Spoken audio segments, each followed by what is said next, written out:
Chapter 664. There must be something fishy going on. Qin Feiyang decisively grabbed a jade box and opened it. Just as the box was opened, a cold aura surged out. Qin Feiyang's eyes immediately lit up with joy.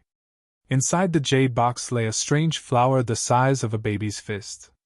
It was completely white, as if it was carved out of white bones. Wasn't this the flower of death? At the same time, the Wolf King's eyes also shone brightly as he drooled. He didn't expect that there would be such a treasure hidden in this treasure vault. Looking at Qin Feiyang and Wolf King's eyes, Wang Hong frowned slightly and asked, "Do you know what this is?" "What do you mean?" "As one of the guardians of the treasure vault, you don't know about the flower of death?" Qin Feiyang was stunned and shook his head. "I don't know." "Senior, can you explain it?" "You really don't know?" Wang Hong looked at Qin Feiyang suspiciously. Qin Feiyang nodded. Wang Hong secretly heaved a sigh of relief and smiled. "This is just a very ordinary medicinal herb. It's not very useful." A man and a wolf looked at each other. "Flower of death is ordinary? Who are you trying to fool?" Qin Feiyang chuckled. "Senior, if you don't want me to take this flower of death away, you can just say so. Why lie to me? You know?" Wang Hong was surprised. Wolf King pursed his lips. "Of course I know. We got one in the netherworld." Wang Hong suddenly felt awkward. He really didn't want Qin Feiyang to take away the flower of death. Because the flower of death was too precious, he lied to Qin Feiyang and said that it was just an ordinary medicinal herb. But he never expected that he would end up losing the rice used to lure it. Instead, he made himself so embarrassed. Qin Feiyang glanced at Wang Hong in amusement. Then, he casually grabbed another jade box. When he opened it, strands of multicolored light shot out. "Damn, this is the jade crystal flower!" Wolf King exclaimed. "What? You even know about the jade crystal flower?" Wang Hong stared blankly at the man and the wolf. "Is it strange that we know?" Wolf King glanced at him indifferently, and also grabbed a jade box. He opened it, and immediately curled his lips in disdain. Inside the jade box was a blood ginseng. To others, the blood ginseng was a rare treasure that could only be encountered by chance, but to Wolf King, it was nothing at all. He immediately closed the lid of the box, and put it back to its original position. But at this moment, Qin Feiyang suddenly frowned, stretched out his hand and said, "Let me see." Previously, when Wolf King opened the jade box, he also glanced at the blood ginseng, but didn't pay it much attention. However, just as Wolf King closed the box, he suddenly had a strange feeling. This blood ginseng seemed to be somewhat different from ordinary blood ginseng. Wolf King said disdainfully, "It's just a blood ginseng. What's there to see?" At the same time, at the side, Wang Hong stared at Qin Feiyang with a trace of nervousness in his eyes. "Cut the crap." Qin Feiyang rolled his eyes at Wolf King and took the initiative to grab the jade box. Then, he opened the lid and carefully looked at the blood ginseng. "And?" Suddenly, Qin Feiyang's eyes narrowed. Immediately after, his face was filled with ecstasy. The blood ginseng lay quietly in the jade box, emitting a hazy blood light. At first glance, it was no different from ordinary blood ginseng. But if one looked carefully, there was a shocking discovery. On the surface of the blood ginseng, there was a blood-colored pattern. The shape of this pattern was like a tiger. Moreover, according to Qin Feiyang's observation, there was no trace of engraving on the blood ginseng. This was enough to show that this tiger-shaped pattern was not man-made. It grew on its own. He was no stranger to this pattern. It was called the tiger-shaped spirit pattern. Only medicinal herbs that had reached 10,000 years old would give birth to this tiger-shaped spirit pattern. In other words, the blood ginseng in front of him was 10,000 years old. 10,000-year-old blood ginseng. How could this not make him excited? That was because refining the small creation pill required these 10,000 years old medicinal herbs. He originally thought that these medicinal herbs were basically impossible to find. But he did not expect to find one here. At the same time, Wang Hong, who was at the side, looked at Qin Feiyang's expression and could not help but feel weak. It was over. He must have been discovered by this brat. He really could not understand how this Qin Feiyang knew everything. One had to know. Medicinal herbs that were 10,000 years old were already peerless. Therefore, very few people in the world knew the characteristics of 10,000 years old medicinal herbs. Even when he saw this blood ginseng back then, he only knew that this was a 10,000 years old blood ginseng after hearing the old man's explanation. But Qin Feiyang could tell at a glance. Wasn't this too unbelievable? Could it be that this brat had seen it before? But that was impossible. Qin Feiyang was just a country boy. How could he have the chance to see this 10,000 years old medicinal herb? Just as Wang Hong was puzzled, Qin Feiyang closed the jade box, turned to look at Wang Hong, and said with a smile, "Senior, I want this blood ginseng." Wang Hong's face suddenly twitched. Wolf King was a little anxious and said with a voice transmission, "Little Qin Zi, you don't want the death flower and the jade crystal flower, but you want this blood ginseng. Is there something wrong with your head? You don't understand," Qin Feiyang said secretly. "What do you mean?" Wolf King frowned. Qin Feiyang said with a smile, "This is a 10,000 years old blood ginseng. It's many times more precious than the death flower and the jade crystal flower." "What? A 10,000 years old blood ginseng?" Wolf King was dumbfounded on the spot and looked at the jade box with a dumbfounded expression. Seeing Qin Feiyang and Wolf King flirting with each other, Wang Hong could not help but frown and said, "Kid, do you want to think about it again?" Qin Feiyang said with a smile, "Senior, are you trying to trick me again? Don't waste your time, I want it." "Bastard." Wang Hong cursed under his breath and nodded helplessly. "Okay, it's the mansion master who said so. Take it." Qin Feiyang smiled and put away the iron box without hesitation. He glanced at the other jade boxes and asked suspiciously, "Senior, why are there 10,000 years old medicinal herbs here?" Wang Hong said, "It's said that the first mansion master left them behind." "I see." Qin Feiyang suddenly understood. If it was the first mansion master who collected it, then it wouldn't be anything strange. After all, the first mansion master and the first emperor existed at the same time. Then, are there any other 10,000 years old medicinal herbs here? Wolf King asked, looking at the jade boxes on the iron shelf with a green light in his eyes. Wang Hong's face darkened and he said angrily, "You've already taken the 10,000 years old blood ginseng. Why are you still asking so much?" "I'm just asking. I didn't say I wanted it. Why are you so stingy?" Wolf King pouted. "I'm stingy?" Wang Hong pointed at his nose and glared at Wolf King. However, he suddenly frowned and lowered his head in silence. Qin Feiyang and Wolf King looked at him curiously. A moment later, Wang Hong looked up at Wolf King and Qin Feiyang and said telepathically, "If you guys can agree to a request of mine, I'll make the decision in private and let you guys choose another one." The man and Wolf looked at each other with joy in their eyes. Wolf King said hurriedly, "What request?" "Tell us." Wang Hong said, "Give me the recipes for the potential pill and 9 melody yellow dragon pill." "What? Aren't you being too greedy?" Wolf King said angrily. Qin Feiyang's face was also filled with anger. The pill formulas of the potential pill and the 9 Chu yellow dragon pill, any one of them could bring endless wealth. Wasn't he afraid of dying from overeating by asking for 2 recipes? Most importantly, this was the state capital's treasure vault. Everything here didn't belong to anyone. Even the old master, who was the mansion master, could not take it for himself. That was because this was a public asset of the entire spiritual state. But now, Wang Hong was using the things here to make a deal with him. Qin Feiyang really did not expect that Wang Hong, who had always been open and aboveboard, would be so scheming. Looking at Qin Feiyang and Wolf King's expressions, Wang Hong sighed deeply and said, "I know that you guys must be thinking that I'm a greedy villain. Aren't you?" Wolf King sneered. "No." Wang Hong shook his head and said, "I'm doing this for the mansion master." "Hmm?"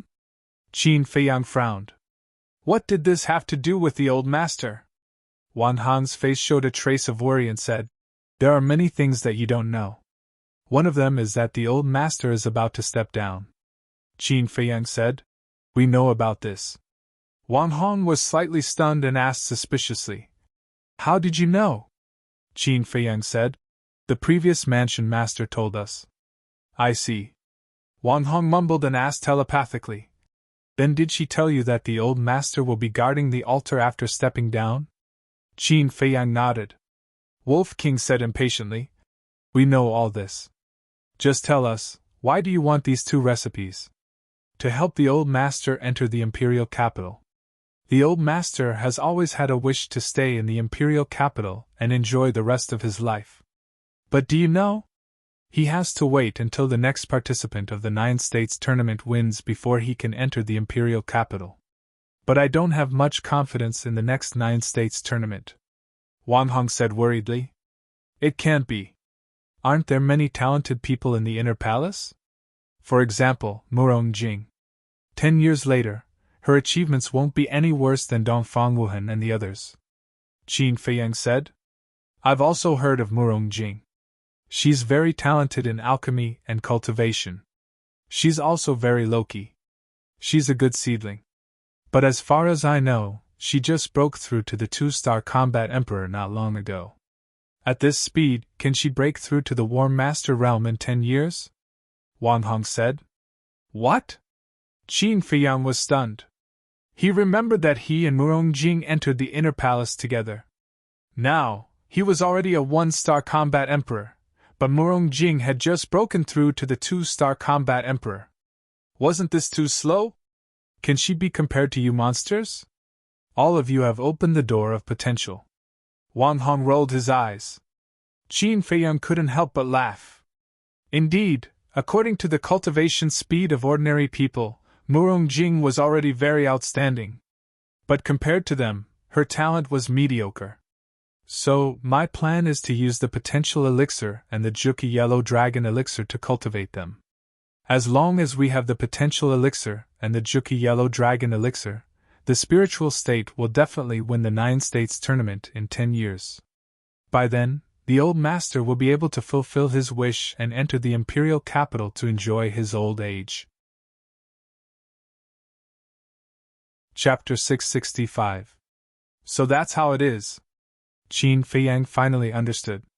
He cupped his hands and said, Senior, you really put in a lot of effort. I misunderstood you just now. Please forgive me. It's okay. Wang Hong waved his hand and sighed. All these years, the old man has treated me like family. Naturally, I have to do something for him. So, please help me. Senior, you know how to repay kindness. The old man has been good to me.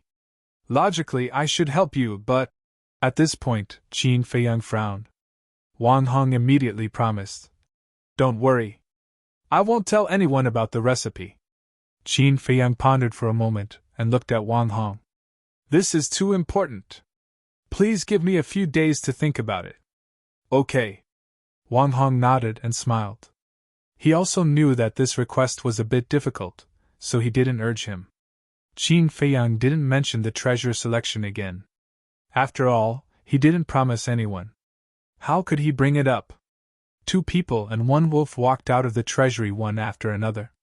Immediately, a beautiful figure entered their sight. It was Ren Wushwang. After Wang Hong closed the stone door, he asked in confusion, Wushwang, why are you here? Ren Wushwang bowed to Wang Hong and said, I have something to talk to Qin Feiyang about. Me? Qin Feiyang frowned slightly. He couldn't help but have an uneasy premonition. Wang Hong looked at the 2 meaningfully and smiled. Okay, you guys talk. With that, he opened a teleportation door and went to report to the old man. After the portal disappeared, Ren Wushwang immediately ran to Qin Feiyang and said, Feiyang, can you tell me where my father is now? As expected. Qin Feiyang guessed that Ren Wushwang came to him because of Ren Duxing. After a moment of silence, Qin Feiyang said, Sis, it's not that I don't want to tell you about Uncle Ren's whereabouts. It's Grandpa who doesn't want me to tell you. He doesn't want you to worry. Grandpa knows too? Ren Wushwang's face froze. Qin Feiyang nodded and added, "But the old man only knows that Uncle Ren is still alive. He doesn't know where Uncle Ren is now." "Why?" Ren Wushwang looked at him in confusion. Qin Feiyang said, "Because Uncle Ren doesn't want you to know where he is. Even so, you can't hide it from me. This is too much."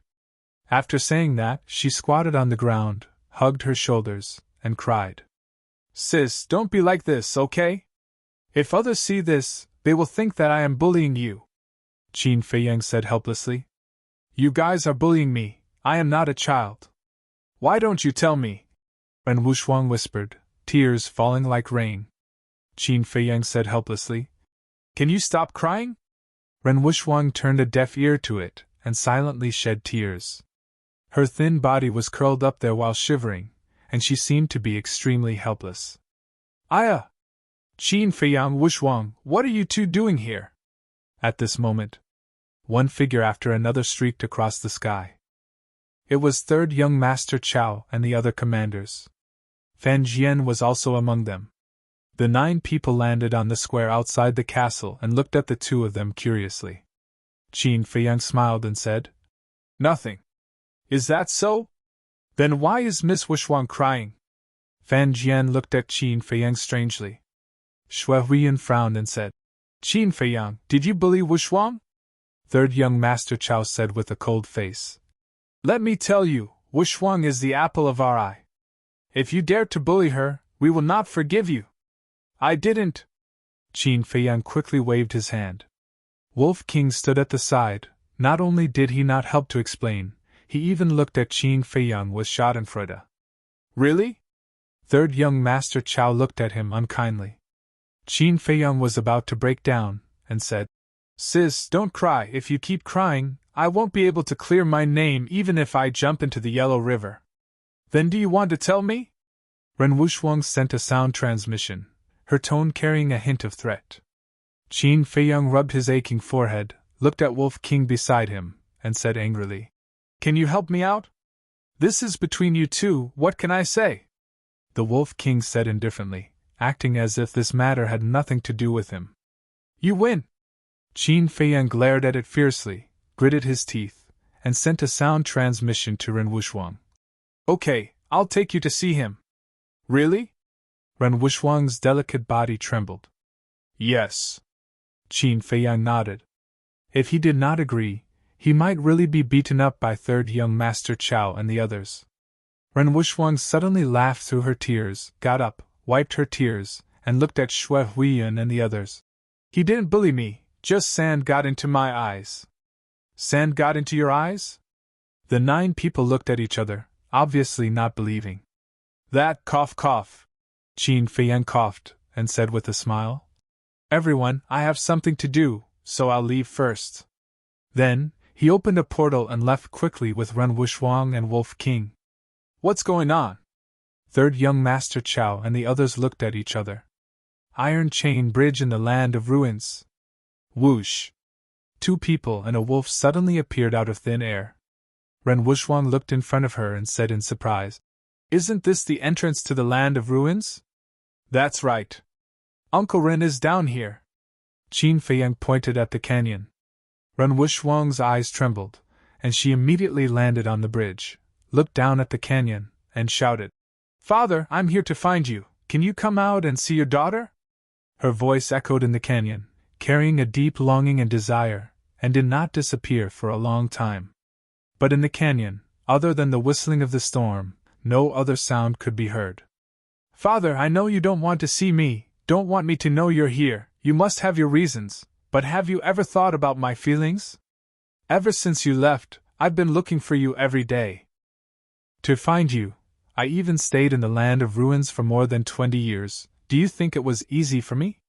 But even so, I have never complained, because I know that this is what we should do as children. But what about you? Have you ever fulfilled the responsibility of a father? If you don't have this ability, why did you give birth to me?" The more Ren Wushwang spoke, the more emotional she became. In the end, she was almost screaming, and tears flowed like a spring. Sigh. Qin Feiyang, who was standing at the back, could not help but let out a long sigh. He walked to Ren Wushwang's side, looked down at the canyon, and said, Uncle Ren, we're about to go to the imperial capital. Before we leave, you should come out and see your sister. Ren Wushwang shouted, Yes, come out, I promise, I won't ask anything. Schwanger, why are you doing this? A moment later, a long sigh sounded in the canyon. Then, a black shadow swept out of the storm and landed on the iron chain bridge. It was Ren Duxing. Father, it's really you. Looking at the familiar face, Ren Wushwang's eyes trembled, and tears flowed down her face. She immediately ran up the iron chain bridge and went straight to Ren Duxing. Ren Duxing's eyes were full of love, and he opened his arms. When his daughter went into his arms, his eyes couldn't help but moisten. Father, I missed you so much. Ren Wushwang murmured. The familiar breath, the warm embrace, made her feel the fatherly love she had not felt for a long time. But hearing this, Ren Duxing was full of guilt. He whispered, Schwanger, father has wronged you, can you forgive father? I've never blamed father. Ren Wushwang shook her head. Ren Duxing's nose was sour, and 2 drops of old tears finally came out of his eyes. Wolf King looked at the father and daughter and murmured, Little Qin Zi, are you jealous? Who wouldn't be jealous of such a family? But not everyone can have it. After Qin Feiyang finished speaking, he looked up at the sky with a very complicated look in his eyes. After a while, he retracted his gaze, glanced at Ren Duxing, waved his hand, and took Wolf King into the castle. Looking at Fatso and Lu Hong, who were still busy, Qin Feiyang smiled and said, How is it going? Fatso wiped the sweat on his forehead and said with a smile, There are too many. It will take at least until tomorrow to sort it out. Qin Feiyang smiled faintly and said, Then put it down first. What's wrong? Lu Hong was puzzled. Qin Feiyang smiled and said, We are going to the capital soon. I think it's time to tell you some things. Lu Hong and Fatso looked at each other, immediately put down the medicinal materials in their hands, got up, and looked at Qin Feiyang. Luo Qianxue and Lin Yi also opened their eyes one after another. Qin Feiyang looked at Lin Yi and said with a smile, Haven't you always wanted to know my origin? Now I will tell you that I was indeed born in the capital. Lin Yi's delicate body trembled, but she quickly calmed down and waited for the following words. Qin Feiyang's gaze swept across everyone and the black dragon snake. He smiled and said, My father is someone you all know, the current emperor of the great Qin Empire. What? Lin Yi and Luo Qianxue suddenly got up and looked at Qin Feiyang in disbelief. There were stormy waves in their hearts. The black dragon snake was also shocked to the extreme. As for Wolf King, Pangolin, Fatso, and Lu Hong, they were not surprised because they already knew this. The only thing they wanted to know was why Qin Feiyang came to the Iron Ox town. After a long while, Luo Qianxue recovered and asked, Are you really the son of the emperor? Of course. Qin Feiyang smiled and said. Hearing this, Luo Qianxue looked up and down at Qin Feiyang, then she actually knelt on the ground. Qin Feiyang's face changed. He hurriedly went up to hold Luo Qianxue and frowned. Auntie Shui, what are you doing? Luo Qianxue said in a panic. You are the prince, of course I have to salute. Qin Feiyang smiled helplessly and said, Auntie Shui, aren't you treating me like this?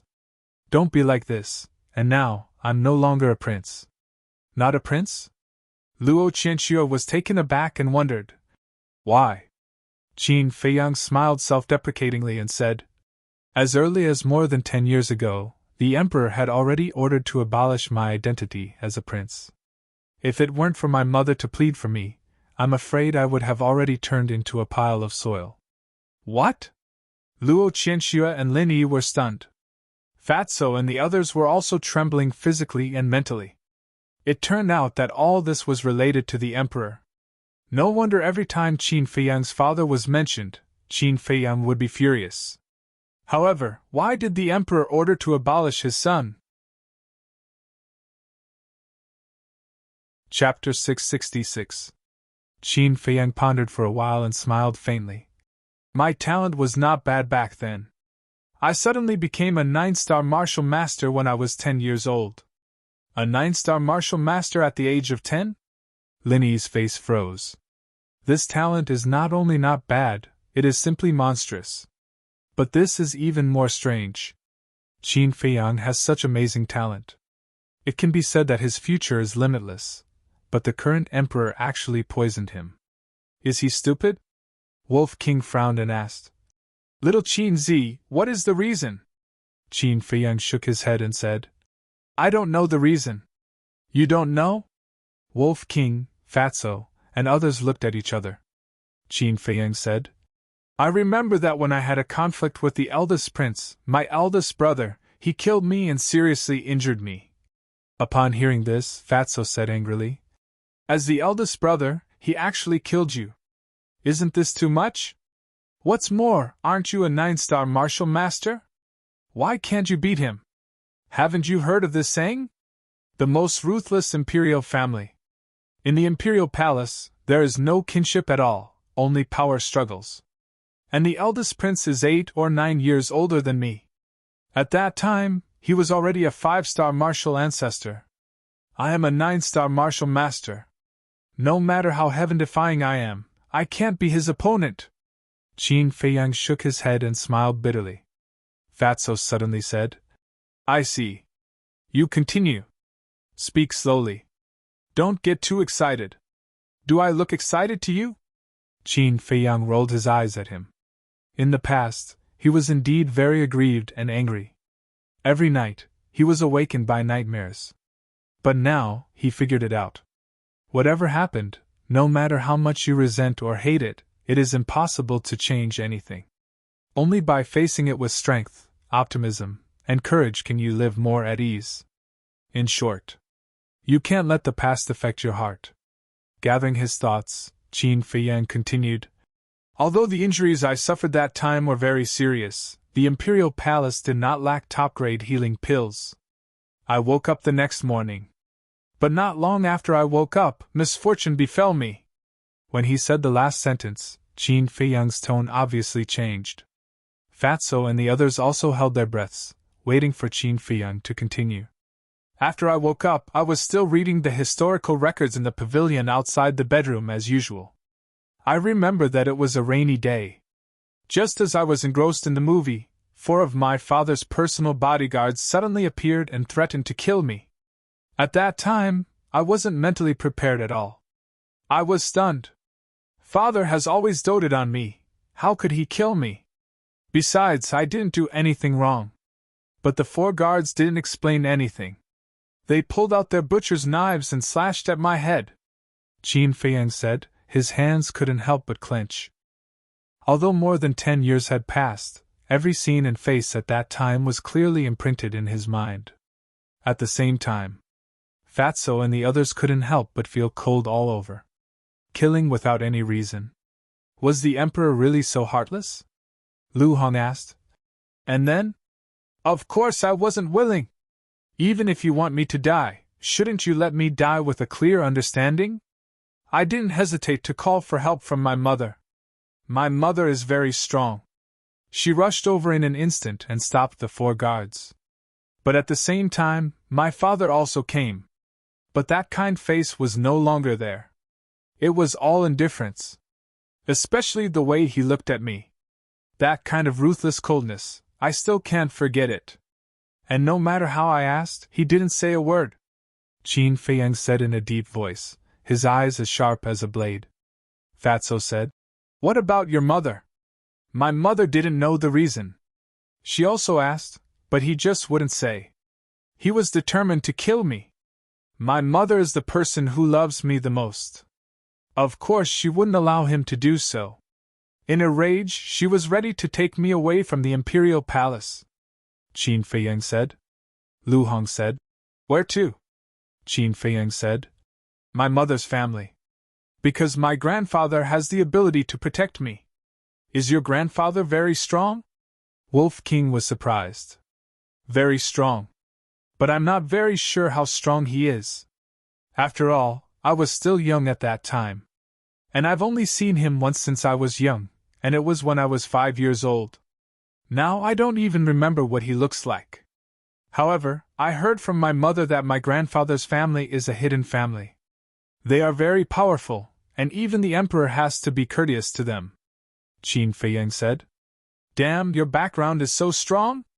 Fatso was dumbfounded. Not only did he have a mother who was the empress, but he also had a grandfather who even the emperor was afraid of. This was simply awesome. "Since your grandfather is so strong, why didn't he come to save you back then?" Lu Hong was suspicious. Qin Feiyang said, "I heard from my mother that my grandfather's family is very far from the imperial palace. At that time, things happened so suddenly that there was no time to inform him." Lu Hong asked, "In the end, how did you escape?" Upon hearing this question, Qin Feiyang's body and mind suddenly trembled. He closed his eyes, and his face was full of pain. 2 drops of tears even flowed from the corners of his eyes. Lu Hong and the others fell silent and didn't disturb him. Because at a glance, they knew that this story was Qin Feiyang's greatest pain. After a long time, Qin Feiyang opened his eyes and sighed. "It was my mother who begged the emperor. At that time, my mother was ready to take me away from the imperial palace, but the emperor stopped her and fought with my mother. The emperor was stronger than my mother. In the end, my mother was seriously injured by him. Helpless, my mother knelt on the ground and begged him." Qin Feiyang clenched his hands together tightly, and his eyes were red. When he thought of the scene of his mother kneeling to the emperor in order to save him, his heart was bleeding. He could be killed. He could be humiliated. But humiliating his mother was out of the question. Phew. After a while, Qin Feiyang exhaled a long breath and calmed the anger in his heart. "In the end, under my mother's bitter pleading, the emperor changed his mind and didn't kill me. However, he wanted to abolish my cultivation and expel me from the imperial capital, never to return. Moreover, my mother was not allowed to come to me. This is the details of my encounter." After telling this story, Qin Feiyang felt a lot more relaxed. "Brother Feiyang." Linny looked at Qin Feiyang with tears streaming down her face. She never thought that Qin Feiyang had such an unbearable past. He must have had a hard time these years. "Child, don't be sad. Although you have lost a lot, you have also gained a lot. Look at Wolf King, Fatso, and Lu Hong. They are all your companions." Luo Qianxue stepped forward and comforted him softly. Qin Feiyang glanced at them one by one and bowed. "Thank you for your company over the years. Why are you so polite to us? Are you asking for a beating?" Wolf King glared at him fiercely. Qin Feiyang shook his head and laughed. Fatso suddenly said, "Boss, have you ever thought about whether this matter has anything to do with the eldest prince?" "En?" Qin Feiyang was taken aback. "On the first day, you had a conflict with the eldest prince. But on the second day, the emperor, who has always loved you, turned against you. Why does Fat Lord feel that something is wrong?" Fatso frowned. "It should have nothing to do with him. That's because he was the one who injured me, not the other way around. Moreover, he was the one who provoked me first. If it really happened because of this, the emperor should punish him," Qin Feiyang said. "That's true."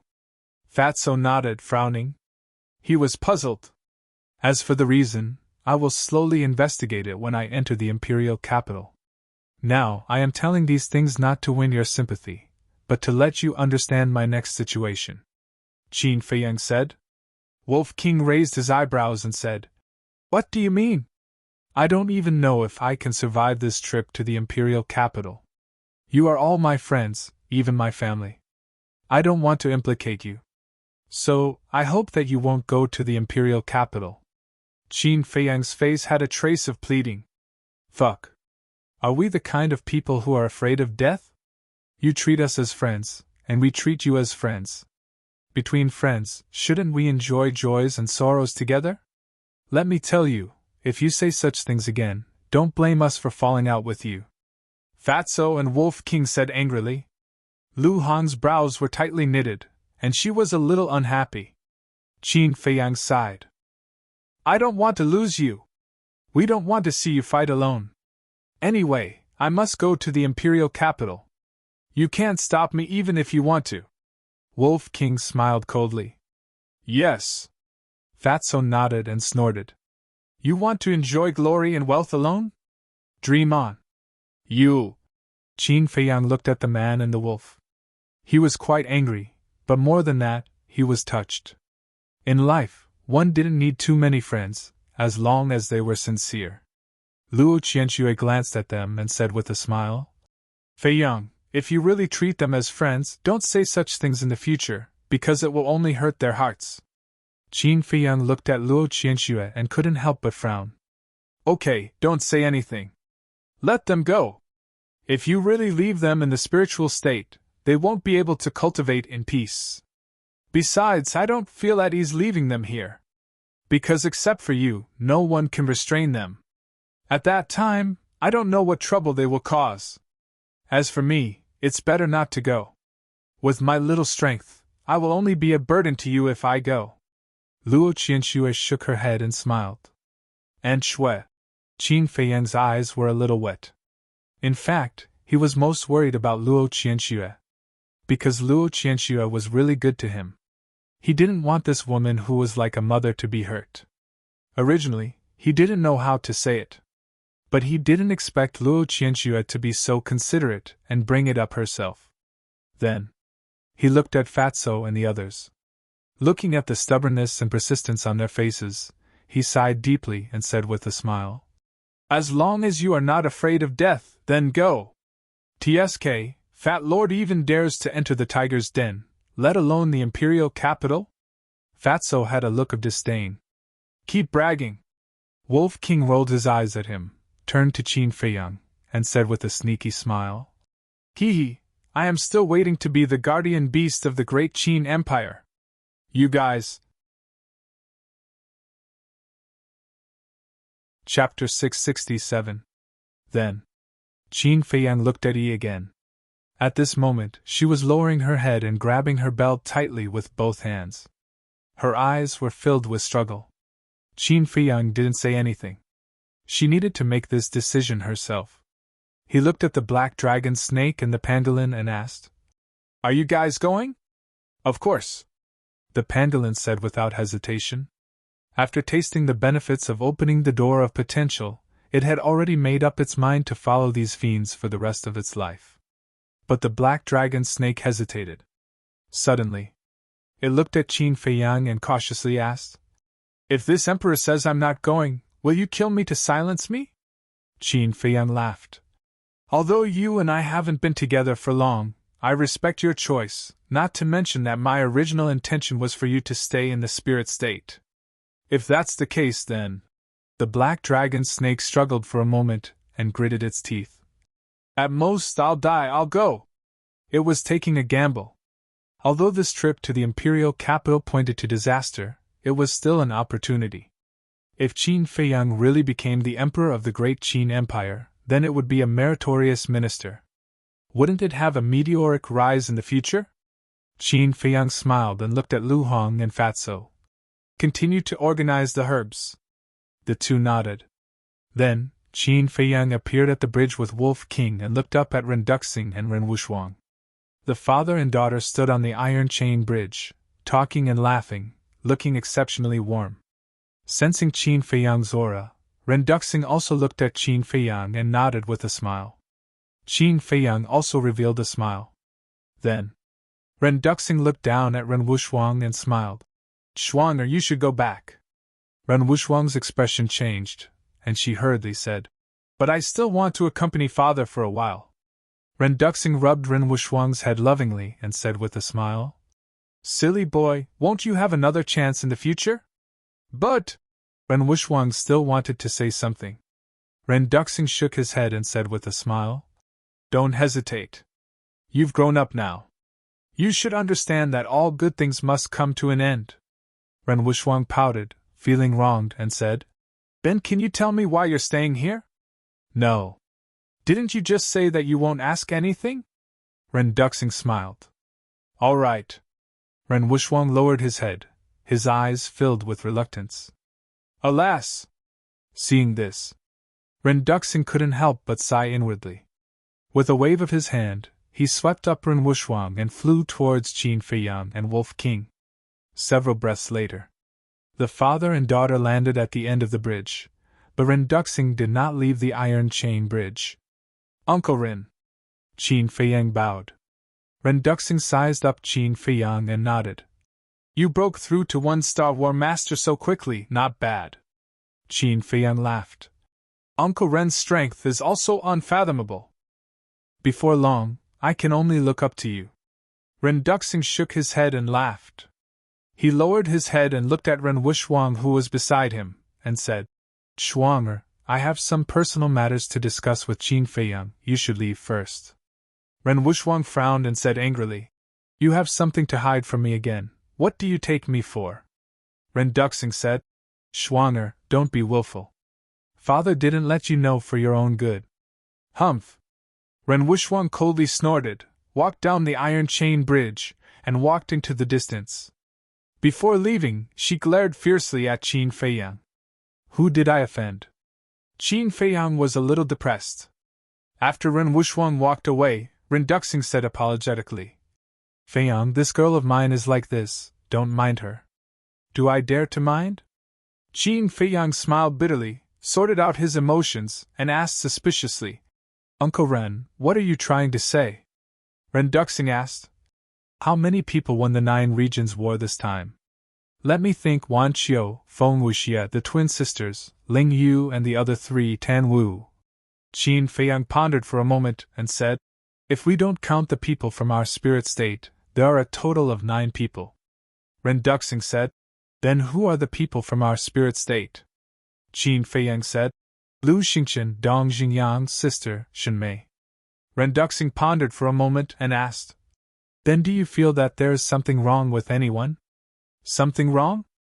Qin Feiyang thought carefully for a moment and said, If there is something wrong, it is only Lu Xingqian. What do you mean? Ren Duxing was surprised. First, he is hiding his cultivation level. At first, we all thought he was a 7 stars combat emperor, but in the end, I found that he is stronger than us, a 3-star combat grandmaster. Second, in the 9 Nether Yellow Springs, he secretly helped the people of Kong and Yuzhou several times. Third, he seems to know everything. No matter what he encounters, he knows. Qin Feiyang said. Ren Duxing frowned. Why would he help the people of Kong and Yuzhou? I don't know. I asked, but he didn't say. But when Qin Feiyang said this, his eyebrows also furrowed. Ren Duxing asked, But what? He told me that he means me no harm, and he also said that he owes me a favor. But I really can't remember when I helped him. Qin Feiyang was confused. You single-handedly destroyed the Lu family. He should hate you. It seems that there is something wrong with this person. Ren Duxing muttered and said, Feiyang, Uncle Ren has a request. What is it? Qin Feiyang was confused. Do you remember that I told you that among the people who participated in the 9 states battle, there is a high chance that Mu Tianyang's lackeys are among them? Ren Duxing said in a deep voice. Qin Feiyang's pupils shrank, and he said in surprise, You mean this person is Lu Xingqian? I don't know. But he is the most worthy of our attention. So I want to ask you to do everything possible to grasp his whereabouts after entering the imperial capital. Ren Duxing said. Qin Feiyang frowned and said, Uncle Ren, to be honest, I really don't want to care about these things. Ren Duxing was silent for a moment and said, Feiyang, I know this will put a lot of pressure on you, but I really can't find a suitable person. Qin Feiyang sighed helplessly and said, Well, I'll do my best. Just do your best. Ren Duxing smiled and said, Remember, inform me as soon as you have any news. Okay. Qin Feiyang nodded. Ren Duxing waved his hand and said, Then go, work hard, and help me take care of Shuanger. I will. Goodbye. Qin Feiyang cupped his hands and said goodbye, then turned and walked toward Ren Wushwang. Whoosh! Ren Duxing looked at the 2 people and the wolf, then jumped into the canyon and disappeared in the storm. During the whole process, Wolf King didn't say a word, as if it was thinking about something. After walking for a while it said, Little Qin Zi, I don't know if you want to hear something. What is it? Qin Feiyang was stunned and puzzled. The enemy of my enemy is my friend. We can cooperate with Mu Tianyang and use him to destroy your enemy in the imperial capital. Wolf King said, a cold light flashing in its eyes. Not bad, you know how to use your brain to think. Qin Feiyang looked at it in surprise and shook his head. But I won't do that, because cooperating with Mu Tianyang is tantamount to asking a tiger for its skin. Moreover, his goal is to destroy the great Qin Empire, and I just want revenge. Wolf King asked, when the time comes, what if he really wants to destroy the great Qin Empire? Public is public, private is private. I won't sit back and do nothing. Because no matter what happens, the power of the bloodline flowing in my body will never change. No one can take away the empire of the great Qin Empire. Qin Feiyang said, his voice sonorous and powerful. Wolf King's pupils contracted. Qin Feiyang's last sentence really gave it a big fright. It seemed that there was bound to be a bloody storm in the future. Feiyang, where is my father? At this time, Ren Wuxuang ran over and asked anxiously. Qin Feiyang turned his head to look at the empty iron chain bridge and said with a smile, he should have left. Left? Ren Wuxuang's face froze, and she said angrily, he didn't even say goodbye to me. Does he still care about me, his daughter? Qin Feiyang sighed. Okay, don't complain, Uncle Ren doesn't have it easy. Ren Wuxuang frowned, looked up and down Qin Feiyang for a moment, and said, brother, tell me the truth, do you know everything about my father? What is it? Qin Feiyang looked confused. Ren Wuxuang's forehead suddenly creased a row of black lines, and she said angrily, stop pretending, tell me, why did he stay here? Oh my God, I really don't know. If you want to know, go ask your father, don't pester me all the time, okay? Qin Feiyang was helpless to the extreme. If he was willing to tell me, why would I ask you? Ren Wuxuang complained, grabbed Qin Feiyang's arm, and said with a smile, Feiyang, can you just tell sister? If the hard way didn't work, then she would use the soft way. But Qin Feiyang didn't fall for it at all. He forcefully pried Ren Wuxuang's fingers away, opened a teleportation door, and rushed in without looking back. Brat, I'm not done with you. Ren Wuxuang stomped her feet angrily, and immediately chased in. Prefecture City. East City Treasure Pavilion. In the lounge. This brat is back, why didn't he come to find me? Do I have to take the initiative to find him every time? He really doesn't know how to respect the old, and love the young. Yin Yuanming paced back and forth in the room, looking extremely anxious. This brat was naturally referring to Qin Feiyang. Not long after Qin Feiyang returned, he received the news and immediately returned to the lounge to wait. Of course, he wasn't missing Qin Feiyang, but those top-grade pills. But after waiting for so long, Qin Feiyang didn't come, and he couldn't help but feel resentment in his heart. Bastard, bastard. He cursed angrily and took out the image crystal. Swish! But at this moment, 2 people and a wolf appeared in the lounge out of thin air. Yin Yuanming was stunned. He turned his head and his face immediately surged with ecstasy. Who else could it be but Qin Feiyang? He immediately went up and said with a smile, Brother Qin, you're back. Why didn't you inform me? I could have gone to welcome you. Old fox, if you want the pills, just say it. Don't be so hypocritical, okay? Wolf King picked his nose and said disdainfully. Yin Yuanming's expression froze, and he said angrily, What are you talking about? Let me tell you, Wolf Cub, my feelings for Brother Qin can be witnessed by heaven and earth. Qin Feiyang's face twitched.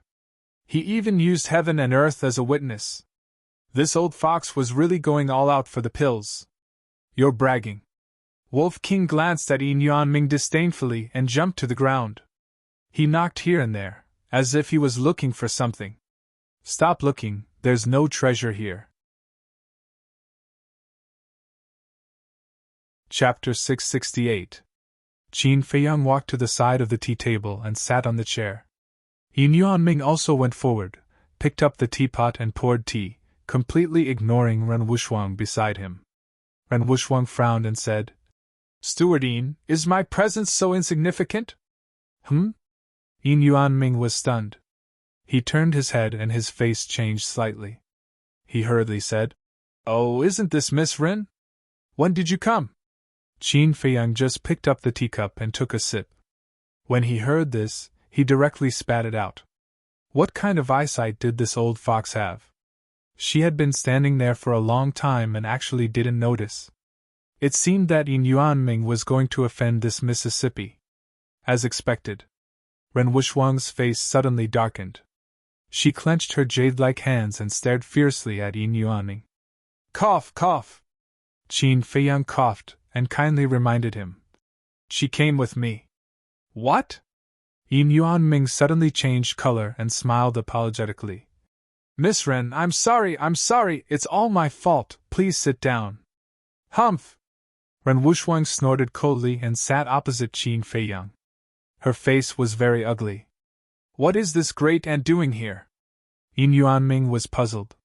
He secretly wiped his sweat, turned around and walked to the side of the tea table, and warmly greeted her.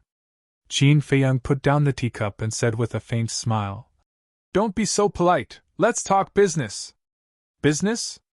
Yin Yuanming was stunned and said suspiciously, "Aren't you here to deliver the elixir?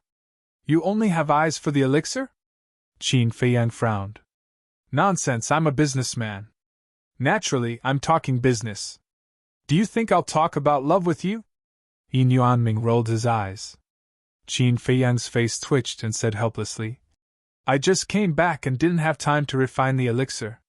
Now I'm here to ask you for a favor." "What is it?" Yin Yuanming put down the teacup and looked at him suspiciously.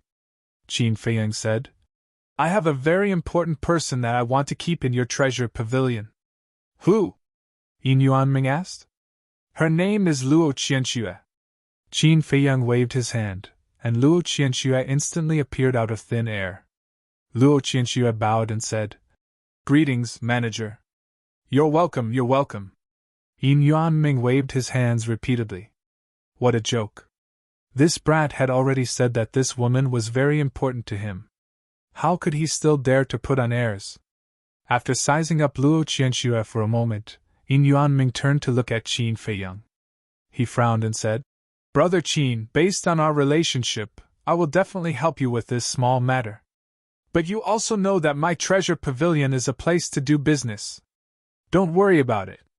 Auntie Shui was the pavilion master of the precious treasure pavilion in Iron Ox Town. Later on, he even managed the treasure pavilion in Yen City. Aunt Shui knows the tricks of Jinbao Pavilion like the back of her hand," Qin Feiyang said with a faint smile.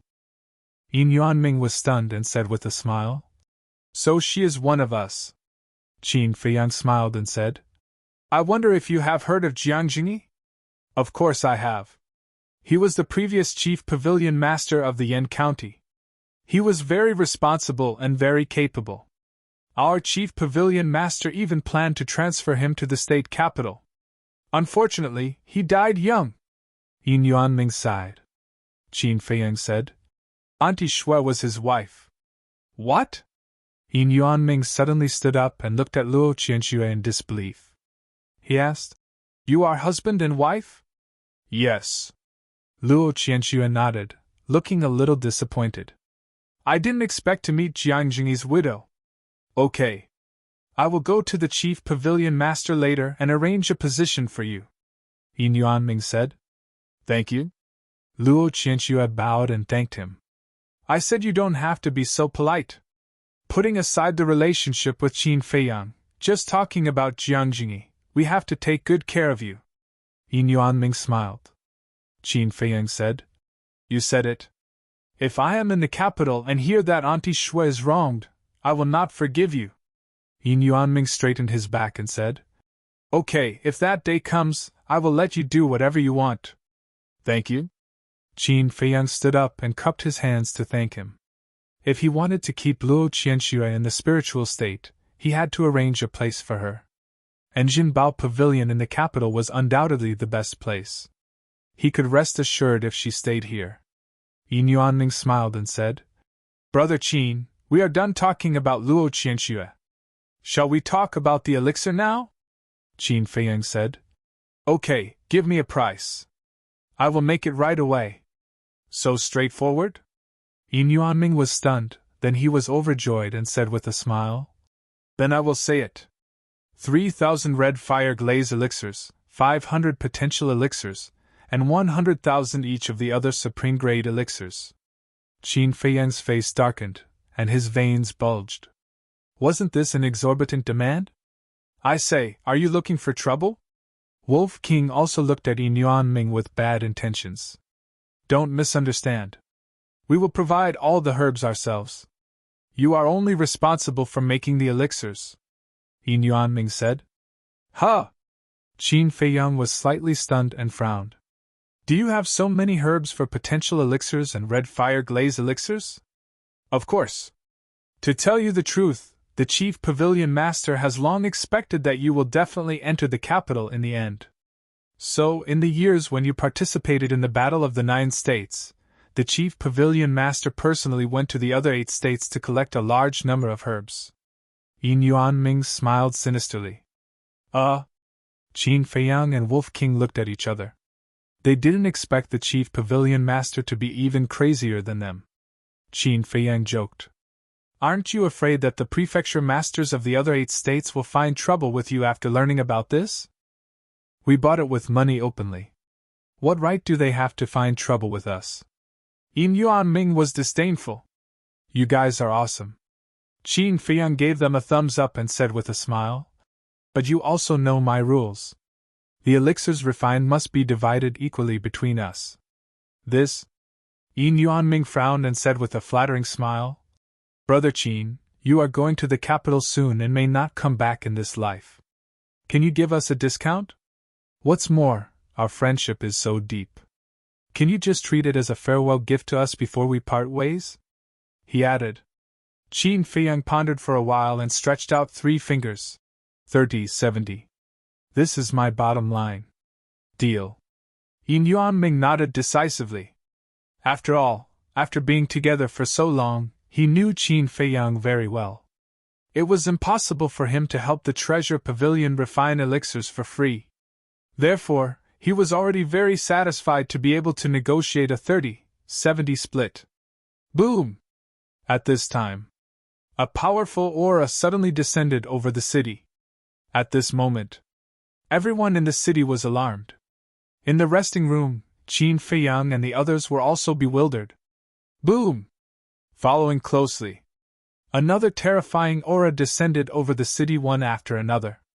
Ren Wusheng frowned and said, Could it be that someone from the capital came to pick us up? No. It was the previous prefecture master who took you to the capital. The capital will not send anyone personally. Besides, no one from the capital will come if nothing particularly important happens. Besides, although these auras are powerful, they are still a lot worse than the people from the capital. According to my deduction, they should be at the same level as the prefecture master. Yin Yuanming said.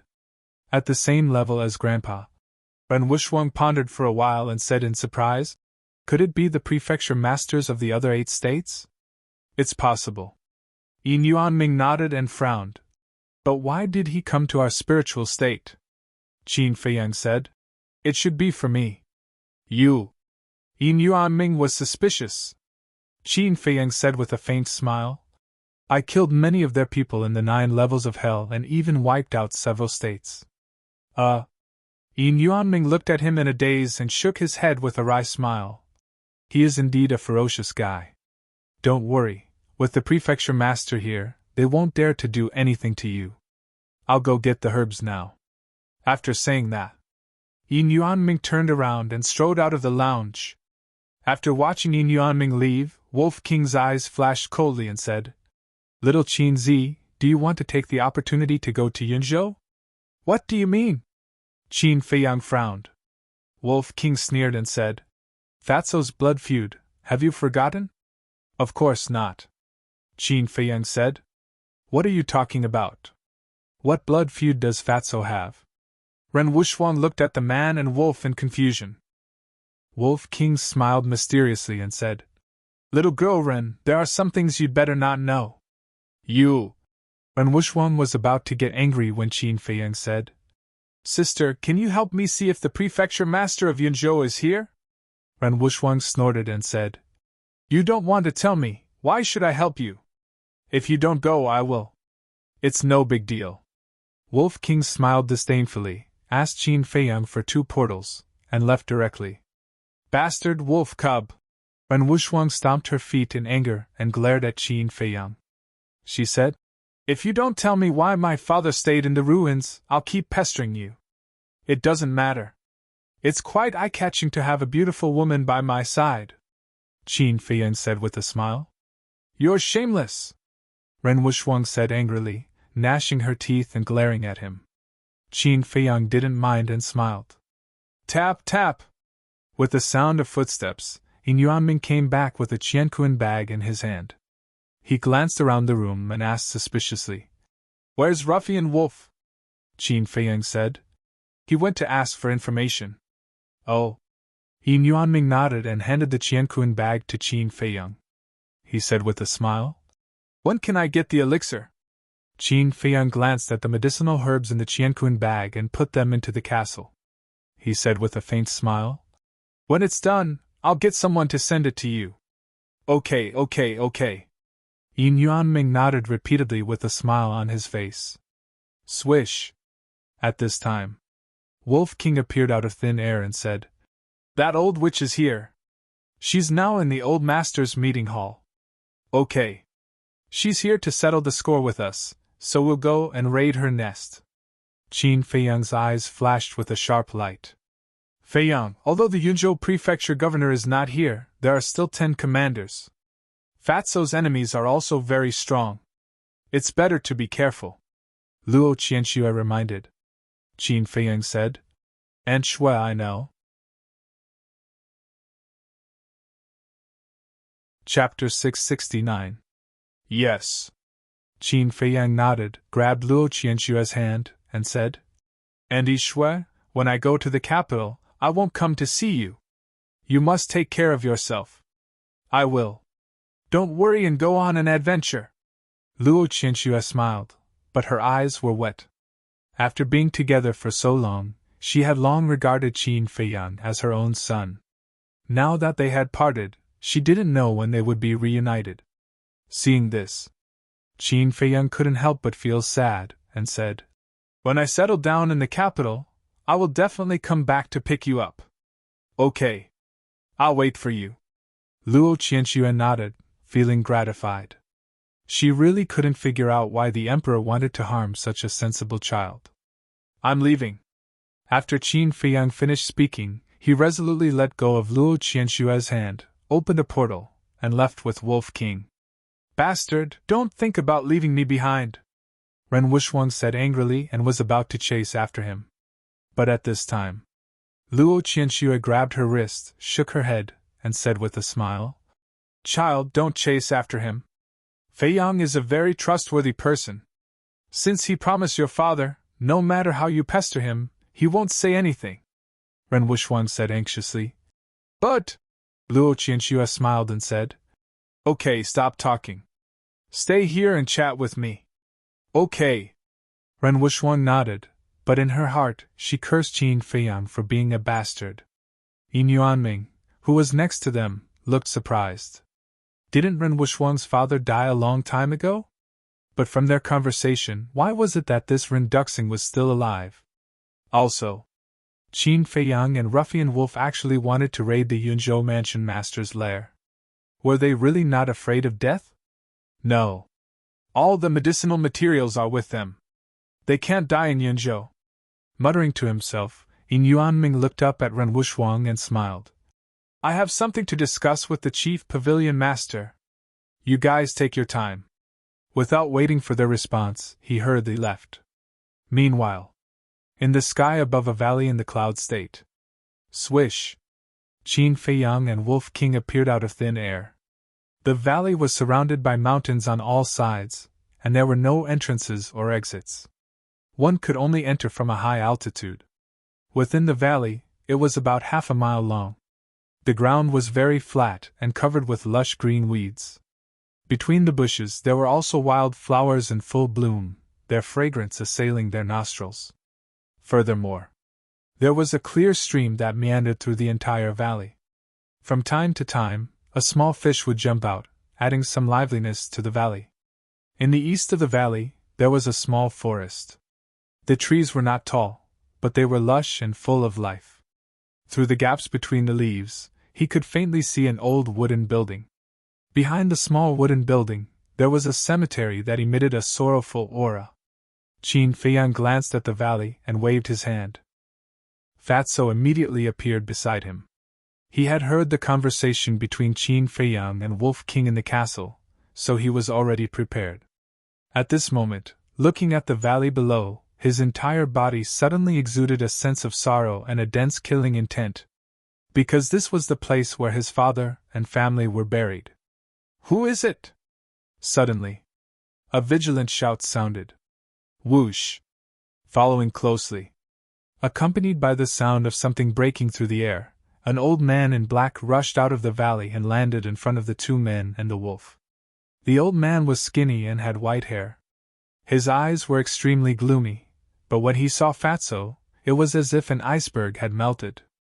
His old face was full of smiles. Fatso said, "Uncle Hai, I'm back." "That's right. This person was the housekeeper of the Situ family, Situ Hai." Situ Hai walked in front of Fatso and reached out his trembling hand to touch Fatso's face. He said, "Child, it's been a few years since we last met. How have you been these years?" "Very good." Fatso nodded repeatedly and said with a smile, "Uncle Hai, let me tell you a piece of good news. I've passed the Great Nine States battle." "What?" Situ Hai's old body trembled. He said in surprise, "You're not lying to me? Why would I lie to you? I'll be able to enter the imperial capital soon."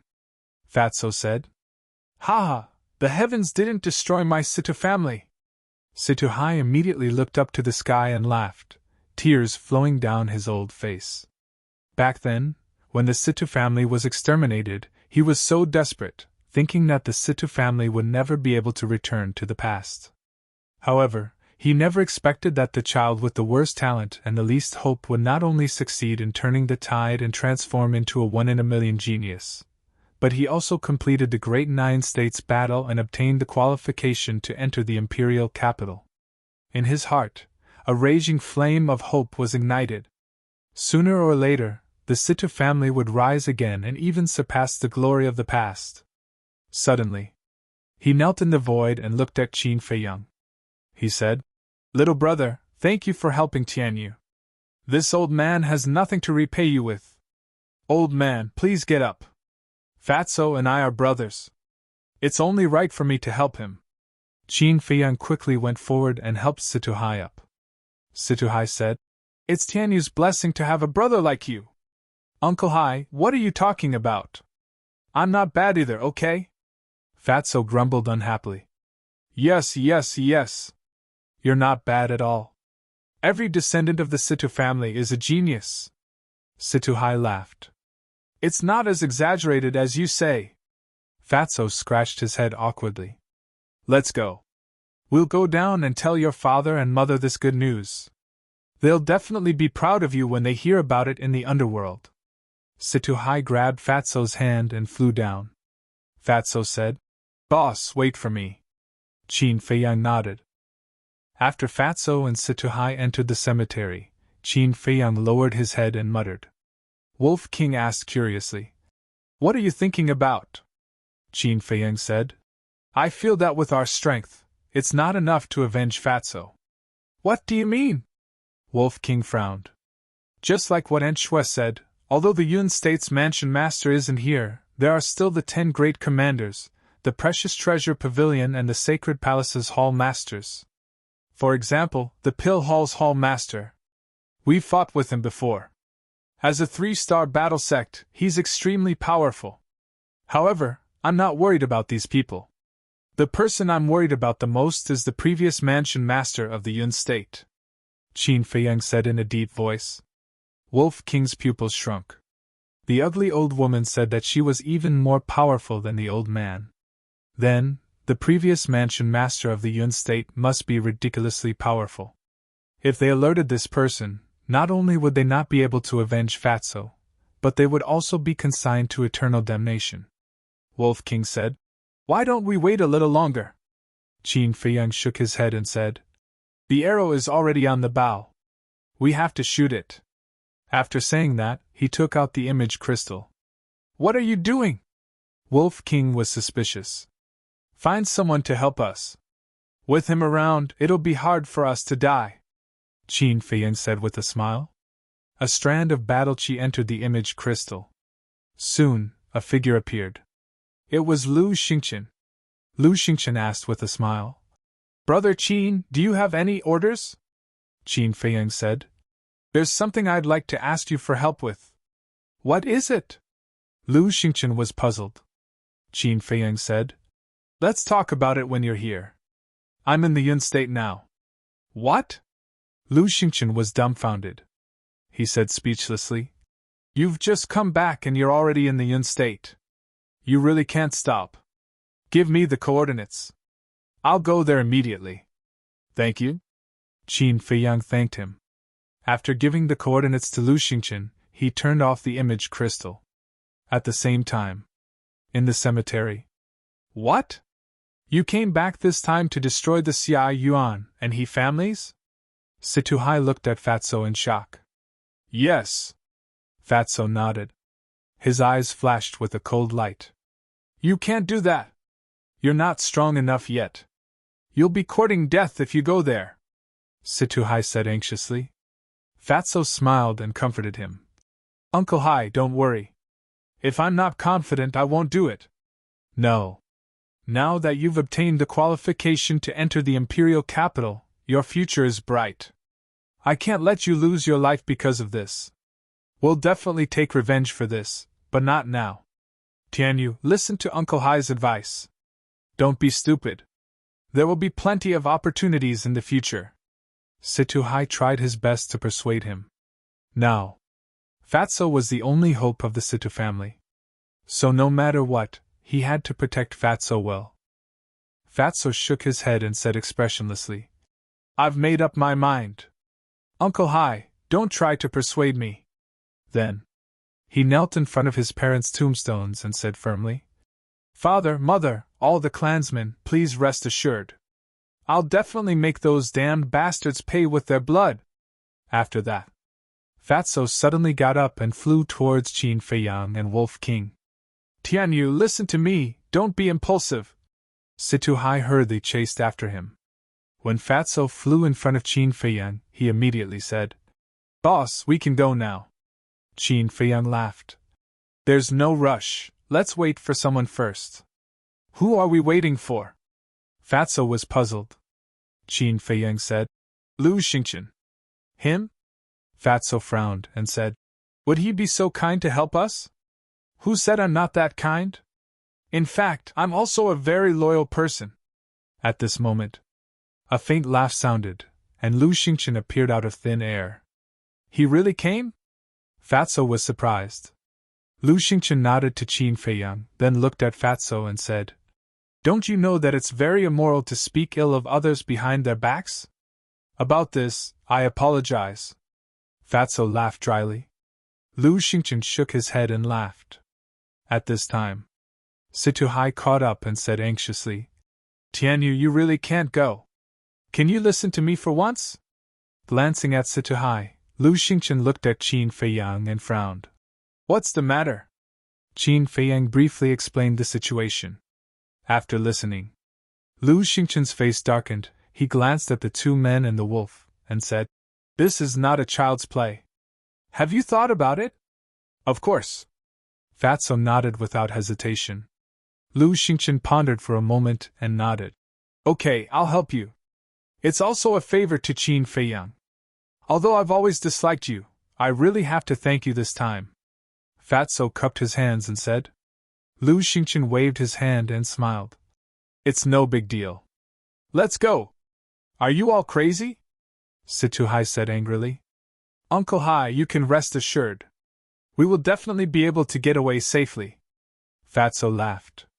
"You Situhai was extremely angry, but in the end, he sighed and said, "Fine, do as you wish, but you have to bring me along." Fatso frowned.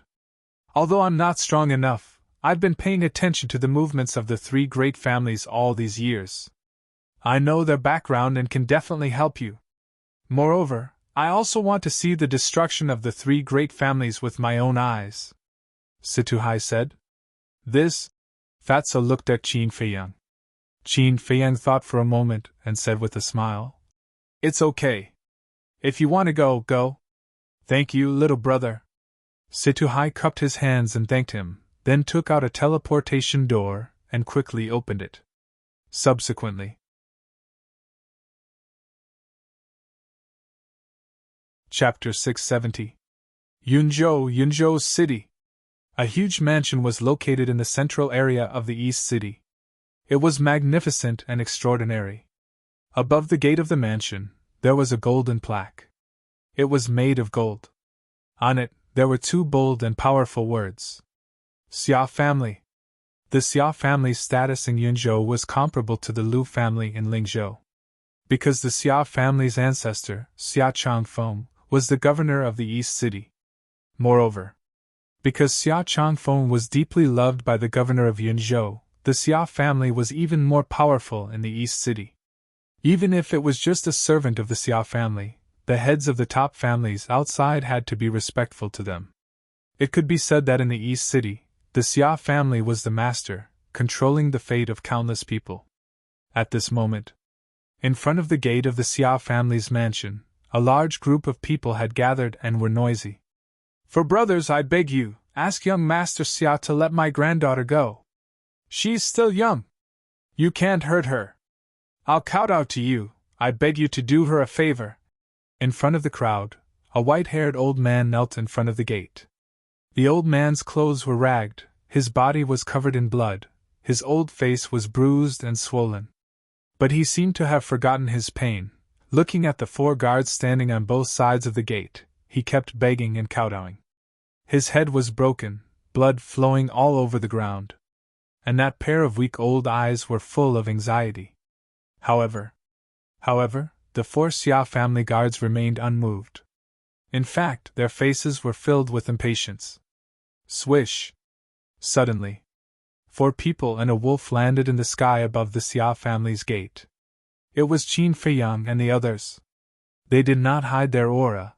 As soon as they appeared, the people below noticed and immediately looked up. "What? How dare they stand in the sky above the Xia family's gate? Don't they know that this kind of behavior of looking down on the Xia family will bring about a fatal disaster?" The pupils of the group of people shrank. At the same time, the 4 guards also looked up at Qin Feiyang and the others. Their faces suddenly became cold. "How dare you stand in the sky above the Xia family's gate? You must have eaten the heart of a leopard! Get down here immediately, kowtow and apologize!" The 4 people shouted. Qin Feiyang and the others, who were scanning the Xia family mansion, raised their eyebrows and looked down at the crowd. In the end, their gazes all landed on the 4 guards. Wolf King chuckled and said, "This Xia clan is really impressive. This is nothing strange. The Xia family has always liked to bully others. Do you see the old man kneeling at the door? He must be one of the victims." Situhai sneered. He didn't hide his disgust at all. "Let's go down and take a look." Qin Feiyang waved his hand and brought Wolf King and Fatso to the old man's side. Seeing this, the 4 guards thought that Qin Feiyang and the others were scared. One of them sneered, "At least you know what's good for you. Quickly kneel down and apologize." However, Qin Feiyang and the others simply ignored them. Fatso squatted on the ground and asked, "Old man, why are you kneeling here? The young master of the Xia family took away my granddaughter. My granddaughter is only 15. What a sin!" The old man cried out sadly. Sure enough, Situhai sighed deeply. The fatty's eyes were also filled with rage. He abruptly raised his head to look at the 4 guards and shouted, "How dare you bully men and seize women in broad daylight? Do you still have any respect for the law? The law? Haha, Damn fat pig, you can't even protect yourself now, and you still want to fight for him? Let me tell you, in this East City, my Xia family is the law. The four people laughed with ridicule. You're courting death. Fatso slowly got up, his eyes filled with killing intent. Little brother, don't do anything. Seeing this, the old man hurriedly grabbed Fatso and said, Little brother, thank you, but you'd better stay out of it, because you can't afford to offend the Xia family. Did you hear that? The Xia family is not something you can offend. In this place, even if you are a tiger, you have to lie there obediently. Kneel down for me! The four guards shouted. Their overbearing attitude showed that they did not put these people in their eyes at all. Lu Xingchen laughed and said, Brother Qin, they are more arrogant than you. Qin Feiyang's face twitched and said helplessly, Can you not drag me into everything? The two of them whispered and were seen by a guard. The guard frowned and shouted, What are the two of you whispering about? I told you to kneel down, didn't you hear me? Do you have to force us to fight? Lu Xingchen shrunk his neck and said timidly, Big brother, I'm a coward. Don't scare me. Scare you?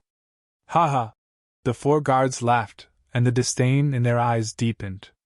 How dare they meddle in other people's business with such guts? They really overestimated themselves. Wolf King shook his head and laughed. Look at how proud they are. They won't be proud for long. Fatso snorted and looked down at the old man. He smiled and said, Old man, don't be afraid.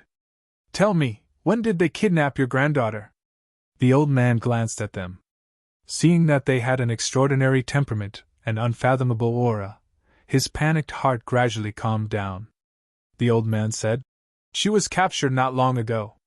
Fatso asked, How was she captured? Not long ago, my granddaughter and I passed by here.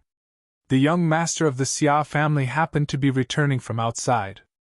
Although my granddaughter is only 15, she is beautiful. When he saw my granddaughter, he had evil thoughts. The old man said angrily. He is worse than a beast.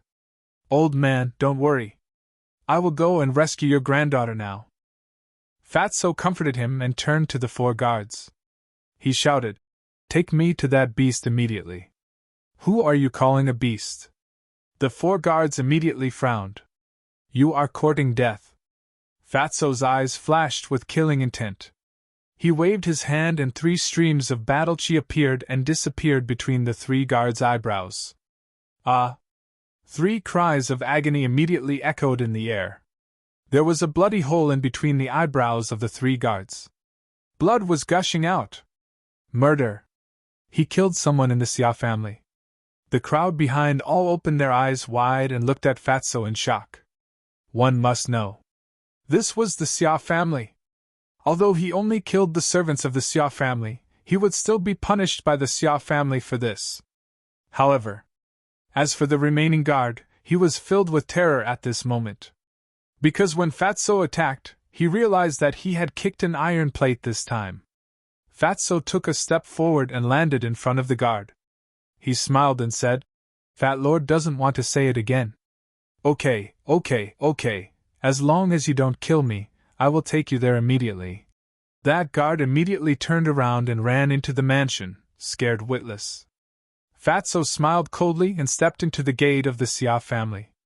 He followed the guard unhurriedly. Qin Feiyang and the others smiled at each other and followed in. They actually barged in so openly? The crowd in front of the gate looked at the backs of Qin Feiyang and the others. They were all stunned. Who are they? How can they be so audacious? I've never seen or heard of them. But one thing is for sure. They will not have a good ending. That's right. In this city, even the Mo family, Yuan family, and He family, who are as famous as the Xia family, do not dare to barge into the Xia family. The crowd discussed animatedly. For a moment, the place was in an uproar. In the mansion. Who are you? Stop right there.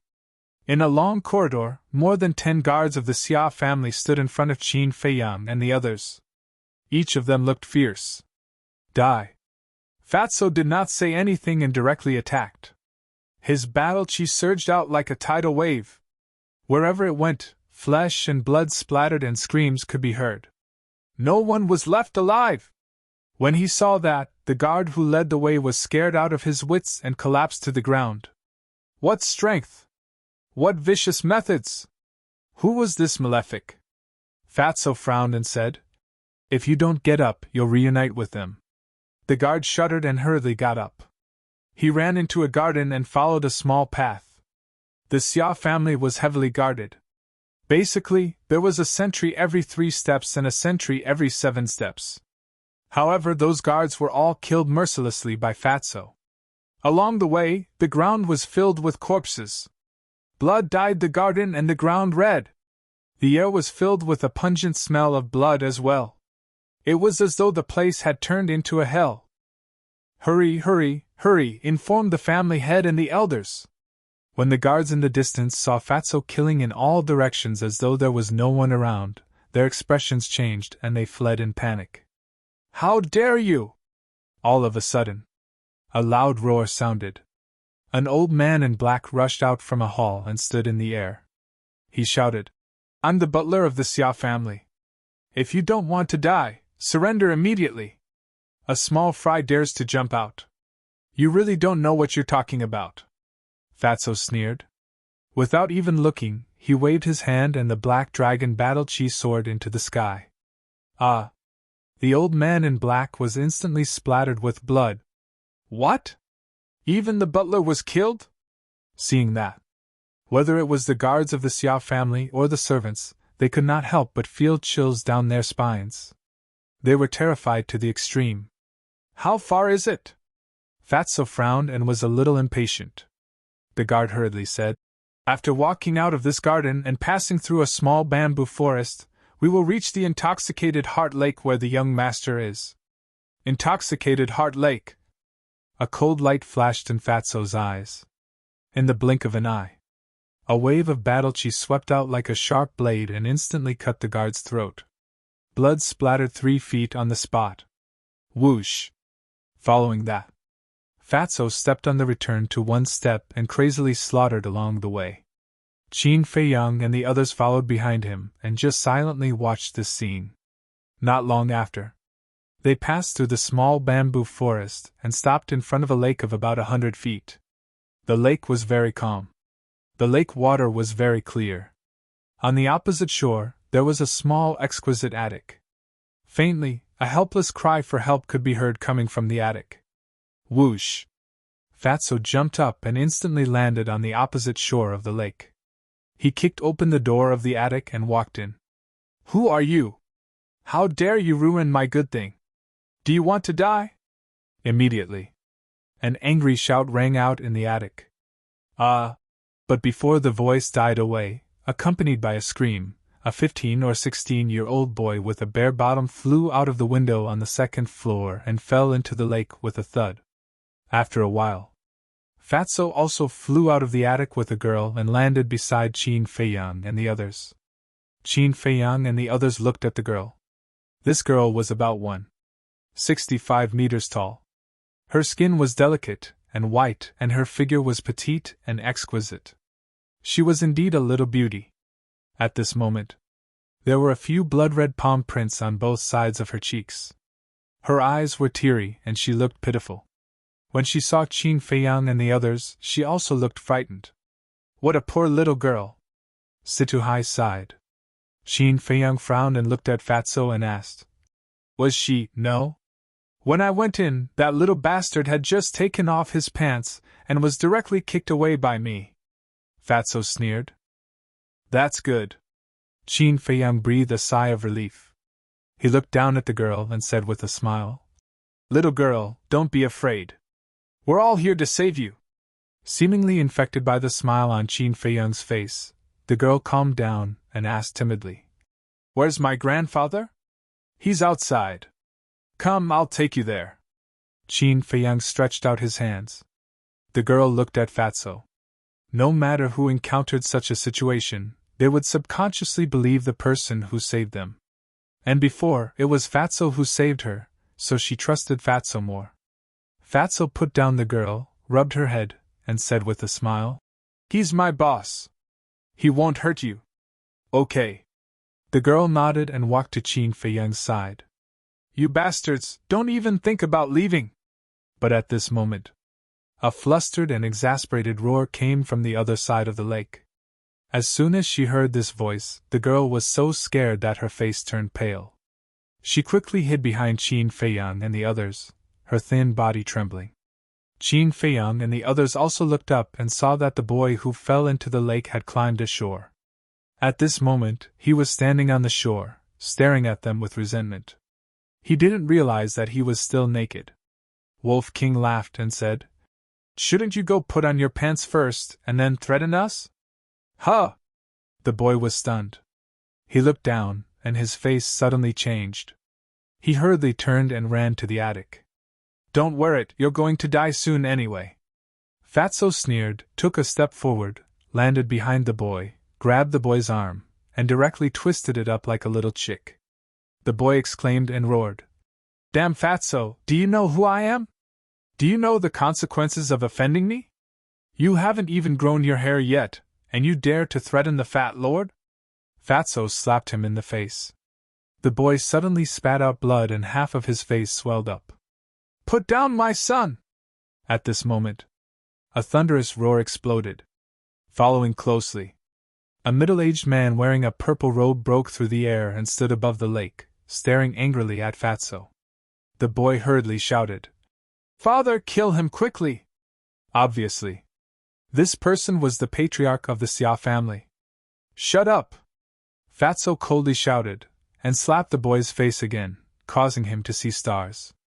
Patriarch Xia clenched his fists and said word by word, I told you to put him down, didn't you hear me? What if the fat lord doesn't let go? Fatso laughed disdainfully. Patriarch Xia said sternly, Whether you let go or not, you will die today. So it's like that. Since I'm going to die sooner or later, I might as well kill him and let him accompany me in death. Fatso laughed and grabbed the boy's neck. With a squeeze, the boy immediately suffocated. Father, save me! He stretched out his hand and struggled desperately, calling for help. At the same time,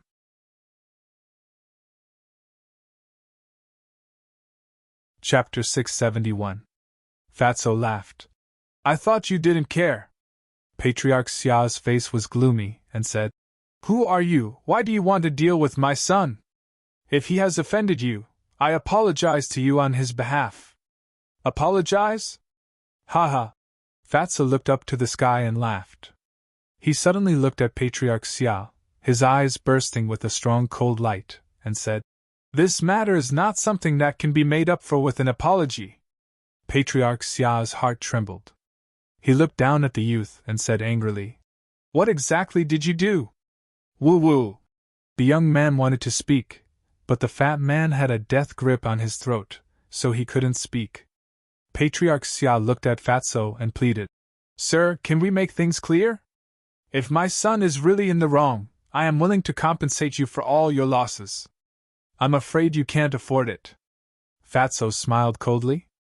In fact, the two of them were not talking about the same thing. Fatso was talking about the blood feud of the past. But Patriarch Xia thought that the youth had offended Fatso. Patriarch Xia said confidently, Don't worry, my Xia family is powerful. There is nothing that my Xia family can't afford. Ha, what a big tone. Fatso laughed. Shwa! At this moment, Qin Feiyang's eyes flashed, and with the girl, he flew to Fatso's side and secretly said, We'll talk about your matter later, first help her get justice. From the little girl's clothes, it could be seen that her family was not very well off. As for the Xia family, Patriarch Xia had personally admitted that the Xia family was powerful, so of course, he had to make him bleed. All right. Fatso nodded, looked at Patriarch Xia, and said, Your precious son almost ruined her. How do you think you should compensate? Patriarch Xia looked at the girl and said, So it's just because of this matter. Speak, what do you want? Just because of this matter? It seems that in the eyes of the Xia family's patriarch, this is only a small matter. But do you know? For a woman, what is the most important thing? That is chastity. What's more, she's only a 15-year-old child. Do you know how much damage this has done to her? Qin Feiyang said angrily. All right. I was wrong. I shouldn't have said that. I apologize to you all. Just tell me, what do you want? Although it was an apology, there was no sincerity in it at all. In fact, there was even a hint of mockery in his eyes. Qin Feiyang's eyes flashed with a cold light. Give her 1 billion gold coins and we'll drop the matter. What? 1 billion? The Xia family guards and servants who were gathered in the distance all glared at him. 1 billion gold coins? Who knew how many young girls he could buy? Wasn't his appetite a little too big? The girl was also dumbfounded. In her entire life, she had never even seen 1,000 or 2,000, let alone 1 billion. Looking at Patriarch Xia, he was also tongue-tied. He knew that he would be ruthlessly extorted today, but he didn't expect that he would ask for 1 billion right off the bat. Did he think that the Xia family's wealth was free? It was also accumulated little by little. He looked gloomily at Qin Feiyang and said, Your Excellency, I advise you not to push your luck. Qin Feiyang said expressionlessly, 2 billion. You!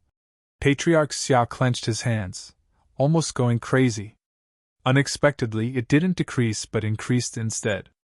Did he think that there was no one in the Xia family? Qin Feiyang said, If you dare to say another word, it will be 3 billion. Patriarch Xia gritted his teeth and said, Fine, I'll give it to you. But please keep your promise and release my son as soon as you get the gold coins. Qin Feiyang said impatiently, Don't talk nonsense. Go and prepare. Patriarch Xia took a deep breath and shouted, Grand Elder, quickly bring 2 billion gold coins. He really gave it? The guards and servants looked at each other. He has to give it. Yes, the young master is the Patriarch's lifeblood. If he doesn't agree, what if they really kill him? Sigh. He lost 2 billion gold coins in one go. This young master really knows how to cause trouble. Who is to blame? It's all because the Patriarch usually indulges him too much. As long as he is disciplined a little, he wouldn't have fallen to today's situation. The servants discussed softly. Whoosh!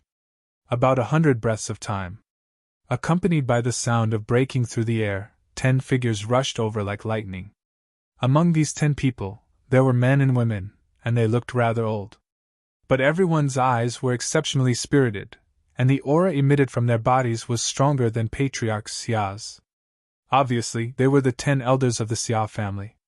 The leader was an old man in white, with a ruddy complexion and white hair, full of spirit. However, at this moment, his gaze was somewhat gloomy. Moreover, among these 10 people, his aura was the strongest. He was a 1-star war master. Swish! The old man in white landed in front of Patriarch Xia and looked gloomily at Qin Feiyang and the others. He frowned and said, Patriarch, are you really going to give it to him? Yes. Patriarch Xia nodded and said, But if you want to take it away, it won't be that easy. The old man in white suddenly realized and took out a qiankun bag from his bosom. He looked at Qin Feiyang and said, Young man, it's not too late to regret now. Qin Feiyang smiled faintly and said, In my dictionary, there is no such word as regret. Quickly throw it over. Humph! The old man in white snorted and threw the qiankun bag to Qin Feiyang with force. Qin Feiyang stretched out his hand and caught it. He smiled and said, Thank you.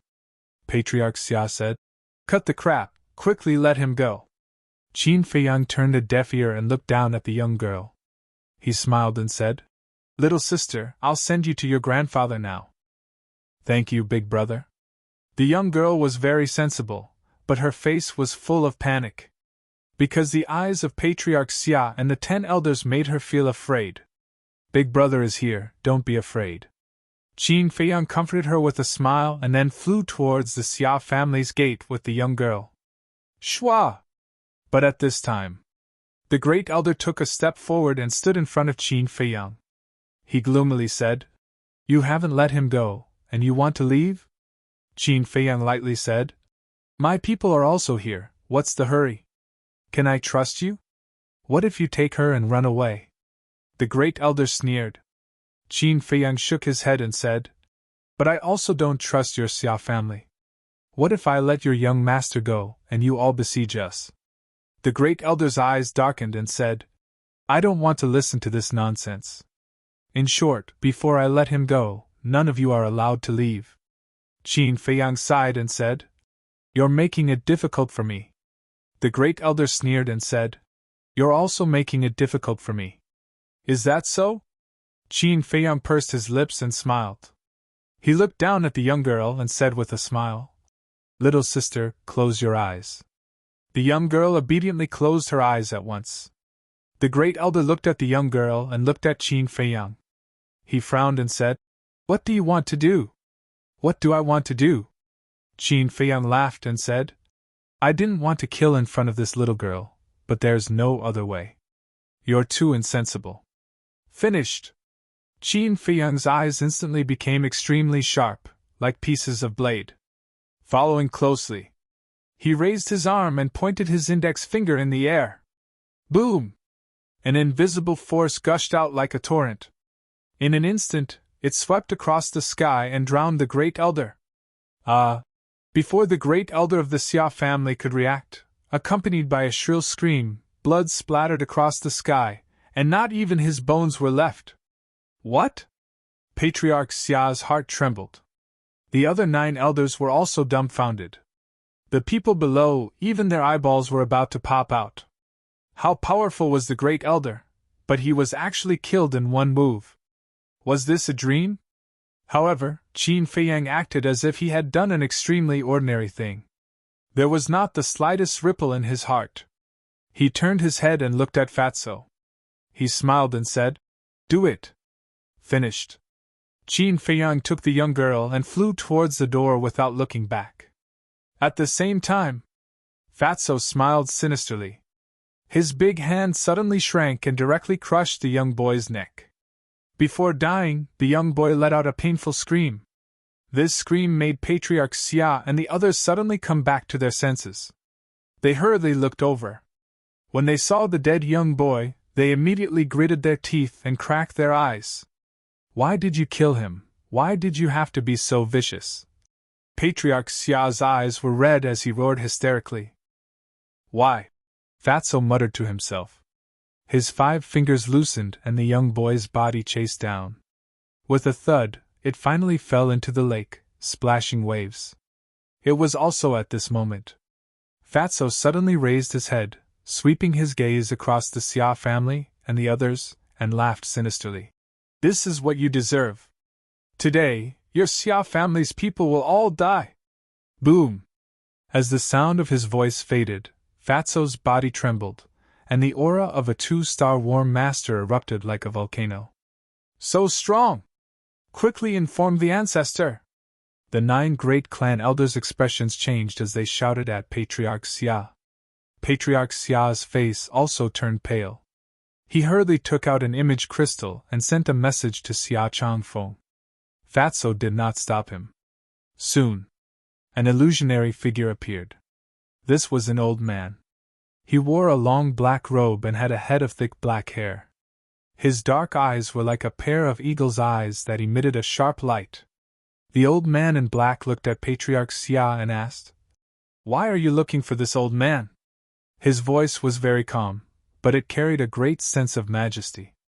Patriarch Xia said in a panic, "Someone came to my Xia family to cause trouble and even killed my son and the great clan elder." "What?"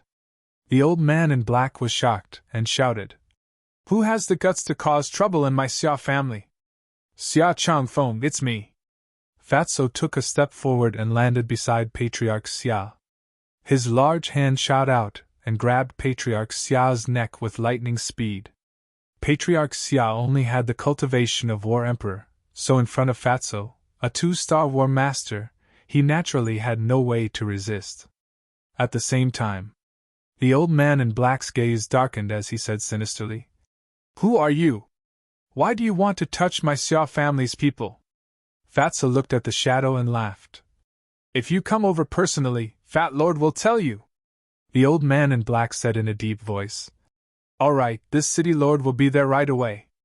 If you have the ability, don't run. Don't worry, I definitely won't. Not only will Fat Lord not run, he will also kill all the elders of your Xia family in front of you. Fatso laughed. Boom! The black dragon battle chi surged, transforming into a torrent that rushed into the sky. In the blink of an eye, a pitch-black giant hand appeared out of nowhere, emitting an aura that could destroy the world, enveloping the 9 elders of the Xia family. The 9 clan elders immediately panicked. You dare! At the same time.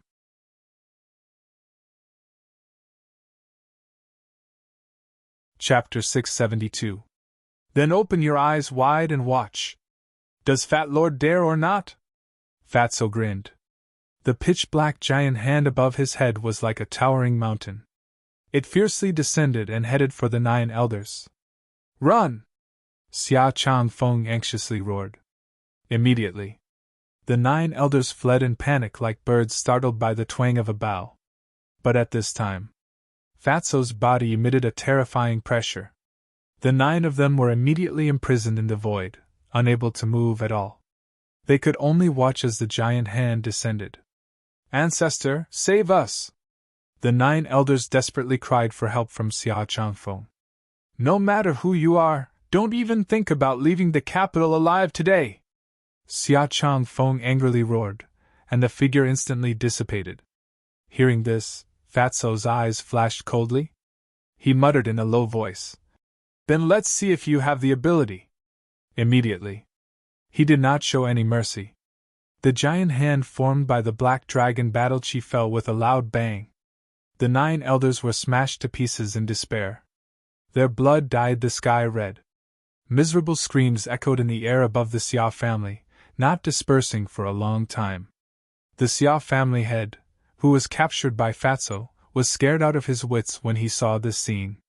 What terrifying strength! How come he had never heard of such a terrifying person before? At the lake below, Situhai, who was standing behind Lu Xingchen and the Wolf King, clenched his fists as he looked at the fatty who was slaughtering everyone in the sky. His old face was full of excitement. At first, he was very worried. But who would have thought that Fatso would kill the 9 elders of the Xia family with just a wave of his hand? He never would have thought that Fatso had already grown to such a level. If this continued, he might really be able to destroy the Xia family today. At the same time, the streets around the Xia family had become a sea of people. Because the commotion was too great, the entire East City was alarmed. Without exception. Looking at Fatso, who was standing in the air above the Xia family, everyone's face was full of shock. Outside the Xia family's main gate, it was also packed with people, and it was bustling with noise. That old man had already stood up. He raised his head and looked at Qin Feiyang and the girl who were flying towards him. His blood-stained old face was filled with joy. Whoosh! Qin Feiyang landed in front of the gate with the girl. In an instant, the place quieted down. Grandpa! The young girl immediately threw herself into the old man's arms and sobbed. Child, it's okay now. Don't cry. The old man patted the young girl's shoulder and comforted her while looking gratefully at Qin Feiyang. Qin Feiyang walked in front of the old man and handed him the Qianquan bag. He smiled and said, Old man, take this Qianquan bag and leave. Young man, thank you. However, I absolutely cannot accept this cosmos sack. The old man hurriedly waved his hands. Qin Feiyang stuffed it into the old man's hands and said with a smile, Take this wealth and live a good life. This won't do! The old man cried out anxiously. Qin Feiyang smiled faintly and said, Keep it. You deserve it. This? The old man hesitated.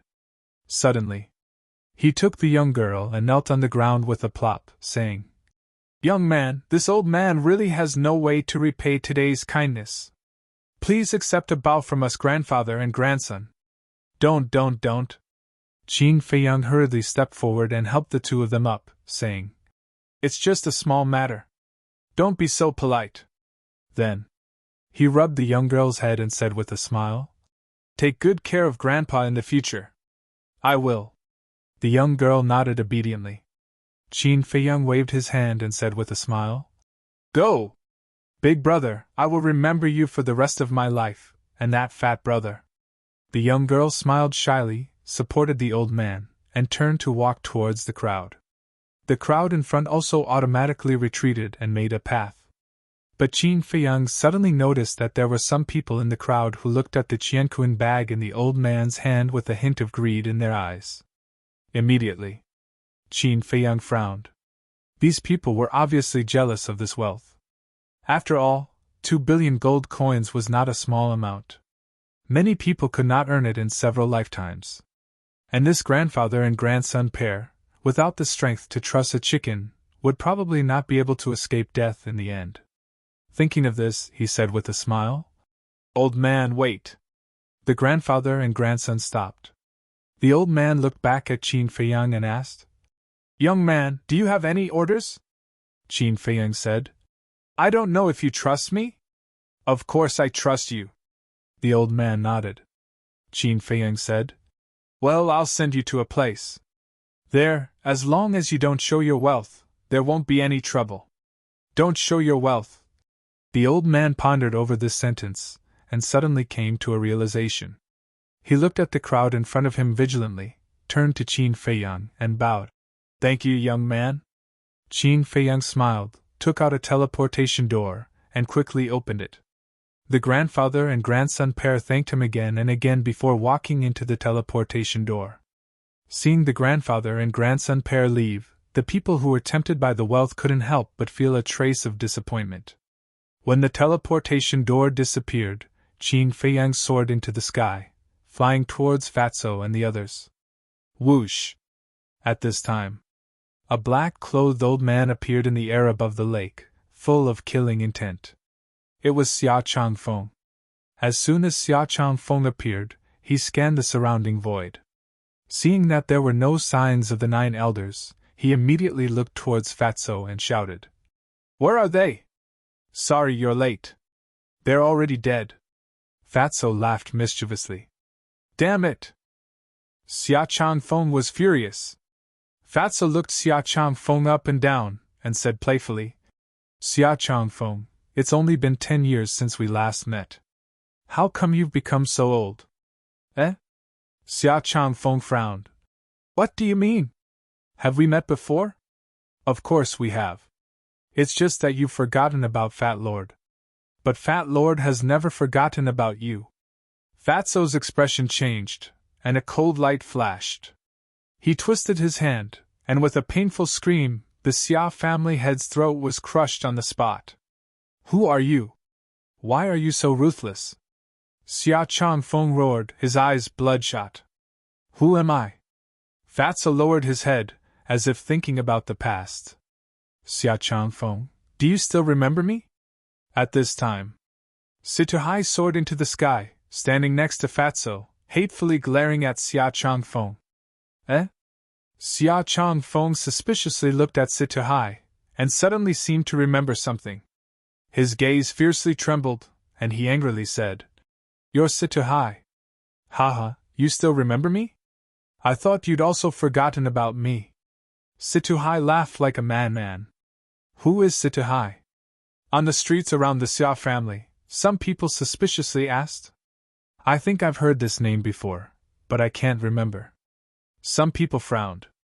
Another person said, "I know this Situhai. He's the Situ family's housekeeper. I also remember. 10 years ago, the Situ family was like the sun at noon in our capital. They were the strongest family, and no one could compare. But later the palace master found out that the Situ family's ancestor had rebelled, and ordered the extermination of the family. From then on, the Situ family became history, and was gradually forgotten by people. But I never thought that the Situ family's housekeeper would still be alive. Now that he's returned, it should be for revenge. But the Situ family's extermination was due to the crime of rebellion. What does it have to do with the Xia family?" Everyone was puzzled. In the sky above the lake, Qin Feiyang, Wolf King, and Lu Xingchen were all silently standing behind Fatso, looking at Xia Changfeng. Xia Changfeng was also silently looking at Situhai, his expression uncertain. This place fell into a deathly stillness. Only Situhai's crazy laughter reverberated between heaven and earth, unable to calm down for a long time. And that laughter was filled with resentment, anger, and unwillingness. Ha ha! Fatso suddenly shook his head and laughed. It's been 10 years. Fat Lord left his hometown and suffered pain and torture, but you're free and unfettered in the capital, enjoying glory and wealth, Xia Changfeng. Don't you feel uneasy? Fatso raised his head to look at Xia Changfeng, his entire body exuding an unresolvable sadness. Xia Changfeng's pupils shrank, and he said in a deep voice, "Who are you?" "Fat Lord, I'm a descendant of the Situ family. Fat Lord's father is the Situ family's patriarch who died tragically at your hands, Situ Hong. Now you better listen carefully to Fat Lord. Fat Lord's name is Situ Tianyu." Fatso shouted. His gaze was like a sharp blade, overbearing. His aura was ostentatious, his long hair and clothes rustling in the wind. At this time, he was like a demon god descending to the world, his entire body filled with a bone-chilling coldness. Situ Tianyu? Xia Changfeng frowned. This name was somewhat familiar. Suddenly, a light flashed in his mind. Situ Hong did indeed have such a son, but he remembered that Situ Tianyu's talent was very mediocre, and he would never be able to become a great person. But now, after only a dozen years, how did he become so strong? Fatso smiled. Do you remember now? Xia Changfeng shook his head. No, with your talent, it's impossible to break through to Battle Master so quickly. Who are you? Speak. Xia Changfeng practically roared out those last words. Fatso chuckled. You still remember my mediocre talent. Looks like you haven't had a good time these years. Xia Changfeng's face immediately twisted.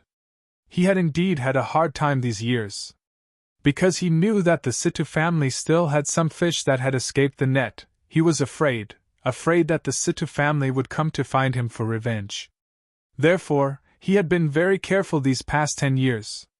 At the same time, he had also been tracking down the remaining fish that had escaped the net, and Situhai was his main target. But after so many years, there had been no news at all. This was like a thorn that had been stuck in his heart, making him unable to calm down. Fatso suddenly smiled and asked, Xia Changfeng, do you regret it now? Xia Changfeng's 10 fingers tightly clenched together, the killing intent in his eyes undisguised. Why are you looking at Fat Lord? Fat Lord asked you if you regret it, didn't you hear? Fatso couldn't help but roar as he spoke. Killing intent burst out from his eyes. Boom! His index finger pointed in the air, and a black dragon battle chi appeared, roaring like lightning. Accompanied by an earth-shaking explosion, a third of the Xia family's residence was instantly turned to ashes.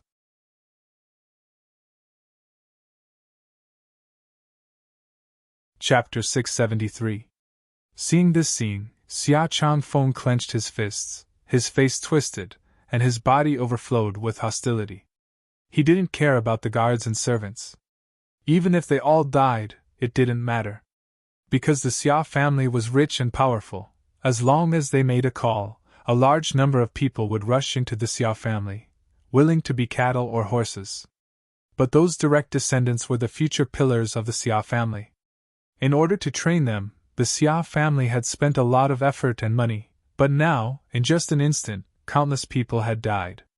His heart was bleeding. Now do you know the taste of heartache? Back then, watching you mercilessly slaughter my Situ family, Fat Lord's heart was also bleeding. Fat Lord can't remember how many people there were in the Situ family at that time. But Fat Lord remembers that blood dyed the earth, corpses were everywhere, and there were screams of despair. Those sinister faces of yours are just like those demons. They're disgusting and nauseating. Now Fat Lord will ask you again. Do you regret it? Fatso took a deep breath and looked at Xia Changfeng with a faint smile. Xia Changfeng laughed sinisterly. I only regret that I didn't kill you back then. Is that so? Unfortunately, there's no medicine for regret in this world. Fatso shook his head, a cold light flashing in his eyes. Boom! He stretched out his arm and waved it, causing black dragon battle chi to flood downwards. You dare! Xia Changfeng's expression changed, and he hurriedly sent out a palm. Battle Chi surged, turning into a torrent that rushed towards the black dragon Battle Chi. Boom! The two streams of Battle Chi collided like comets, creating a deafening explosion. Both of them took a step back. Two-star battle ancestor? I didn't think that after so many years, your cultivation would only improve a little. You really disappoint, Fat Lord. Fatso shook his head. Little bastard, don't think that just because your cultivation is the same as mine, you have the qualifications to challenge me. Let me tell you, you're still too inexperienced. Xia Changfeng's hair stood on end, and his battle chi surged. Clang! In an instant, a black war blade appeared out of nowhere. It was several dozen zhang in length as it hovered in the air, emitting an exceptional sharpness. Fatso's pupils shrank as he patted his chest and exclaimed, "Is this a battle art? It's so powerful. Fat Lord is so scared." However, there was a hint of mockery in his eyes. What kind of person was Xia Changfeng? Naturally, he could tell that Fatso was toying with him. A trace of ruthlessness immediately appeared on his old face.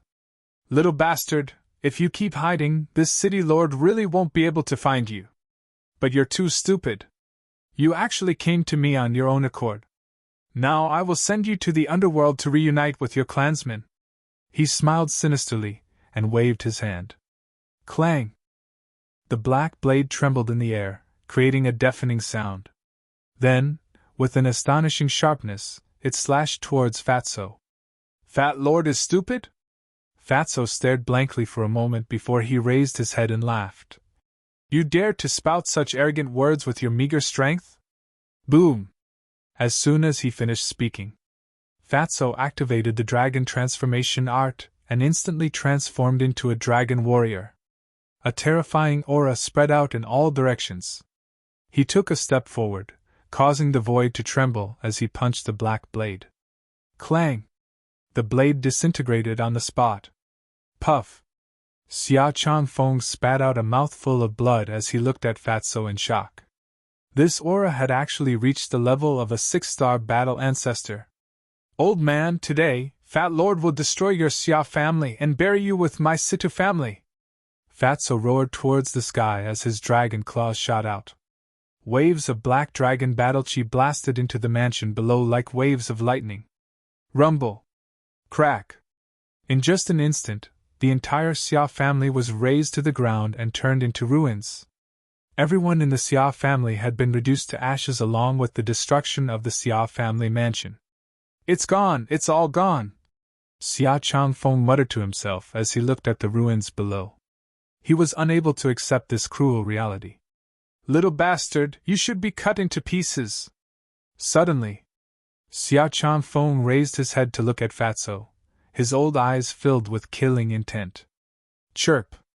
Immediately after, following a sharp chirp, a huge monster soared into the sky from behind him. It was a falcon with a wingspan of over 100 meters. Its body was completely black and cast a large shadow. It was Xia Changfeng's battle soul. Die, you bastard! Xia Changfeng roared hysterically. The falcon immediately swooped down, its entire body filled with an imposing aura.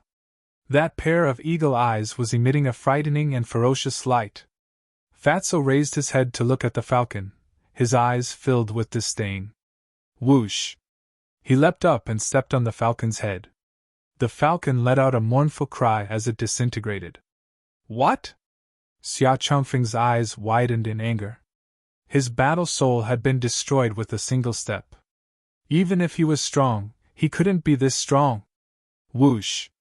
While Xia Changfeng was in a daze, Fatso stepped forward and landed behind him. Then, he whispered in Xia Changfeng's ear, Old man, it seems like you've exhausted all your abilities. That Fat Lord should send you on your way. Xia Changfeng immediately quivered, his back unable to stop a chill from running. He began to flee without hesitation. Now, he didn't even have the courage to turn around and look at Fatso. His heart was filled with fear. However, just as he took a step forward, a heart-wrenching pain came from his back. Then, He felt a large hand burrowing into his body and grabbing his heart. In that instant, it was as if he had been struck by lightning, his body and mind trembling. He didn't need to think to know that the owner of that hand was Fatso. "Don't, child, I was wrong, please be merciful and spare my life," Xia Changfeng begged, his old face filled with panic. Because if Fatso used even the slightest bit of force, he would die on the spot. Fatso said in bewilderment, "Back then when you slaughtered my family, they also begged for mercy. Why didn't you show mercy? Back then, I did participate in that matter. But the real masterminds were those two old bastards from the He and Yuan families. At most, I could only be considered an accomplice. If you want revenge, you should go find them." Xia Changfeng panicked. Fatso frowned. "Is that so? It's really like that. I can swear to the heavens." Xia Changfeng nodded, anxiously saying, "Then touch your conscience and tell me, did my Situ family rebel back then?"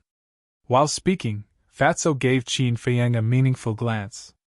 Qin Feiyang understood and secretly took out an image crystal, quietly activating it. But Xia Changfeng stammered, unable to say a complete sentence for a long time. Fatso said, "As long as you tell the truth now, Fat Lord will spare your life." "Really?" Xia Changfeng was delighted. "Fat Lord always keeps his word. Besides, you don't have a choice now." Fatso sneered.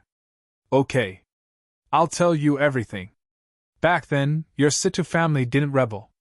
I clearly remember that it was those two old bastards from the He and Yuan families who saw that your Situ family was getting stronger and stronger, so they had evil intentions and framed your Situ family. They were also the ones who instigated the mansion master to destroy your Situ family." Xia Changfeng, who had fallen into panic, finally spat out the truth and cleared the Situ family's name. Qin Feiyang also waved his hand, and a white stream of light flew out of the image crystal and swept into the sky. Soon, a huge image unfolded in the sky above the East City. It was the scene recorded earlier, including the conversation between Xia Changfeng and Fatso. At this moment, the entire East City fell into a deathly silence. Everyone raised their heads and looked at the image in the sky. After a while, the image ended. The East City immediately boiled over. "So it turns out that the Situ family was framed back then. The Yuan, He, and Xia families are really despicable. They framed the loyal and spread rumors to mislead the public. They must pay with their blood, that's right. Although this matter happened more than 10 years ago, we can't let the loyal and the people of the Situ family die with grievances." The people were filled with righteous indignation. They had never seen such a despicable and shameless person. The Situ family could become stronger and stronger because they were capable. What was the meaning of slandering them and framing them behind their backs? Even if they were jealous, they couldn't be so despicable. At the same time, Fatso also closed his eyes, and 2 drops of tears rolled down his cheeks. These were tears of joy. Situhai was also muttering to himself, and tears were also streaming down his face.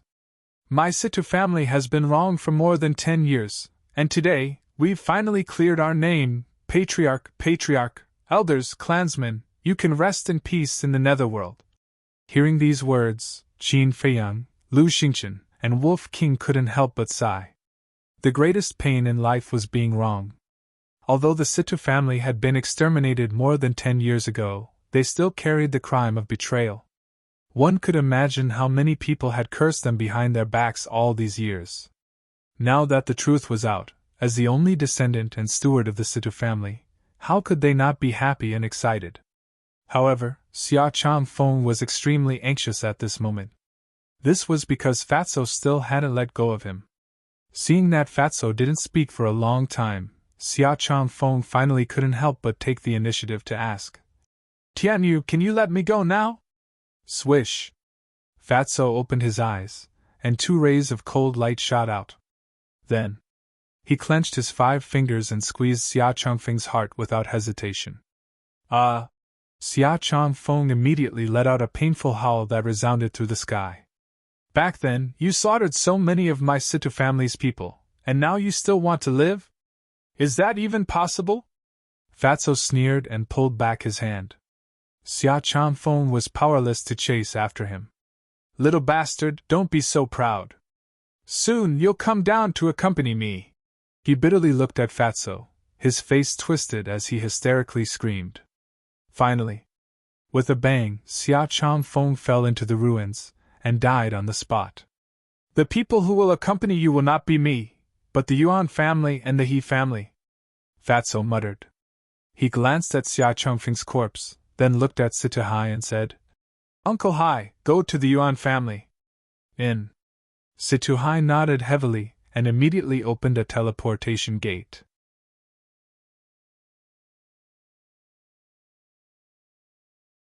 Chapter 674. Boom!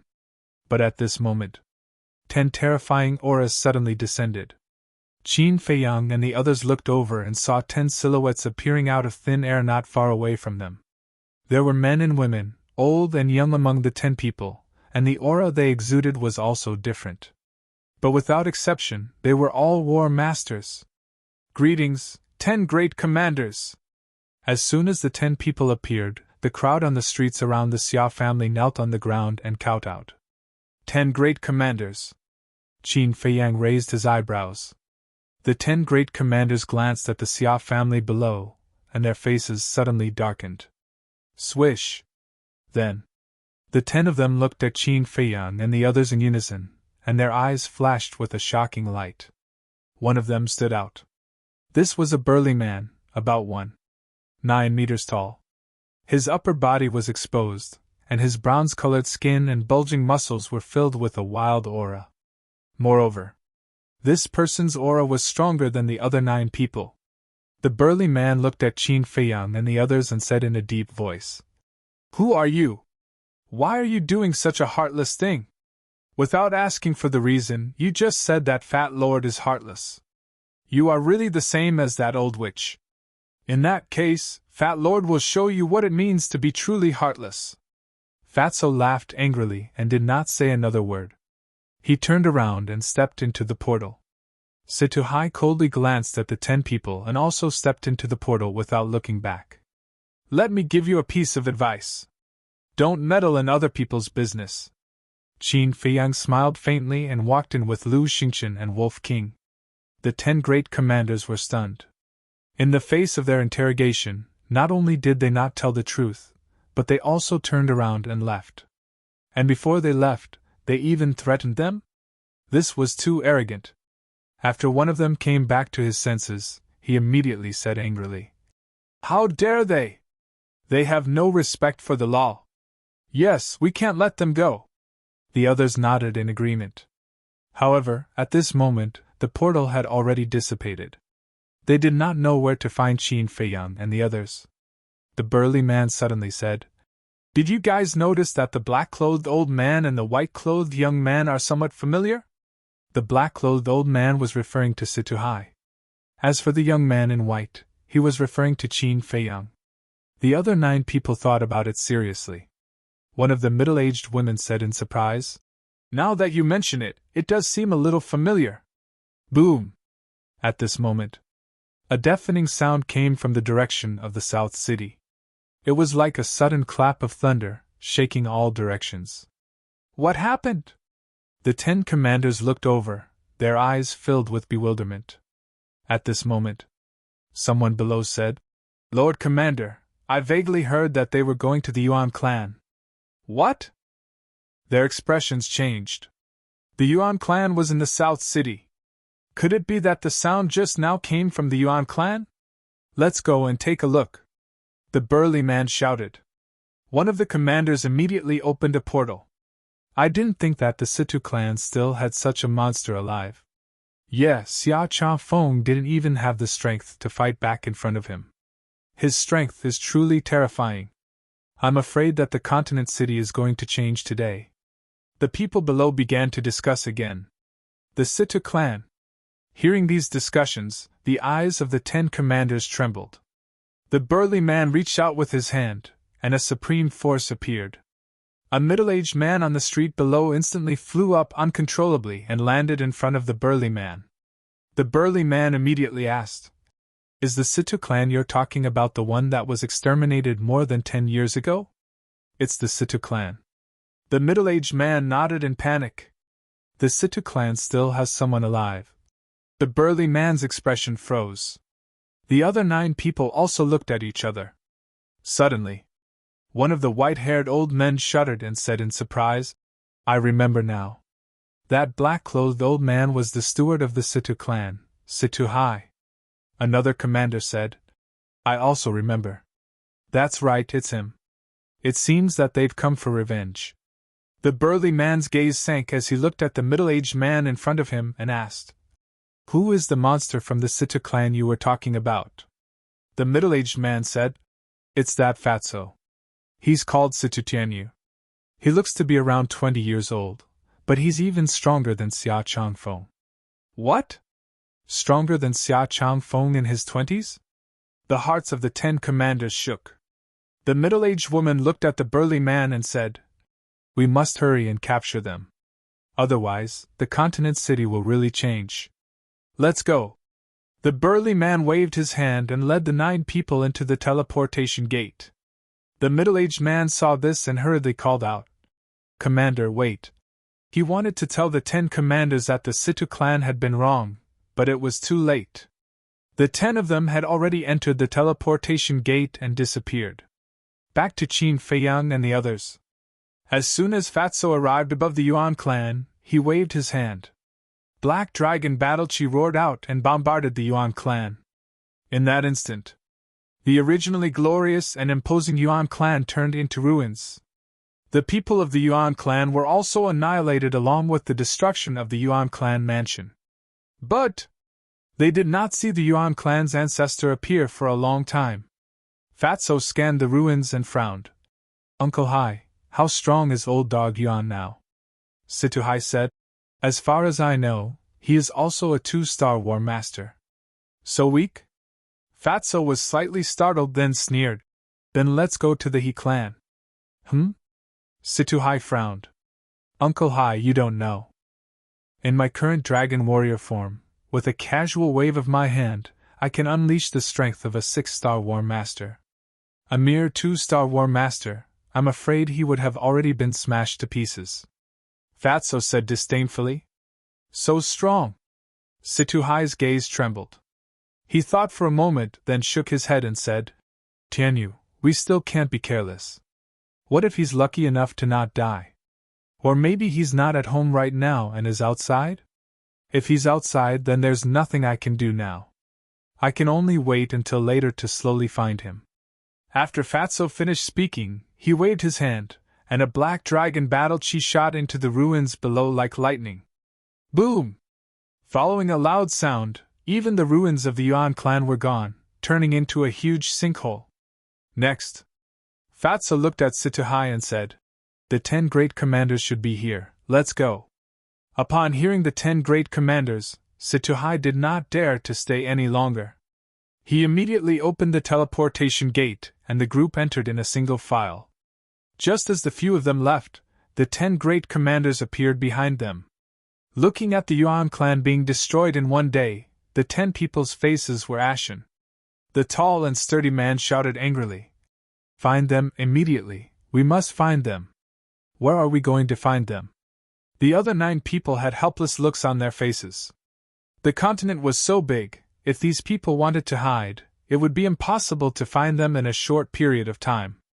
Suddenly, the middle-aged woman said, I remember that back then, other than the Yuan clan and the Xia clan, the He clan also participated in the destruction of the Situ clan.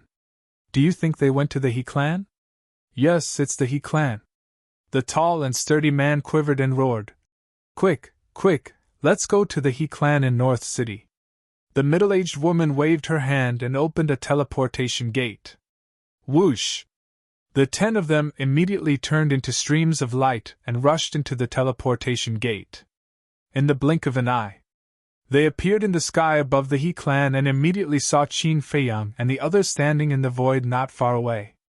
Fatso, on the other hand, was currently raising his arm and pointing his index finger at the He clan below, battle chi surging at his fingertips.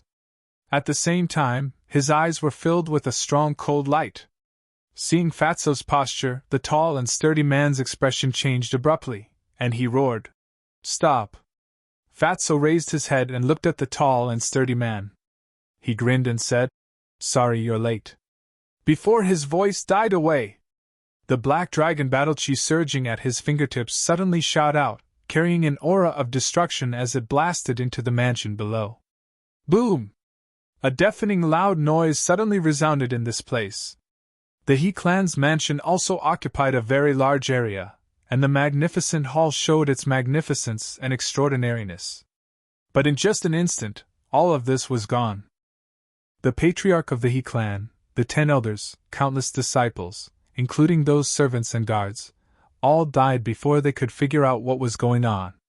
The 10 commanders were dumbfounded. The He clan was destroyed just like that? Whoosh! The next moment, the 10 of them looked at Fatso, their eyes flashing fiercely. However, Fatty didn't pay any attention to them. His eyes were fixed on the ruins below. He was looking for the He clan's patriarch. Who did it? All of a sudden, an angry roar exploded in the ruins below. Then, a red-haired old man with disheveled hair and a dirty face soared into the sky, his entire body covered in blood. But when he saw the 10 commanders, the red-haired old man couldn't help but be stunned. "Old dog long time no see." At this time, Fatso sneered. The red-haired old man raised his eyebrows and turned to look at Fatso. He frowned and said, "Who are you?" Fatso said with a smile, "You've seen me when I was young." "Seen?" The red-haired old man looked up and down at Fatso for a moment, and said angrily, "Who the hell are you? Did you do all of this?" "Yes, it was Fat Lord who did it." "As for who Fat Lord is..." Fatso's eyes turned cold. "Listen carefully, Fat Lord is Situhong's son, Situ Tianyu." "What? Situhong?" The red-haired old man's eyes trembled. "Do you remember now? Fat Lord has already destroyed the Yuan and Xia clans, and I killed Xia Changfeng. Now it's your turn," Fatso said. "You killed Xia Changfeng?" The red-haired old man was surprised.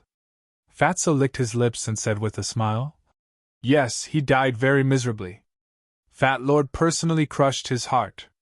Tell me, how do you want to die?" "Situ Tianyu, don't go too far. Back then, it was because your Situ clan rebelled that they were exterminated," the burly man shouted angrily. "Shut up!" Fatso shouted coldly and suddenly looked at the burly man. His eyes were incomparably crazy. "What do you know? What qualifications do you have to talk nonsense here?" The burly man frowned. Whoosh!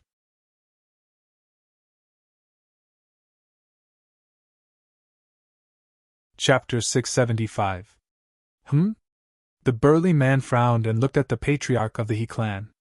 The patriarch of the He clan felt a little guilty. He pretended to be calm and looked at Fatso. "Everyone in Yunzhou knows about the Situ clan's rebellion." "What do you mean by that?" "Old dog, you're still lying!" Before Fatso could say anything, Situ Hai roared. "I didn't do anything wrong. What's there to lie about? But you killed everyone in the He clan. How are you going to settle the score?" The He clan's patriarch stared at them with a cold glint in his eyes. "You!" Situ Hai was so angry that smoke was coming out of his head. He framed the Situ clan and made them suffer for more than 10 years. Now, he was playing the blame game. He was so shameless. "What about me? Let me tell you. If you don't give me a satisfactory explanation, don't even think about leaving." The patriarch of the He clan sneered. "Old dog, I'll kill you!" Situ Hai roared. He had completely lost his mind and lunged at the patriarch of the He clan. Fatso frowned. He grabbed Situ Hai's arm and shouted, "Uncle Hai, calm down!" Situ Hai roared. "He still won't admit it." "How can I calm down?" Fatso smiled. "Have you forgotten? We have evidence now. He has to admit it even if he doesn't want to." "That's right. We have evidence." Situ Hai shuddered. He turned to Qin Feiyang and said, "Little brother, please show us the evidence." "We have evidence." The patriarch of the He clan narrowed his eyes and looked at Qin Feiyang. Qin Feiyang smiled faintly. He took out the image crystal and waved his hand. The recorded image appeared in the sky again. The patriarch of the He clan's face turned pale when he saw the image. The crowd gathered on the street below also roared with righteous indignation. Hidakai, how are you? Not only did you lie to all of us, but you also lied to the mansion master. How should you be punished? As soon as the image ended, the 10 great commanders looked at the patriarch of the He clan. No. I didn't do it. Xia Changfeng is slandering me. The He clan's ancestor hurriedly shook his head. He looked at the burly man and said, Brother Mo, you must believe me. I am innocent. The burly man shouted. The evidence is conclusive, and you're still quibbling. You're really stubborn. Take him down! The other 9 commanders nodded and immediately surrounded the He clan's patriarch. Seeing this, the old ancestor of the He family panicked. Suddenly, he turned to look at Fatso and roared, Little bastard, even if I die, I'll drag you down with me. Boom! His aura erupted as he charged towards Fatso without looking back. His eyes were brimming with killing intent. 3 Star Wars sect? Fatso was startled for a moment before he disdainfully said, You're a bit stronger than that trash Xia Changfeng. But if you want to drag Fat Lord down with you, you're still lacking. He took a step forward, advancing instead of retreating. Die! When the 2 of them met, they roared at the same time and punched each other with all their might. Boom! Ah! The 2 fists fiercely collided. Xia Changfeng screamed miserably and was sent flying on the spot. Following closely, his body exploded in the air, and blood dyed the sky red. So strong! The pupils of the 10 commanders shrank. A mere 2 Star Wars sect had actually killed a 3 Star Wars sect in an instant. This was too crazy.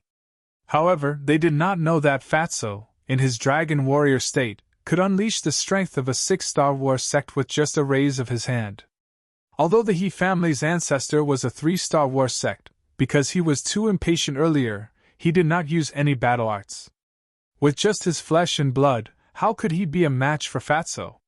However, after killing the He family's ancestor, Fatso's killing intent did not dissipate. Because he still had his greatest enemy. That was the Cloud State Palace Chief. However, he also knew that with his current strength, he was still not a match for the Cloud State Palace Chief. Who? Taking a deep breath, he turned around and landed beside Qin Feiyang, smiling. Boss, we can go now.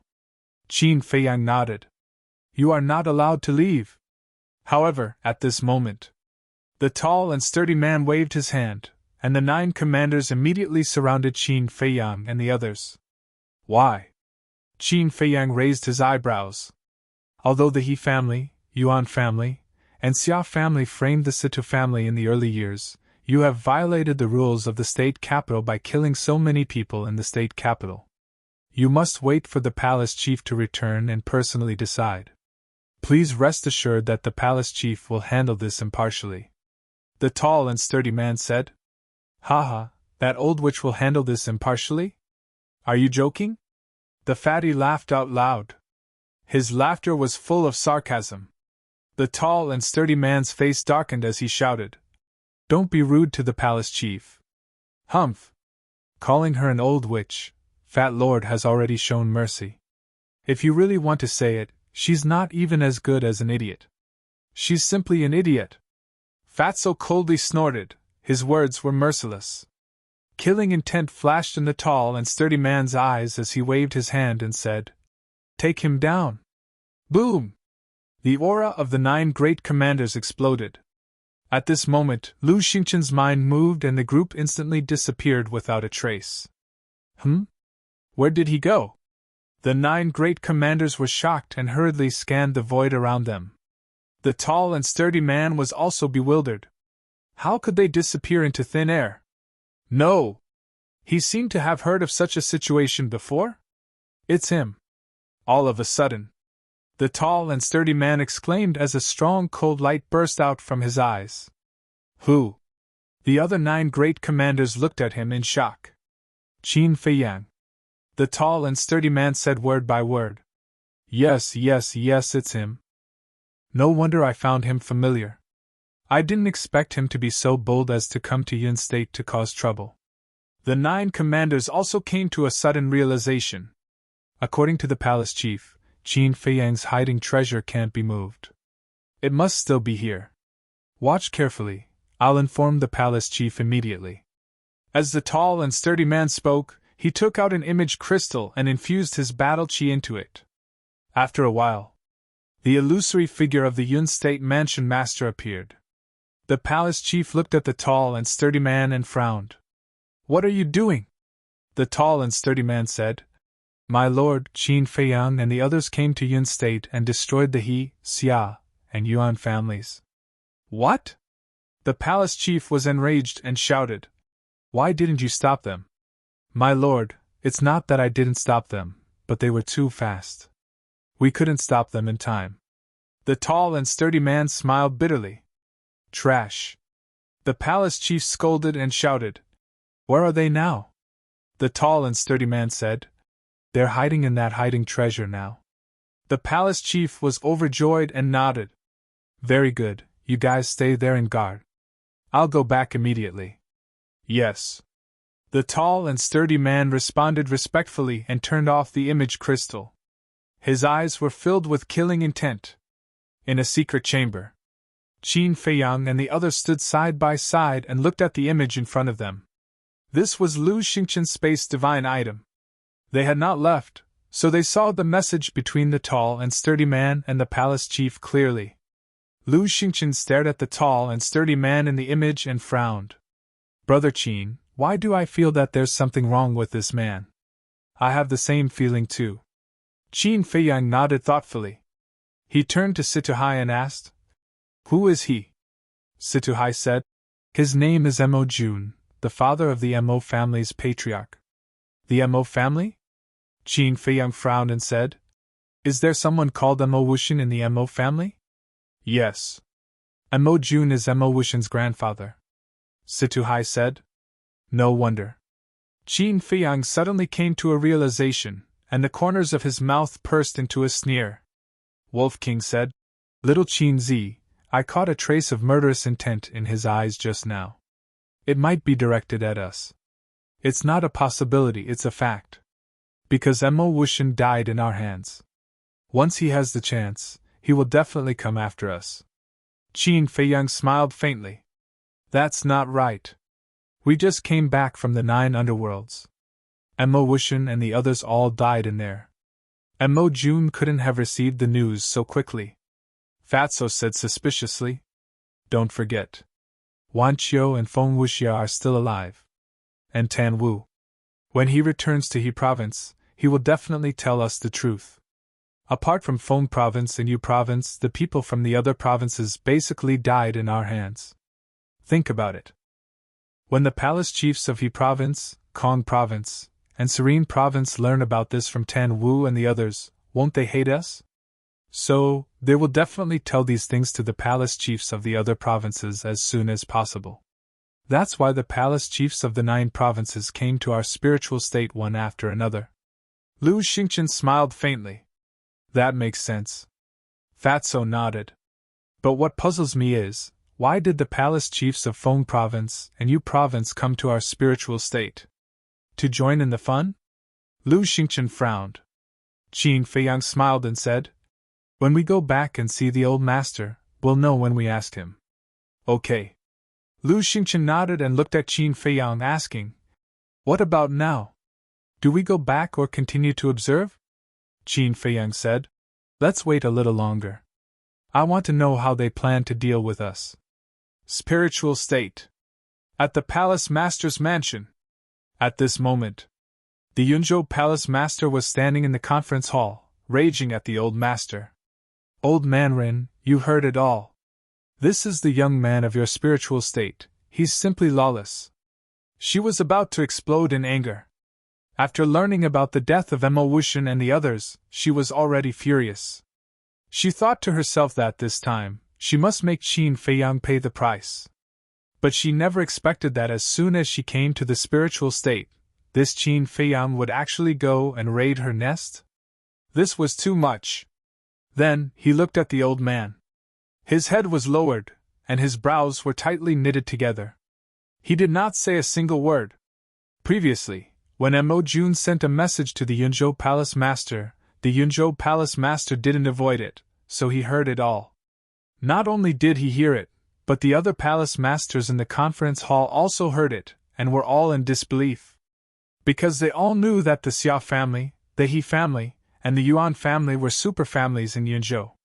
Moreover, the ancestors of the three families were highly valued by the Yunzhou Palace Master, and it wouldn't be an exaggeration to say that they were his right-hand men. But this Qin Feiyang actually destroyed the three great clans in an instant. Wasn't this clearly going against the Cloud State's mansion master?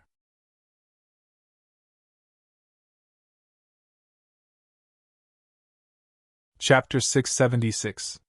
Seeing that the old man was silent, the Yunzhou mansion master quickly lost his patience and shouted, "Say something, don't think that silence will solve this." The old man looked up at her, and then lowered his head in silence again. To be honest, he was very angry now. He even wanted to call Qin Feiyang over and give Qin Feiyang a few slaps. Wasn't this causing trouble for him? Couldn't they just stop? Old man Ren, this is not a small matter, you can't cover up for Qin Feiyang anymore. Yes, if you don't deal with it impartially today, we will report it to the Emperor and ask him to make a decision. The two white-haired old men said one after another. One of them was the Kunze Mansion Master, and the other was the Changzhou Mansion Master. Their purpose of coming to the spiritual state was naturally to settle the score with Qin Feiyang. Because the blonde and green-haired young men were forced to jump into the sea of misery by Qin Feiyang. The old man raised his eyebrows and suddenly stood up. He looked at the Cloud State's manor head and said, "This old man will go with you to Cloud State to investigate this matter thoroughly. If Qin Feiyang really killed the innocent, this old man will definitely not protect him. I was waiting for you to say that." The Yunzhou Mansion Master sneered, opened a portal, and stepped aside. He looked at the old man and said, "Please." The old man snorted and strode into the portal. The Yunzhou Mansion Master looked at the others and smiled. "Everyone, why don't you come to Yunzhou for a visit?" "That's what I was thinking." The Kunze Mansion Master nodded and smiled. Then, the group of giants stepped into the portal one after another. Yunzhou, above the He family. Seeing the old man appear, Qin Feiyang and the others looked at each other. Why did the old man come in person? The old man glanced at the ruins below and shouted, "Qin Feiyang, come out! What should we do?" Fatso was a little flustered. Wolf King rolled his eyes at him and said, "We have evidence in our hands, what are you afraid of?" Fatso said in realization, "Yes, what am I afraid of?" At the same time, the Yun State Mansion Master and the others appeared one after another. Seeing the He clan in ruins, they couldn't help but frown. The Yunzhou Manor Lord looked around and shouted, "Qin Feiyang, I know you're still here. Stop hiding and come out." "Who said I was going to hide?" Before he could finish his words, Qin Feiyang's faint laughter rang out. Next, Qin Feiyang and the others appeared in front of the old man out of thin air. "Lu Xingqian is here too?" The old man frowned and looked at Qin Feiyang angrily. "Tell me, what's going on?" Qin Feiyang shrugged and said, "I didn't do it. It was Fatso." The old man then looked at Fatso. Fatso said, "I'm here for revenge." "Revenge?" The old master frowned. Fatso had told him about this before, so he also knew that the Situ clan was wrong. But there was no evidence. Who would believe it? Fatso looked at the Yunzhou Manor Lord and sneered. "Old witch, don't you feel guilty at all? Who are you talking to? Did you eat a leopard's guts?" The Yunzhou Manor Lord's face was gloomy. He actually called her an old witch in front of so many people. Was he deliberately embarrassing her? "What? Are you upset that I called you an old witch? Then can Fat Lord call you an idiot?" The fatty's face was full of mockery. "You're courting death." The Cloud State Manor Lord was enraged. A terrifying aura surged towards Fatty. But then, The old man waved his hand and blocked the pressure of the Yunzhou manor lord. He said in a deep voice, "No one is allowed to do anything before the matter is clarified." The Yunzhou manor lord said angrily, "The truth is right in front of us. What else is there to investigate? The truth? What right do you have to say that? Back then, the Xia clan, Yuan clan, and He clan worked together to frame the Situ clan. Why didn't you investigate the truth?" Fatso shouted. The Yunzhou manor lord raised his eyebrows and asked, "What do you mean? You don't know? To think that you're the manor lord of a state. You're just an old fool. Fat lord, let me tell you, the Situ clan has never had the intention to rebel." Fatso sneered. The Yunzhou manor lord said angrily, "Nonsense!" Fatso said, "If Fat Lord is not talking nonsense, are you going to repent in front of the graves of my parents and clansmen?" Mo Jun's expression changed slightly when he heard that. He hurriedly said, "Sir, shut up for this seat." The Yunzhou manor lord shouted coldly. He looked at Fatso and said, "If the Situ clan is really wronged, I have nothing to say even if you kowtow and apologize, let alone repent." Mo Jun sighed in his heart. Initially, he wanted to tell the Yunzhou manor lord the truth. However, the furious Yunzhou manor lord did not give him a chance to speak at all. This was great. He was looking for trouble for himself. At the same time, Fatso looked at the Yunzhou manor lord in surprise and asked, "Do you mean what you say?" The Yunzhou manor lord said angrily, "Nonsense, I'm the manor lord of a state. How can I go back on my words?" Fatso laughed. Qin Feiyang and the others laughed as well. Then, Qin Feiyang waved his hand and took out the image crystal. The image recorded in the image crystal immediately unfolded in the void in front of them. The Yunzhou manor lord was dumbfounded. How was this possible? The old man was all smiles and secretly gave Qin Feiyang and the others a thumbs up. Moreover, the old man also secretly sent a voice transmission to them. As long as they had evidence, there was nothing to be afraid of. The Feng State manor lord sighed. "I didn't expect the Situ family to be framed. What a pity!" The old man glanced at the Feng State manor lord and nodded. Yes, the Situ family was loyal and devoted, but in the end, they all died an unnatural death. However, those despicable villains are still alive today. Whose fault is this? The other manor lords all looked at the Yunzhou manor lord. The Yunzhou manor lord's old face was livid and red. He wished he could find a hole to hide in. At the same time, he looked at Mo Jun angrily. "Can you blame me for this? You didn't want me to say it?" Mo Jun was helpless. Fatso sneered. "Old witch, do you feel guilty now? Is it wrong for Fat Lord to seek revenge?" The Yunzhou manor lord was silent. What else could she say? She had already lost face. The old man said, "I think this matter should be reported to the emperor. Let him see how foolish the Yunzhou manor lord is." The other manor lords were shocked. This matter was not a big deal, but it was not a small one either. If they did not make a fuss about it, the emperor would not care.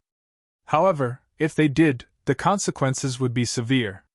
The Yunzhou manor lord alone would definitely be removed from his position and investigated. He might even be executed on the spot. In other words, this old man was determined to get rid of the Yunzhou manor lord. The Yunzhou manor lord was also shocked. He stared at the old man in shock and anger. "Did I say something wrong? Even the emperor is punished the same as the commoners when he breaks the law, let alone us manor lords," the old man said lightly. The Yunzhou manor lord's eyes turned cold. He shouted, "Old man, don't go too far." "Am I? I'm just stating a fact." The old man sneered. "Old man Ren, we're all old friends. Why do you have to be so ruthless? Yes, let's forgive and forget. I think we should just let this matter go. If there's no other way, let her compensate the Situ family." The other manor lords tried to persuade the old man.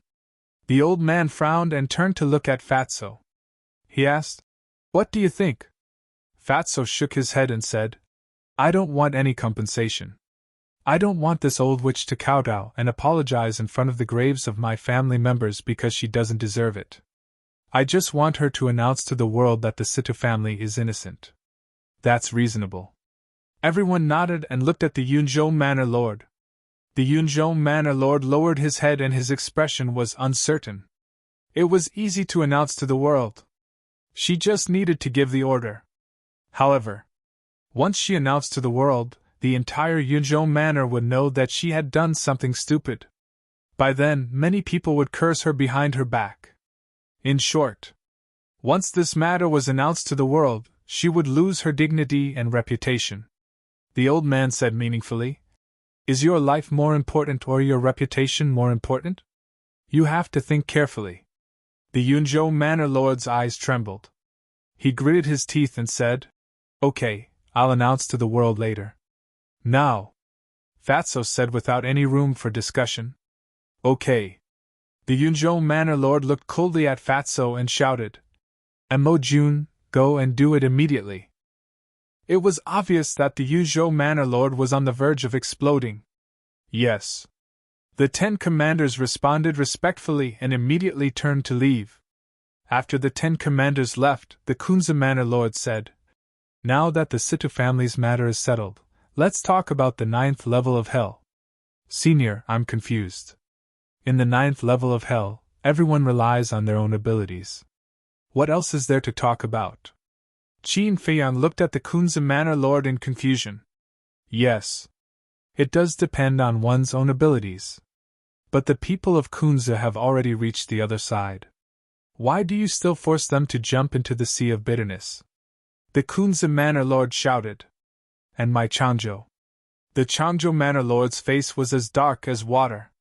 Qin Feiyang thought for a while and asked, "Seniors, are you talking about the golden-haired and green-haired people? Golden-haired? Green-haired? Don't they have names? Are you that ill-mannered?" The Kunze Manor Lord was furious. Qin Feiyang's eyes flashed coldly as he smiled and said, "I'm sorry. My father died early and didn't teach me anything about manners. Besides, I really don't know their names, and I'm not interested in knowing." The two immediately clenched their fists, and their eyes were frighteningly gloomy. "If you asked me, you're just jealous of the victory of the spiritual state. That's right. Those 2 good-for-nothings and Mo Wuxian were killed by us. But do you know what they did to us?" Qin Feiyang sneered. The other manor lords were silent. "You don't know? Let me tell you. At that time, Mo Wuxian and those 2 good-for-nothings reached the other side before us. Guess what? They immediately attacked and killed us. You have to know that we were still in the sea of bitterness, and except for me, everyone else was confused by the illusion. May I ask everyone, is this method of theirs vicious or not? If it weren't for our brilliant methods, we would have been buried in the sea of bitterness. I'm just like that. If you don't provoke me, I don't want to provoke you either. But if anyone provokes me, even if they're God, I won't let them off easily."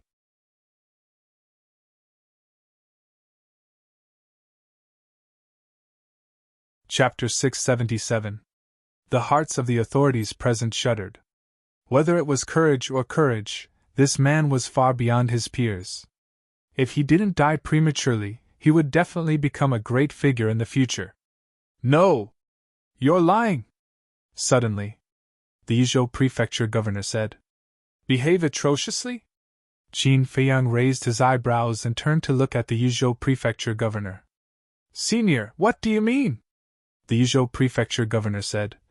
"Wan Qiu told me in person that you were jealous of Mo Wuxian and the others who reached the Nirvana realm first, so you killed them."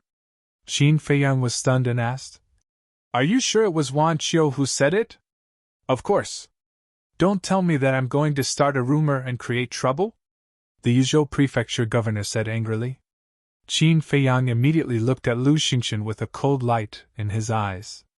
If it weren't for Lu Xingqian who interceded for Wan Qiu would have been dead. How could he have the chance to sow discord? Lu Xingqian also frowned and looked quite angry. Seeing that Qin Feiyang didn't say anything, the Yizhou Prefecture governor sneered. "Are you speechless because your lie has been exposed? What a joke!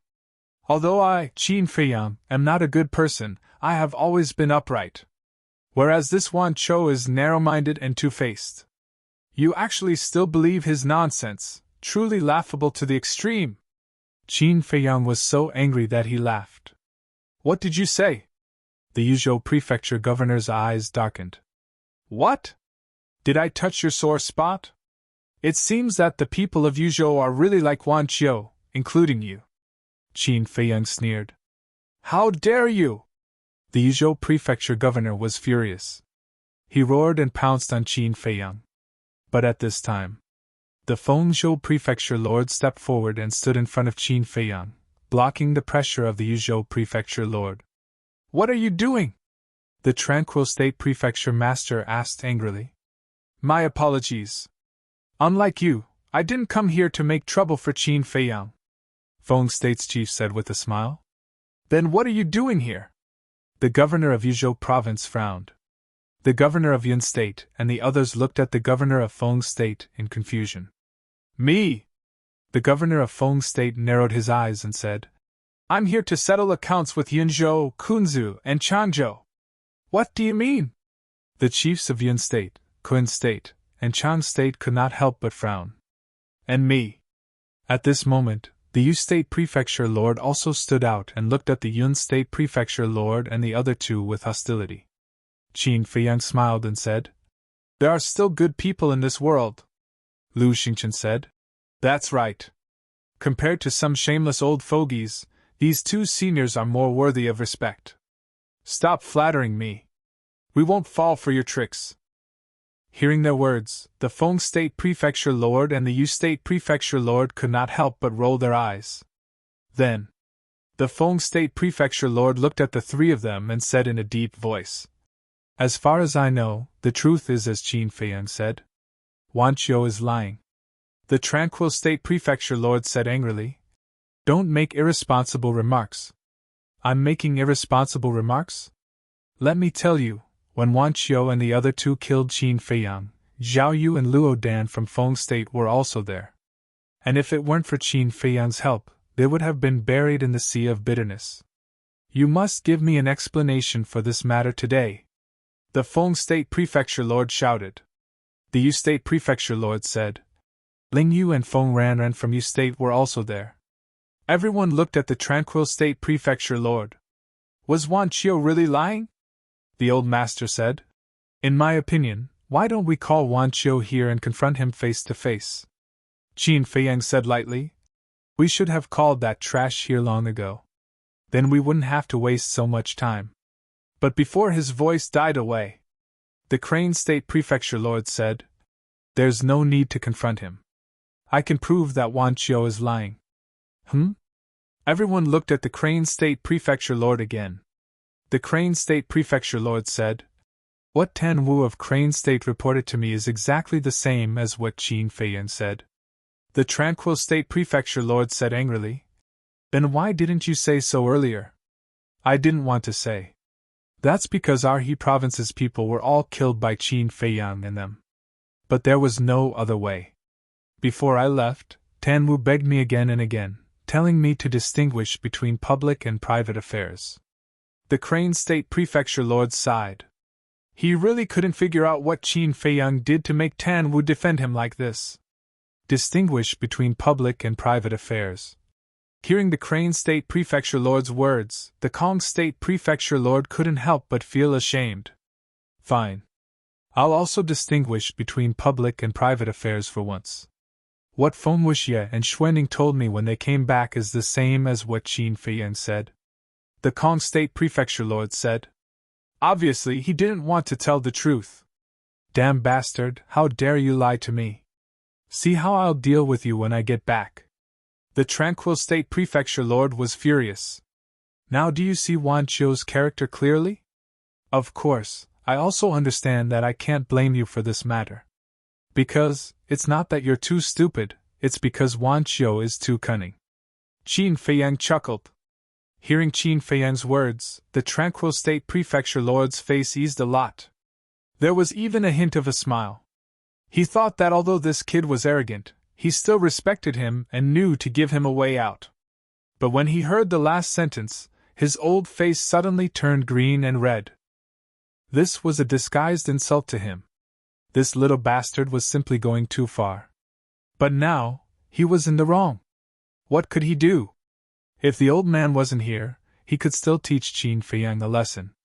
But now, the old man was watching from the side and wouldn't give him the chance. He looked at Qin Feiyang gloomily and said coldly, "I hope you can always be so lucky." How could Qin Feiyang not hear such sarcasm? But he didn't take it to heart at all. He cupped his hands and said with a smile, "Thank you for your kind words, senior." Humph! The tranquil state prefecture lord snorted coldly, opened a portal, and walked in without looking back. He didn't have the face to continue staying in this place. After that, the prefecture lords of Kuan Prefecture and Changzhou also opened the portal reluctantly and left one after another. But the prefecture lords of He Prefecture, Kong Prefecture, Feng Prefecture, and Yu Prefecture didn't leave. Qin Feiyang looked at the prefecture lords of He Prefecture and Kong Prefecture and cupped his hands. "First of all, I would like to thank the two seniors for helping me out. Secondly, I'll say the same thing. In the netherworld, everyone relies on their own means. If it's just because of this matter, then I'll give you a piece of advice. In the future, you'd better not participate in the Battle of the 9 Prefectures. Because at that time, there will still be people who will die." The implication was that one should be able to afford to lose. If one couldn't afford to lose, then don't gamble. If one couldn't afford to lose, then one had to gamble. This was their own problem. Hearing this, the prefecture lords of He Prefecture and Kong Prefecture looked at each other and sighed at the same time. As the masters of a prefecture, how could they not understand these principles? But in their hearts, they were unwilling. In the end, the two didn't say anything more. They opened the portal, turned around, and left silently. The prefecture lord of Feng Prefecture said with a smile, "Little brother, we're leaving too. When you enter the imperial capital, you must get along well with Zhao Yu and the others." The prefecture lord of Yu Prefecture also smiled. Qin Feiyang nodded and cupped his hands. "Seniors, take care." The two smiled, opened a portal each, and left quickly. In this way, only the old man, Qin Feiyang, and the prefecture lord of Yun Prefecture were left here. The old man glanced at the prefecture lord of Yun Prefecture, opened a portal, and said with a smile, "Let's go too." "Wait." But at this moment, the prefecture lord of Yun Prefecture hurriedly shouted, "Is there anything else?" The old man glanced at her indifferently. The prefecture lord of Yun Prefecture ignored the old man and looked directly at Fatso. "Although I killed your clansman by mistake, you are still a person of Yun Prefecture. Now that the misunderstanding has been resolved, isn't it time for you to return to your roots?" "Return to my roots?" Fatso was slightly stunned and looked at the prefecture lord of Yun Prefecture strangely. At the same time, the old man raised his eyebrows and said angrily, "Old man, this is your fault." The prefecture lord of Yun Prefecture said angrily, "Is it wrong for me to let him return to his roots?" "It's not wrong to let him return to his roots. But your fault is that you have bad intentions. If he didn't pass the 9 states tournament, if he didn't have the achievements he has today, would you have let him stay in Yun Prefecture? Obviously not." The old man sneered. The prefecture lord of Yun Prefecture remained silent. "Let me tell you, although Fatso was born in Yun Prefecture, he has always lived in the spiritual state. Besides, he is an inner palace disciple of the spiritual state, and it was the spiritual state that trained him. Now you want to sit back and enjoy the fruits of others' labor? No way. Feiyang, let's go." The old man waved his hand and walked into the portal first. Lu Xingqian and Qin Feiyang also walked in. But Fatso looked at the city below with a complicated expression. Situhai glanced at Fatso and said with a smile, "Tianyu, I won't force you to make any decision. Just do what you think." In fact, Situhai really wanted Fatso to return to his roots. Because if Fatso chose to stay in Yun Prefecture, the Situ family would definitely rise again. It might even surpass the glory of more than a decade ago. But he also knew that Fatso's heart was no longer in Yun Prefecture. "Uncle Hai, thank you." Fatso looked at Situhai gratefully.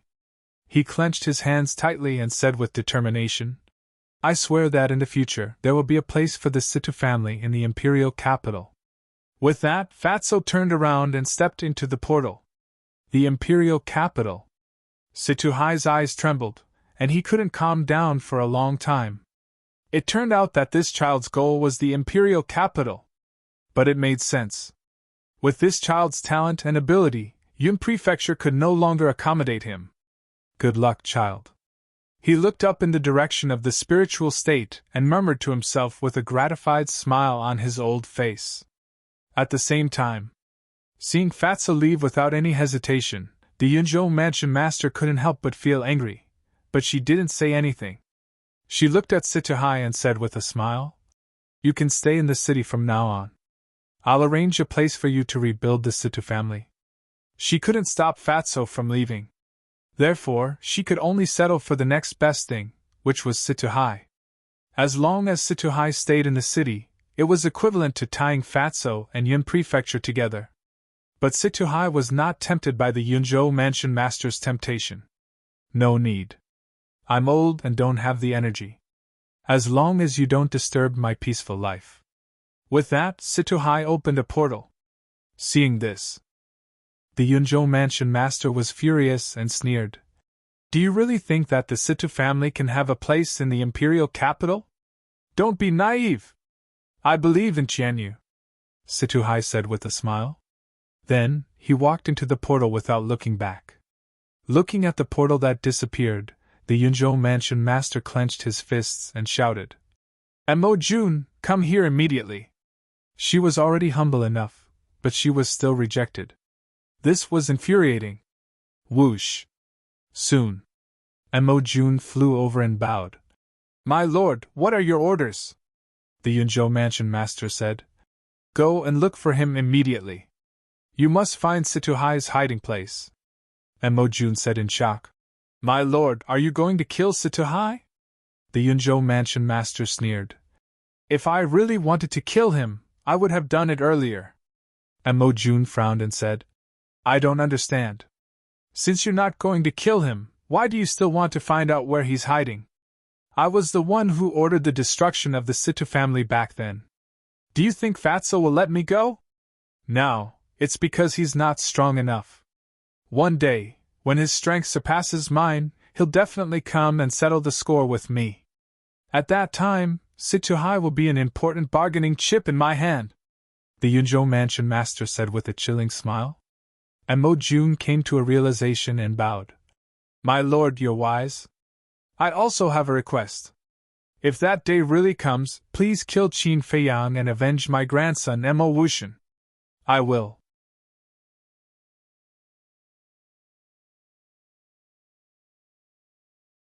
Chapter 678. Spiritual State. In a courtyard of the mansion master's mansion, the old man sat in the pavilion and looked at Qin Feiyang and the others with a livid face. Qin Feiyang and the others stood in front of the old man obediently, not daring to even breathe loudly. Ha ha! Suddenly, Old Masterly laughed in relief. They looked at each other.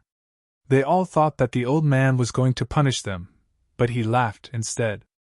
Fatso whispered, Do you think the old man is having a stroke? You're the one who's having a stroke. The old man stopped laughing and glared fiercely at the fatty, saying, I laugh because I remembered the faces of the Yun State Manor Lord and the other old bastards back then. So, it doesn't mean that I'm not angry. Fatso pursed his lips. It's not our fault. Why are you angry? Still complaining? This matter is indeed not your fault, but before you go to Yunzhou, shouldn't you inform me first? Do you know how worried I was when I heard that you were causing trouble in Yunzhou? The old man said angrily. They scratched their heads and laughed awkwardly. But fortunately, you're smart enough to get the evidence first. Otherwise, even I can't protect you today. The old man snorted. Fatso said proudly. Of course, we never do things that we're not sure of. Forget it. The old man rolled his eyes at him and said, This matter is over, so this old man won't pursue it anymore. However, this old man hopes that you won't cause any more trouble for me before we enter the imperial capital. Yes. The few of them stood up straight and replied respectfully. Looking at their serious faces, the old man couldn't help but shake his head and laugh. He looked at Fatso and said, "Do you still want to kill the Yunzhou mansion master?" Fatso nodded without hesitation. "I won't persuade you because she deserves it. But you have to act according to your strength. After all, she's not simple," the old man reminded. Fatso said, "I understand. It's good that you know." The old man smiled and waved his hand. "You can go now. The previous mansion lord has already gone to the imperial capital to report the situation of the Great War of the 9 states to the emperor. I estimate that she will come and take you to the imperial capital in a few days. Do what you need to do, don't leave behind any regrets." "All right." Qin Feiyang and the others nodded. But just as they turned around, the old man said, "Qin Feiyang, wait a moment before you leave. This old man has a few words to say to you." Qin Feiyang was stunned. He nodded and said to Fatso and Wolf King, "You guys go to Uncle Yan's place. I'll find you later." "All right." Fatso nodded. He immediately opened the portal and left with Wolf King. Lu Xingchen also returned to the inner hall. Qin Feiyang turned to look at the old man and said with a smile, "Don't tell me you want me to take good care of my sister again?" The old man rolled his eyes and sighed. "This old man only has one granddaughter. I really can't rest assured. And this old man can't trust the others. I can only rely on you." Qin Feiyang smiled faintly and said, "Don't worry, I will take good care of her. With your words, this old man can rest assured. One more thing. Can you tell me the whereabouts of your Uncle Ren now?" The old man looked at him nervously. "This?" Qin Feiyang hesitated. After a moment he said with a smile, "He is in the canyon below the ruins." "What?" The old man suddenly stood up, his eyes full of shock. "Don't worry, he will be fine. As for why he is there, I promised him that I won't tell anyone, including you," Qin Feiyang said. "A person must keep his word. This old man understands. Actually, this old man doesn't really care about the reason. I just want to know that he is safe," the old man said with a smile. Qin Feiyang was stunned.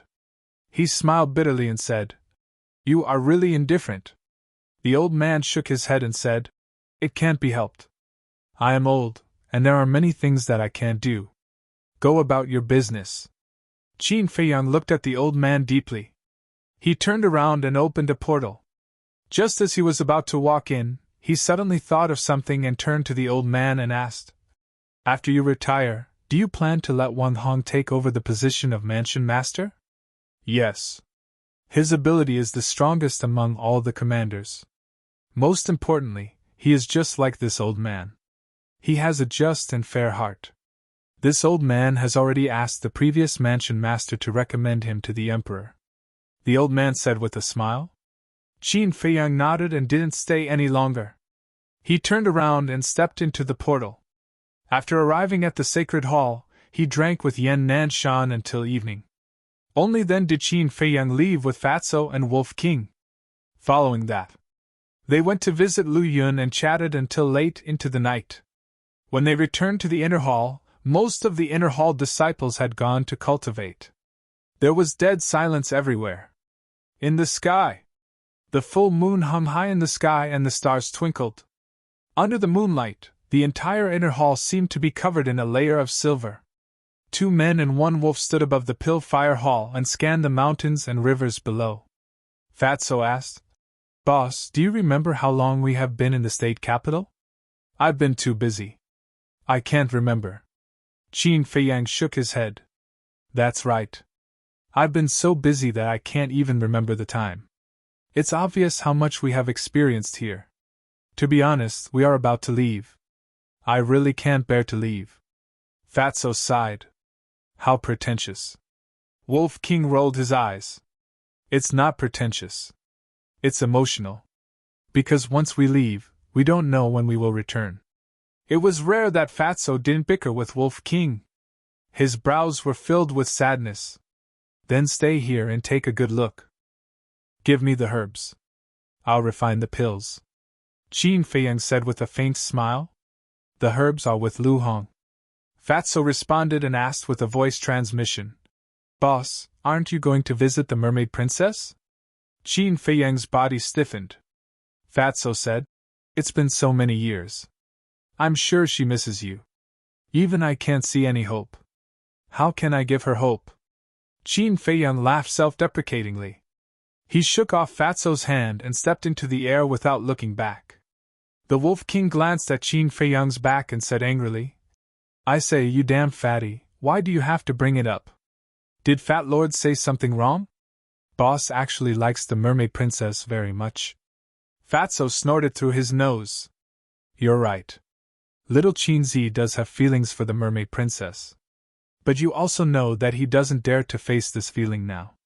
So, don't mention this again in the future. When he finishes all his grudges in the capital, he will naturally go to her. Wolf King said. Got it. Fatso nodded. After pondering for a while, he said, I guess the biggest problem for boss now is he. That's right. This little girl is indeed a headache. Wolf King sighed. If it's up to Fat Lord, just accept them all. Anyway, boss is the future emperor of the great Qin Empire. It's normal for him to have many wives and concubines. Fatso said. Wolf King rolled his eyes at him and said, Love is not as simple as you say. Let nature take its course. It's really troublesome. Tell me, why do we have to be in love? Fatso wondered. Damn, I'm not human. How would I know? Wolf King cursed angrily. Suddenly, he stared at a place below and said in surprise, Isn't that Lu Xingchen and Xinmei? Fatso was stunned and hurriedly asked, Where? Where? Wolf King pointed to the square outside the cultivation hall and said, There. Fatso hurriedly looked over and found Lu Xingchen and Xinmei at the edge of the square. Why are the two of them stuck together? And in the middle of the night? It's not normal. Fatso thought for a while and said with a smile, Do you want to go take a look? Of course. Wolf King smiled sinisterly. Then, one man and one wolf stealthily sneaked in that direction. Pill Fire Hall.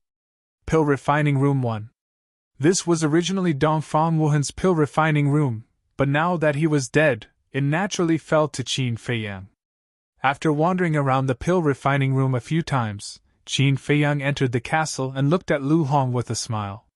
Have you sorted out the herbs you swept in the Butterfly Valley? Yes. Lu Hong nodded. Qin Feiyang asked with a smile. What's the result? I've collected 2 portions of 9-turn dragon blood pills. Now I'm only missing 2 portions of dragon blood. I've also collected 3 portions of spirit sea pills. There are 4 portions of essence soul pills. There are also a lot of herbs for potential pills, 9 Chu yellow dragon pills, and red fire-colored glass pills. In short, it's not bad. Lu Hong said with a smile. Qin Feiyang was overjoyed. This was not just not bad, it was a great harvest. I've also divided the herbs Yin Yuan Ming gave us. According to the 3070. For the 3,000 portions of red fire-colored glass pills, we should have 900 portions. For the 500 portions of potential pills, we should have 150 portions. For the rest of the pills, we should have 30,000 portions each. I've put all the herbs in this qianquan bag. As Lu Hong spoke, she took out a qianquan bag from her arms. Qin Feiyang looked at the qianquan bag and said with a smile, Keep these herbs first and give them to me when I need them. Okay. Lu Hong put away the qianquan bag and took out another qianquan bag, saying, The herbs in here are all for Yin Yuanming. There are a lot of them. I'm afraid it will take at least half a month. Half a month? Qin Feiyang frowned. Yes. 2,100 portions of red fire-colored glass pills. 350 portions of potential pills. As for the other pills, such as healing pills, bone-replenishing pills, regeneration pills, and so on, there are 70,000 portions of each. In total, there are more than 500,000 portions of herbs. I think it's impossible to refine them in half a month. Lu Hong shook her head and said with a smile, This old fox is really greedy. Qin Feiyang was a little annoyed. With his current refining speed, he could refine 1 pill every 10 breaths. This was already very fast. However, even if he didn't stop and rest, he could only refine 300,000 pills in half a month at most. And the old man said that he would probably enter the capital in a few days. There was no time at all. Lu Hong asked, "Why don't we return all these herbs to him?" "Forget it. We can't go back on our words since we've promised him. Besides, if we really return them, we won't be able to earn the 900 portions of red fire-colored glass pills and 150 portions of potential pills. This is also a huge fortune. Let's see how many we can refine."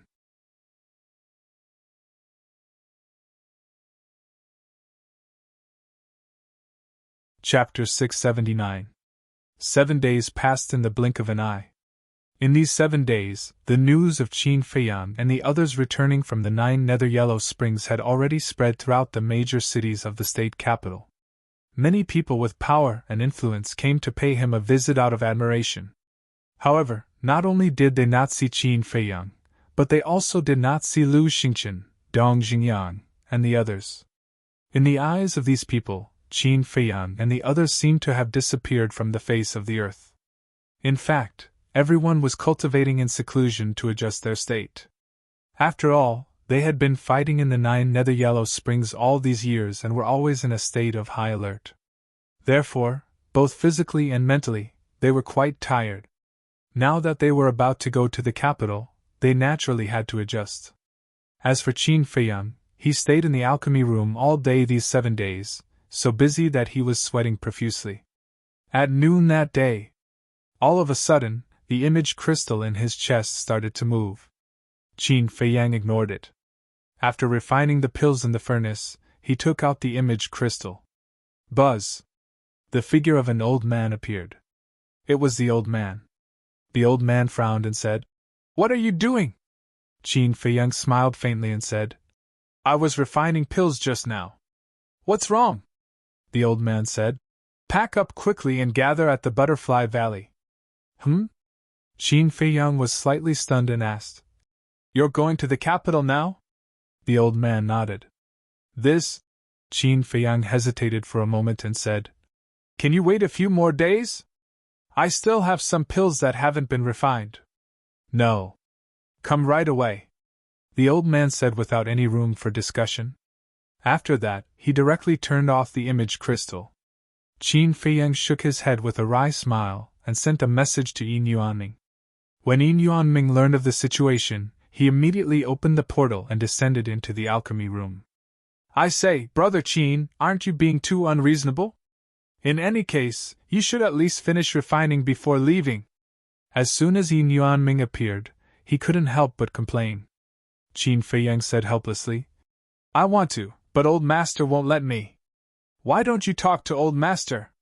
Yin Yuanming's face twitched. Wasn't looking for the old master the same as looking for a scolding? Yin Yuanming asked. "How many have you refined?" "A few 100,000. Qin Feiyang wasn't sure either. Because he had been refining for the past 7 days, he had not counted. "So little?" Yin Yuanming frowned. "You still think it's not enough? Let me tell you, you're lucky to have met me. If it were anyone else, you would give them hundreds of thousands of sets of herbs at once. Who would want to refine it for you? Besides, I haven't rested since I came back from the netherworld. Do you think it's easy for me?" Qin Feiyang said unhappily. Yes. I've troubled you." Yin Yuanming smiled embarrassedly. "Old man?" Qin Feiyang's face darkened. He pointed to a qianquan bag next to the furnace and said, "The medicinal pills are all inside." Yin Yuanming grabbed the qianquan bag and checked it carefully. His face was filled with ecstasy. They were all medicinal pills with 3 Dan veins. Moreover, red fire-colored glass pill and potential pill were both refined. As long as these 2 medicinal pills were refined, it didn't matter if the other medicinal pills were refined or not. Qin Feiyang joked. "Do you feel better now?" "Yes." Yin Yuanming chuckled. Qin Feiyang rolled his eyes at him, took out another qianquan bag from his bosom, and said, These are the remaining medicinal herbs. Yin Yuanming hurriedly waved his hand and said, No need, no need. Just take it as a farewell gift for you. Originally, he thought that it was only a medicinal pill with 2 Dan veins. But now that he looked at it, it was actually all 3 Dan veins. The value was completely different. Farewell gift. Qin Feiyang was stunned. Then, he couldn't help but shake his head and laugh. At the same time, Yin Yuanming also put away the Qiankun bag, and his expression became serious. Brother Qin, although I have never been to the imperial capital, but I can imagine that it is definitely crueler than the state capital. After you go, no matter what happens, you must not be reckless.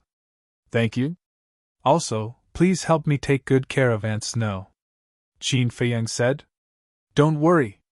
Yin Yuanming smiled and cupped his hands. Then I will take my leave. Let's meet again if fate wills it. Let's meet again if fate wills it. Qin Feiyang cupped his hands.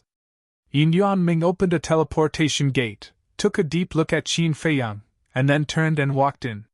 When the teleportation gate dissipated, Qin Feiyang took out the image crystal again and sent a message to Fatso and Wolf King.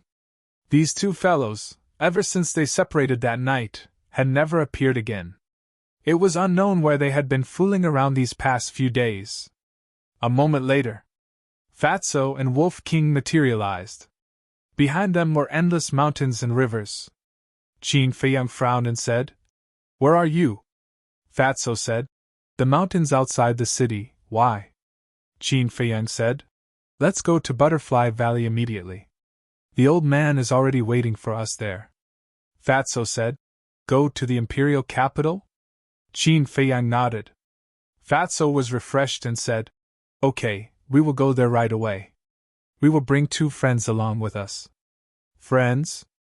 Qin Feiyang was taken aback, but before he could ask, Fatso turned off the image crystal. What friends? Muttering in confusion, Qin Feiyang put away the image crystal and took out a teleportation gate.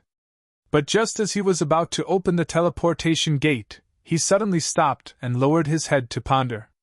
Finally, he entered the castle and looked at Lin Yi. At this moment, Lin Yi and Lu Hong stood together. It was unknown what they were talking about, but there was a smile on their faces. Qin Feiyang asked curiously, What are you talking about? Why are you smiling so happily? Lu Hong smiled and said, Nothing, just some topics between women. Qin Feiyang smiled and looked at Lin Yi again. Before he spoke, Lin Yi said, You don't have to say anything. I have decided to stay.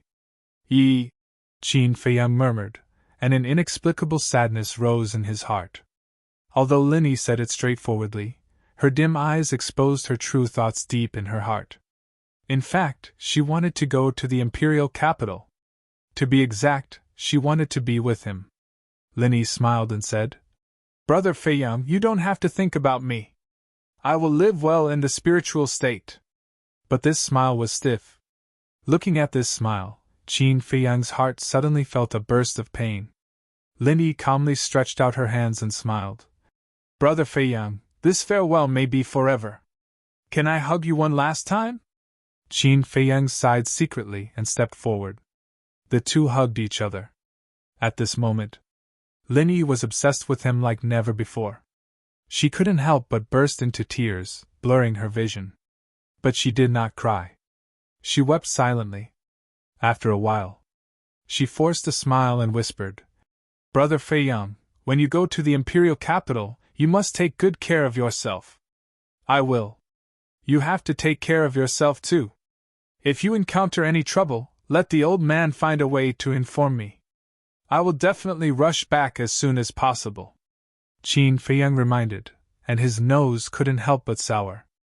Lin Yi nodded, quietly wiped away her tears, got up, pushed Qin Feiyang away, and smiled. Don't let the old man wait for a long time. Send me out. Sigh.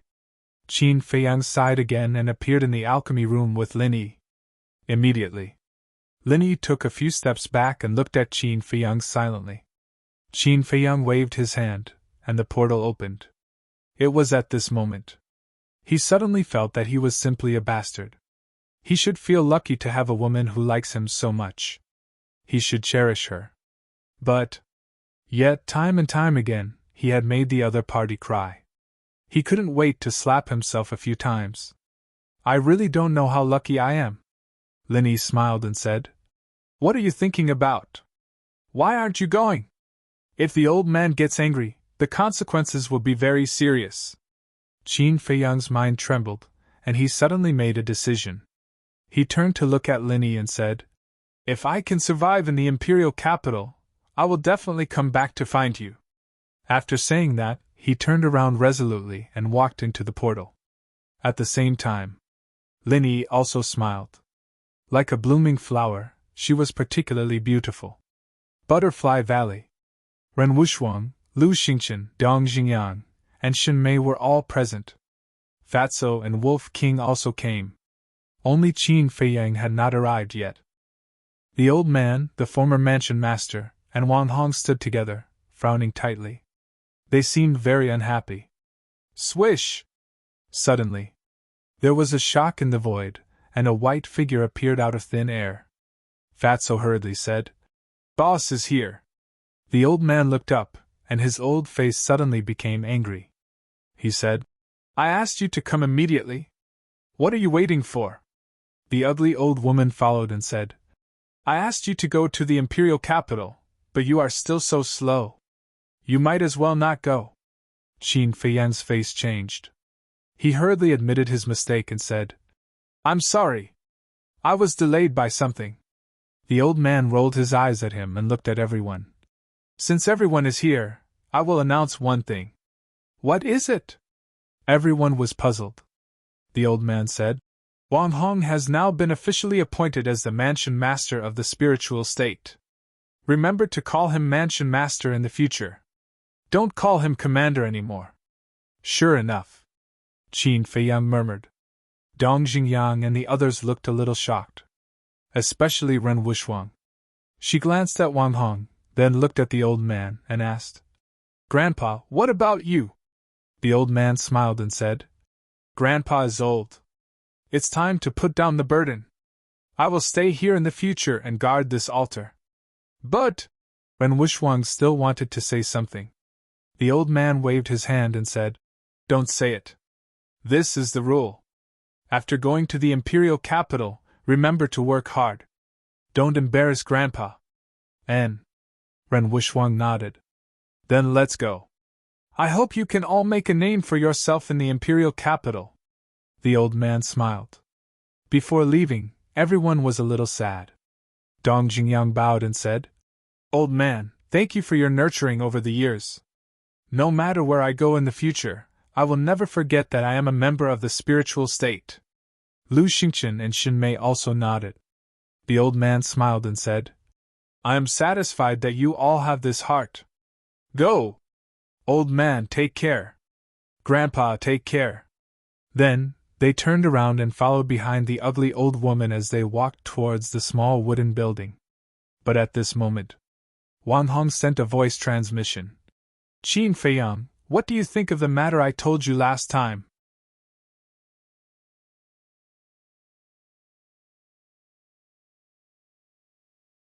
Chapter 680. Who? Wang Hong was taken aback and asked secretly. Qin Feiyang said, Linny. She is now in alchemy room number 1 in the inner hall. I will have to trouble you to take care of her for me in the future. Okay. Thank you, Wang Hong said gratefully in secret. With our relationship, it's too polite to thank me. Let's go. Take care. Qin Feiyang responded with a smile, then took Fatso and Wolf King, turned around, and chased after Lu Xingchen and others. Looking at the back of the group of people, the old master sighed. Our spiritual state finally has someone going to the capital. It's not easy. Yeah. Wang Hong nodded and smiled again. I believe this will be a good start. Yes. In the future, our spiritual state will definitely have many talents. By the way, you and Qin Feiyang were flirting with each other just now. Did you say something secretly? The old master asked. Wang Hong shook his head and smiled. It's nothing. I just told him to keep a low profile in the capital. Really? The old master looked at him suspiciously. Do you think I will lie to you? Wang Hong smiled bitterly. That's true. According to his character, if no one restrains him, I don't know what kind of trouble he will cause in the capital. But this kid is not an ordinary person. Let's not worry about him. The old master smiled. Wang Hong nodded. Swish. At this moment, a middle-aged man descended in front of the old master and Wang Hong. Jiang Qianqing? Wang Hong was taken aback and puzzled. What are you doing here? Jiang Qianqing smiled. I'm here to say goodbye to you too. Goodbye? The old master and Wang Hong looked at each other and looked at Jiang Qianqing suspiciously. I only appeared to protect one person, and this person has now entered the capital. Naturally, I don't need to continue to stay in the spiritual state. Jiang Qianqing smiled faintly. Protect who? The old master was surprised. It doesn't matter who it is. What matters is that he has returned to the capital. Jiang Qianqing smiled faintly and said nothing more. He opened a portal and left without looking back. What's the situation? The two elders looked at each other. They had always thought that Jiang Qianqing was a rogue cultivator, but they never expected that he had come with a purpose. Meanwhile, outside the gates of the temple, a golden-haired woman was walking on a wide street. This woman looked to be in her 20s, and she wore a light golden dress. She had a devastatingly beautiful face and a devilish figure. Her skin was like white jade, suffused with a sparkling luster. Her soft, golden curly hair was like a wave that slowly drifted behind her. Wow! Where did this beauty come from? Amazing! She's simply a goddess! When the disciples of the temple saw this woman, they could not help but stop and take a few more glances. Very soon, the woman walked to the bottom of the stone stairs in front of the sacred hall's gate. Immediately, a young man in white ran up to her and said with a smile, Miss, are you here to sign up? I can show you the way. No, thank you. The blonde woman replied politely. The young man in white was puzzled. If you're not here to sign up, then why are you here? The blonde woman pondered for a while and said, I want to find someone. Who? A man or a woman? The young man in white asked. A man, the blonde woman said. Damn, that bastard's luck is so good. He actually made such a great beauty personally come to find him. The young man in white was indignant. The other men around were also jealous. At this moment, the blonde woman asked, Do you know Qin Feiyang? What? She's here to find Qin Feiyang? Everyone present was greatly shaken. The uneasiness and jealousy in their hearts disappeared. The young man in white asked carefully, May I ask, what's your relationship with senior brother Qin? The blonde woman hesitated and said with a smile, We're friends. Everyone's heart trembled. Even if they were just friends, they did not dare to touch them. Back then, Xing Chuan and Wang Fei had touched Lu Hong. In the end, they were tortured to death by ruffian wolf here. That was a lesson in blood. The young man in white's eyes immediately became respectful and said with a flattering smile, Miss, senior brother Qin was indeed in the sacred palace before, but now he has entered the inner hall. Inner hall? The blonde woman was startled and asked doubtfully, Where is the inner hall? The young man in white shook his head and said, I don't know either, because only by becoming a disciple of the sacred palace and breaking through to the War Emperor realm will one be qualified to go to the inner hall. A trace of disappointment crept into the golden-haired woman's alluring eyes. What are you all doing here? Don't you have anything to do? At this moment, a cold shout sounded. A middle-aged man in black stood in the sky. His aura was like a vast ocean, unfathomable. Greetings, Elder Yen! Upon seeing this person, the disciples present all bowed and greeted him. That's right. This person was Yen Nanshan. Do you all think that you're very strong now and don't need to cultivate? If that's the case, then all of you should get out of the sacred palace. Because the sacred palace doesn't need people like you who don't want to improve. Yen Nanshan shouted with a cold face. No. We'll go and cultivate now. The group of disciples' faces changed drastically, and they immediately dispersed. Miss, Elder Yen and Senior Brother Qin have a good relationship, you can ask him for help. The young man in white whispered to the blonde woman, and immediately fled in fear. Because Qin Feiyang and the others' departure was not announced to the public, other than the various big shots, the other people in the continent's capital did not know that Qin Feiyang had left. They thought that he was still in the inner hall. After the disciples left, Yan Nanshan lowered his head and looked at the blonde woman with a trace of surprise in his eyes. This little girl didn't look very old, but she was already a one-star war emperor. Cough. He coughed and said with a serious face, Miss, this is the sacred palace, outsiders are not allowed to enter. If you're here to register, then pass the first test. If not, please leave immediately. After saying that, he turned around and left. Senior, wait. The blonde woman hurriedly said. What's the matter? Yan Nanshan stopped and lowered his head to look at the blonde woman. The blonde woman cupped her fists and said, I would like to ask Senior to bring me to see Qin Feiyang. Yan Nanshan was stunned and landed in front of the woman. He frowned and said, Who are you to Feiyang? I'm his friend. The blonde woman said. Friend? Yan Nanshan looked at the blonde woman. He was not the same as the group of disciples just now.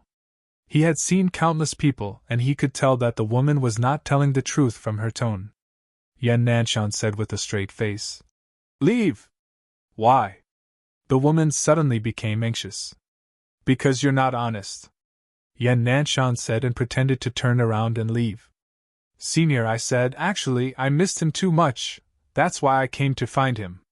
The woman stammered. Her cheeks were already flushed red by the time she finished speaking. Yan Nanshan was stunned. What kind of relationship was that? This brat sure hid it well. Yan Nanshan cursed in his heart and said with a smile, Young lady, you're late. Feiyang is already on his way to the capital. The blonde woman's face turned pale. Yan Nanshan said, If you have anything to say, you can tell me first. I'll pass it on to him when I have the chance. The woman said, Can I meet him personally? Yan Nanshan shook his head. No, unless you go to the capital too. But that's impossible. The woman said anxiously. Then what do I have to do to enter the capital? Yan Nanshan said, Become an inner palace disciple and pass the Great Nine States competition.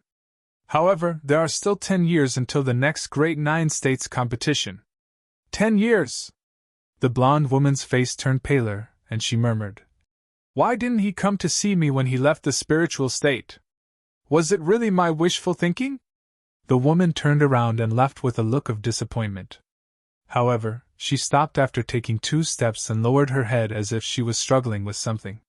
Suddenly, she turned around and looked at Yan Nanshan with a determined look in her eyes. Senior, I want to enter the inner palace. Yan Nanshan looked at her deeply and smiled. What's your name? The blonde woman thought for a moment and said, Senior, just call me Yor. Okay, follow me.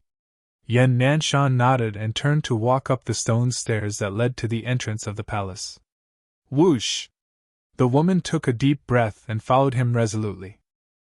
In the passage leading to the teleportation altar, Qin Feiyang and the others were moving as fast as lightning. Suddenly, Qin Feiyang felt a sharp pain in his heart. He immediately stopped and touched his chest. His eyes were filled with bewilderment. This pain came from the concentric knot. At this moment, he could clearly sense the mermaid princess's current emotions. There was disappointment, sadness, and helplessness. He did not understand why the mermaid princess would suddenly have such emotions. Fatso noticed Qin Feiyang's strange behavior and asked suspiciously, Boss, what's wrong? Qin Feiyang did not answer, his eyes flickering. No! I have to go to the Sea of Despair to take a look. He was worried. He was afraid that something would happen to the mermaid princess. But just as he turned around, those strange emotions disappeared again. What's going on? Qin Feiyang was confused. Could it be that the mermaid princess already knew that he was leaving the spiritual state? But that couldn't be. The mermaid princess was in the sea of despair, isolated from the world. How could she have received the news? At this moment, the ugly old woman said angrily, Qin Feiyang, tell me, what are you trying to do? If you don't want to go, just say it. I'm sorry. Qin Feiyang quickly turned around and apologized. Don't waste time, let's go. The ugly old woman glanced at him coldly, then turned around and continued to rush forward. Lu Xingchen and the others glanced at Qin Feiyang suspiciously. Then, they immediately unleashed their fastest speed and followed after him. Fatso frowned and said, Boss, what's wrong with you? Why do you look uneasy? It's nothing, let's go. Qin Feiyang smiled and chased after Lu Xingchen and the others. Although he didn't know why, from the emotions transmitted by the concentric knot, the mermaid princess's life was not in danger. As long as her life was not in danger, he could leave with peace of mind. Strange. Fatso and Wolf King looked at each other and quickly chased after him. Soon.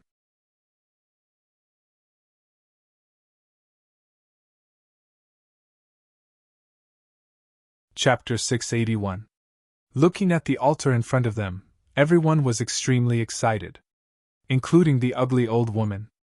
Because once they stepped on the altar, it was equivalent to staying in the imperial capital forever. This was a matter that would bring glory to their ancestors. But, in the depths of Qin Feiyang's eyes, there was an astonishing cold light. It had been more than 10 years. He had been looking forward to this day for more than 10 years. Now that he had finally reached this final step, his heart was unable to calm down. And the past hidden in the bottom of his heart also uncontrollably surfaced in his mind. His heart felt as if it was being cut by a knife. Fatso was standing beside Qin Feiyang.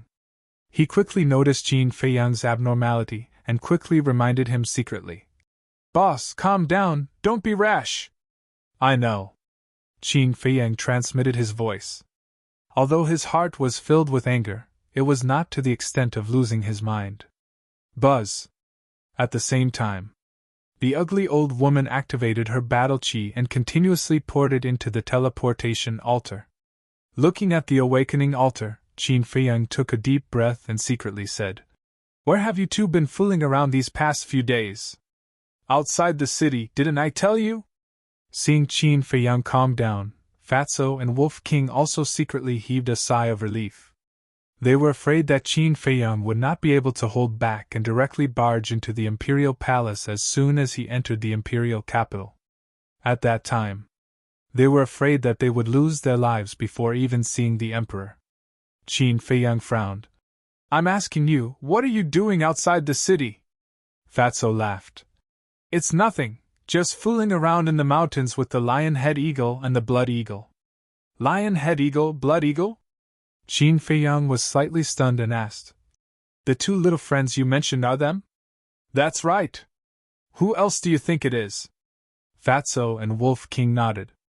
Qin Feiyang looked around, then looked at Ren Wuxuang and asked suspiciously. Then where are they now?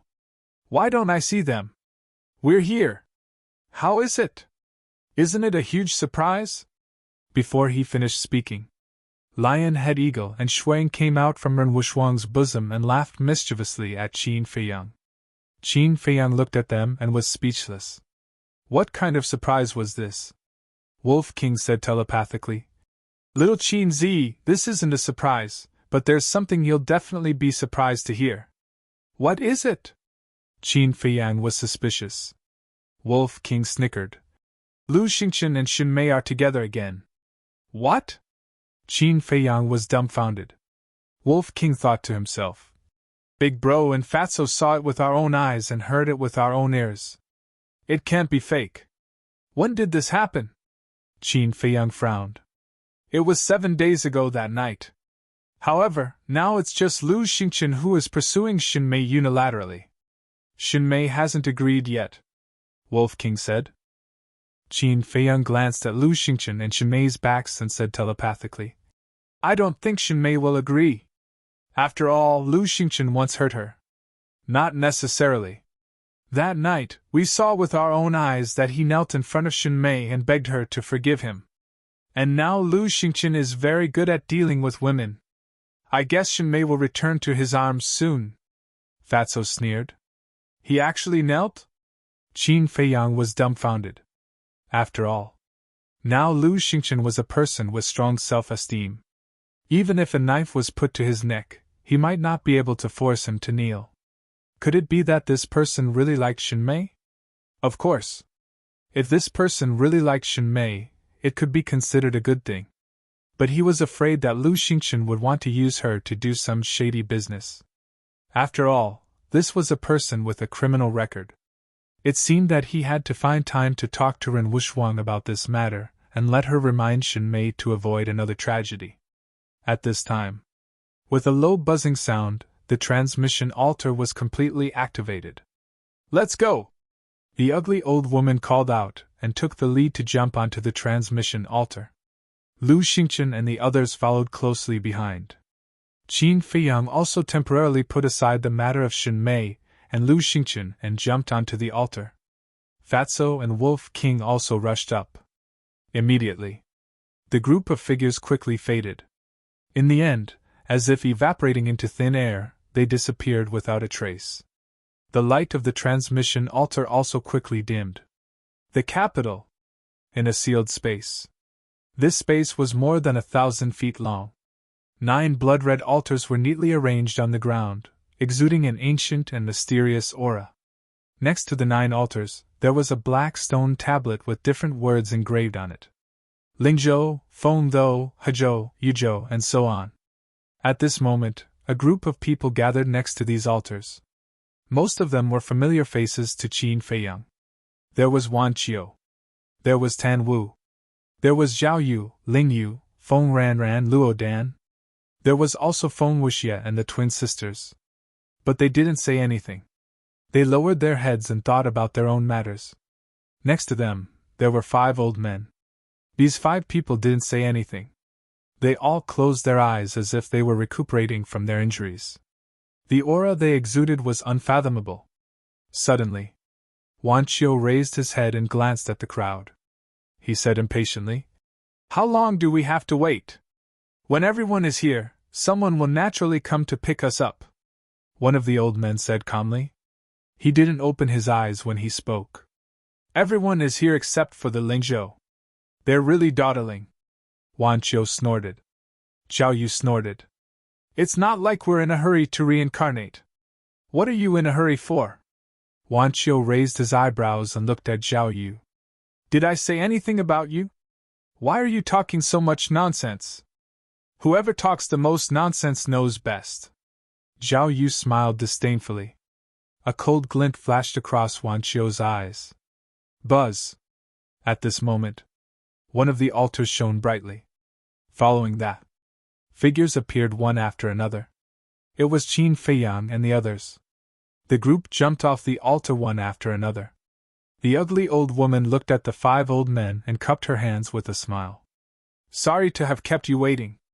The 5 of them finally opened their eyes, and rays of light burst out.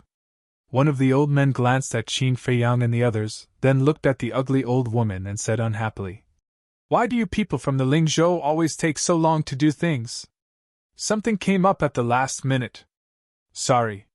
The ugly old woman smiled apologetically and didn't forget to glare at Qin Feiyang. She was obviously blaming him. Qin Feiyang smiled embarrassedly and looked at the 5 old men. His pupils shrank slightly. The aura of these 5 people was almost on par with the ugly old woman. Obviously, they were the previous masters of Hezhou, Yuzhou, Fengzhou, Yuzhou, and Kongzhou. The 5 old men were also sizing up Qin Feiyang, as if they wanted to see through him. But in the end, they could only see through Qin Feiyang's cultivation. As for the rest, they couldn't see anything. It felt like there was a mysterious veil covering Qin Feiyang's body. Then, the 5 of them withdrew their gazes in disappointment, and continued to chat with the ugly old woman. At the same time, Ling Yu and the other 3 also went forward and chatted with Qin Feiyang and the others. As for Wan Qiu, Feng Wuxia, and the other 2, they looked at Qin Feiyang and the others with a sharp gaze. As for Tan Wu, he didn't greet anyone or say a word, seeming a little lonely. While chatting, Qin Feiyang looked around.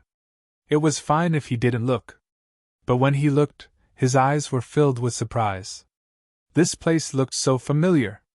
It felt like he had been here not long ago. He thought carefully for a moment, and suddenly had a flash of inspiration. He remembered. It was the illusion of the Bridge of Helplessness. Back then in the illusion, he had been to a place called the pagoda. And the space on the first floor of the pagoda, be it the size or layout, was exactly the same as here. The things in the illusion were the same as the real world.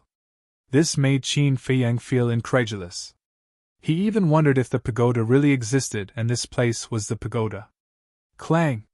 Suddenly, a loud explosion jolted Qin Feiyang awake. He turned to look. There was a stone door in front of him. At this moment, the stone door was slowly opening and rays of sunlight shone in through the gap. Through the gap, one could vaguely see a person standing outside the door. At this moment, everyone quietened down and looked at the stone door that was opening.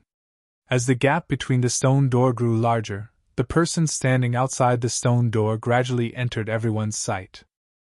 When he saw that person's face clearly, Qin Feiyang felt like a bolt out of the blue and his mind rumbled. It was an old man. He was wearing a pure white robe and had white hair and a white beard.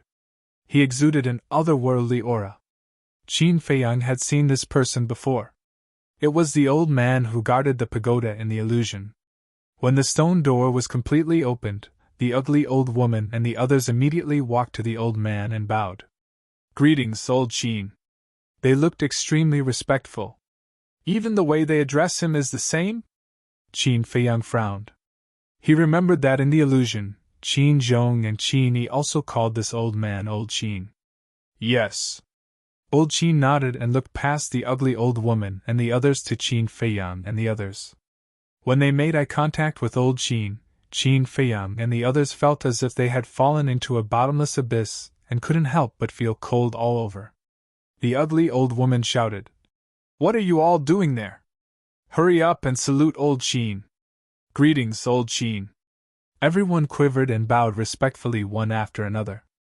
Old Qin glanced at them one by one and suddenly locked his eyes on Qin Feiyang. Qin Feiyang's heart trembled. Could it be that he had seen through his identity? If the illusion was really the same as the real world, then this was the back mountain of the Imperial Palace. And this Old Qin, as a member of the Imperial Palace, must know what he looked like when he was young. So, his heart was in his throat. Old Qin looked at Qin Feiyang for a moment and asked, "You are the Qin Feiyang who killed everyone in the 9 underworlds?" "That's me." Qin Feiyang nodded and secretly breathed a sigh of relief. It seemed that he hadn't been discovered. "The 2 palace lords of the spiritual state have praised you, saying that you have great talent and are a rare talent. But being talented doesn't give you the right to be arrogant. This old man has a piece of advice for you. You'd better behave when you come to the capital.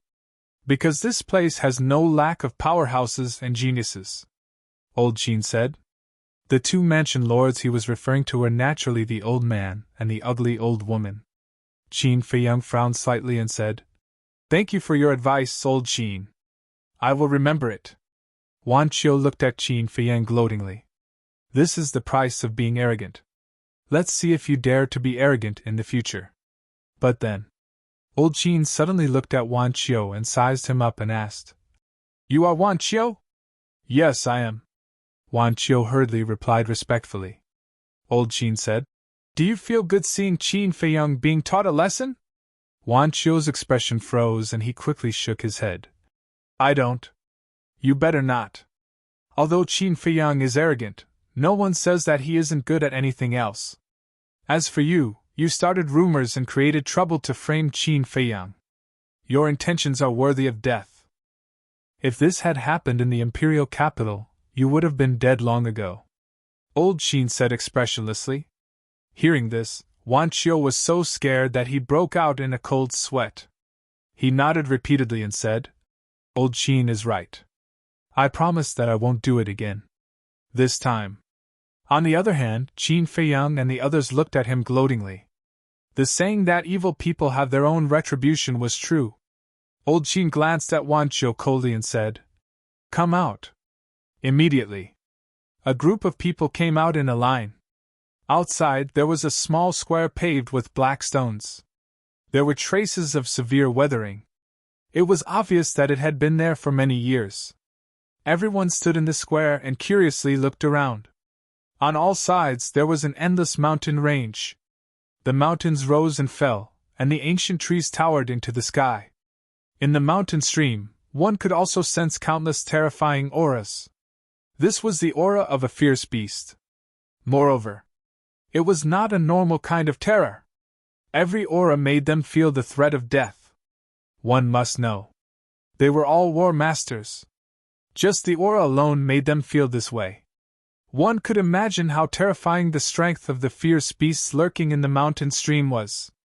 After Qin Feiyang came out, he immediately turned around and looked behind him. Immediately, he was dumbfounded. In front of him, there was a huge ancient pagoda. It was dark all over and exuded an ancient aura. On the front of the ancient pagoda, there were two majestic words engraved on it. Pagoda. Sure enough, it was the same as in the illusion. Fatso saw Qin Feiyang staring at the pagoda, and also looked at it suspiciously, and sent a sound transmission. "Boss, what's so good about this pagoda?" Qin Feiyang said. "There's nothing good about this pagoda. But this place should be the back mountain of the Imperial Palace." "What?" Fatso's gaze trembled as he scanned the surrounding mountains and rivers. He really didn't expect that the entrance would be located in the back mountain of the Imperial Palace. "No," Fatso said again. "Why would you say that it should be? Could it be that you can't be sure?"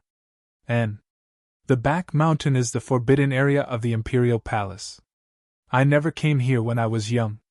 But last time in the illusion of the Bridge of Helplessness, I came here. Qin Feiyang thought. Illusion?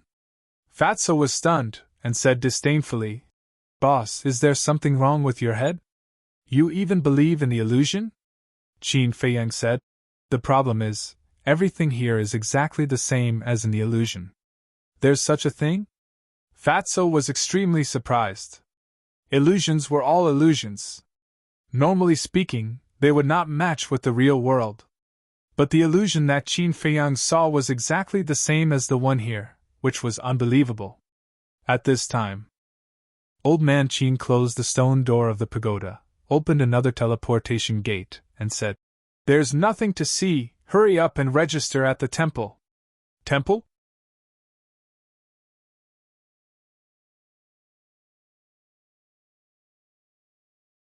Chapter 682.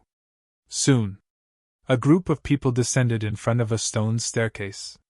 The stone staircase was more than 10 meters wide and more than 20 meters high. There were about 50 to 60 steps, and it was filled with an ancient aura. And on top of the stone staircase, there was a stone tablet. The stone tablet was more than 10 meters tall, and it was completely white as if it was made of white jade. There were two big words engraved on it. Temple. These two words were like iron hooks and silver strokes, exuding a majestic aura. Behind the stone tablet, there were many magnificent halls. Some were tens of meters tall, some were hundreds of meters tall, and some were even towering into the clouds. "This is the temple?" Everyone glanced at the buildings, and their eyes were filled with curiosity. Including Fatso and Wolf King. Only Qin Feiyang didn't have the slightest ripple. After all, he was born in the imperial capital, and he wasn't unfamiliar with the temple. Fatso asked secretly, "Boss, do you know what this temple is for? What else can it be for?" "It's nothing more than the same as the temple, cultivating talents to serve the great Qin Empire." Qin Feiyang transmitted his voice, and there was a trace of disdain in his tone. "I see," Fatso muttered, and said again, "Then is the temple also divided into the martial arts hall and the Dan hall?" "Definitely." Qin Feiyang nodded. "Then is there a spiritual power restriction?" Fatso asked.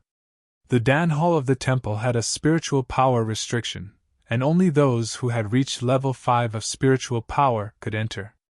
"I don't know about that." Qin Feiyang shook his head. Fatso was stunned, and said in surprise, You're not from the imperial capital, how can you not know? Must I know if I'm from the imperial capital? Qin Feiyang rolled his eyes at him. Actually, the temple had a very high status in the imperial capital, because the master behind the temple was the current emperor. Therefore, even the children of the feudal lords would fight to enter the temple. Even the princes of the imperial palace would enter the temple. However, Qin Feiyang was different at that time. First, although all the princes were the children of emperors, Qin Feiyang was lucky to have an empress as his mother. It was common knowledge. The status of celestial empress would be higher than those concubines in the imperial harem. As such, at that time, Qin Feiyang's position in the imperial palace was also higher than the other princes. Second, at that time, Qin Feiyang was deeply favored by the emperor. The emperor often taught him cultivation personally, so there was no need for him to enter the temple. Or rather, even if he wanted to enter the temple at that time, the emperor and empress would not allow it. Therefore, Qin Feiyang only had a general understanding of the temple. As for the details, he had no idea. Of course, in the past, he had disdained to inquire about these things. Duh! Suddenly, the sound of steady and powerful footsteps came from the top of the stone stairs. Soon, a middle-aged man in black entered the line of sight of Qin Feiyang and the others. This burly man was about 1.9 meters tall and had bulging muscles all over his body. He was filled with a wild aura. Seeing this person, everyone's pupils shrank, because they could not see through this person's cultivation at all. At the same time, the burly man also lowered his head and looked at Qin Feiyang and the others. There was no expression on his rough face. No one knew what he was thinking. Dong Xingyang looked at the black-robed old woman and said in a low voice, "Senior, do you know who he is?" "I don't know." The black-robed old woman shook her head. Without knowing the other party's identity, she did not know how to address him. Therefore, for a moment, the ugly old woman and the others were also at a loss. The middle-aged man suddenly said, "Are you people from the 9 great regions?" His voice was very loud and clear, shaking everyone's eardrums.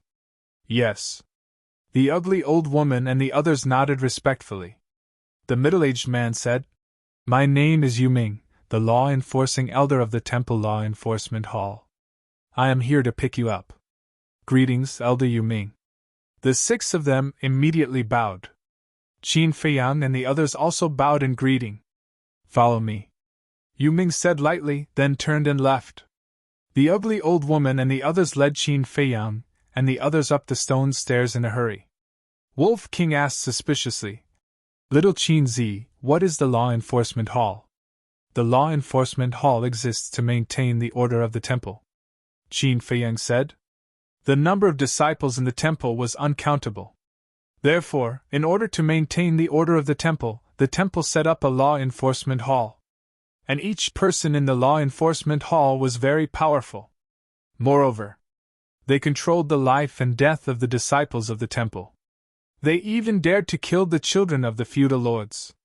Therefore, their status in the temple was very high, and they were also the most feared existence of the disciples of the temple. "I'll go." They even dared to kill the children of the feudal lords? Fatso and Wolf King were stunned. They have such power because the law enforcement hall is directly under the jurisdiction of the temple master. And the temple master is the state preceptor. Qin Feiyang said. State preceptor? Fatso was puzzled.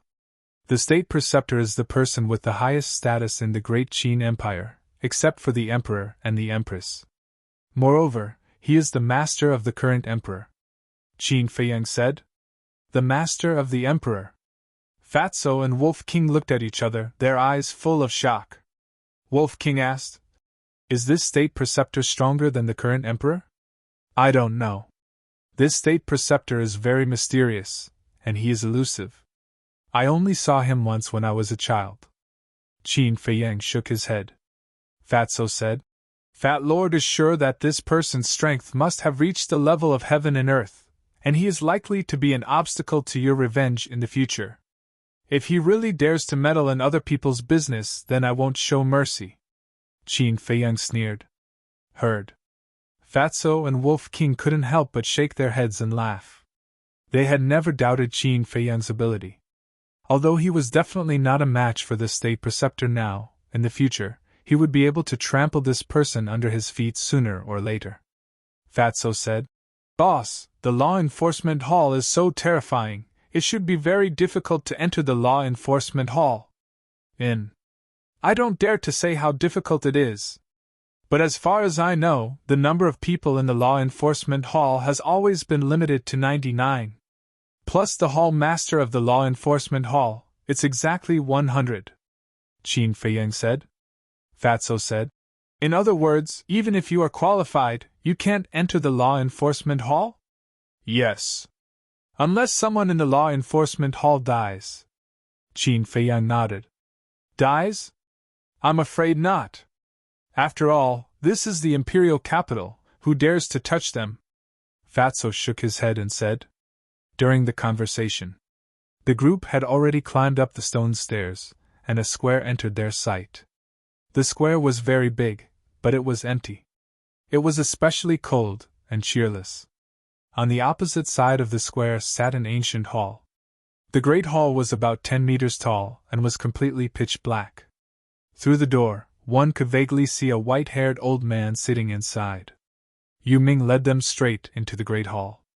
The layout of the hall was also quite simple. There was only a desk and 2 chairs. As for the white-haired old man, he was sitting at the desk, dozing off with his eyes closed.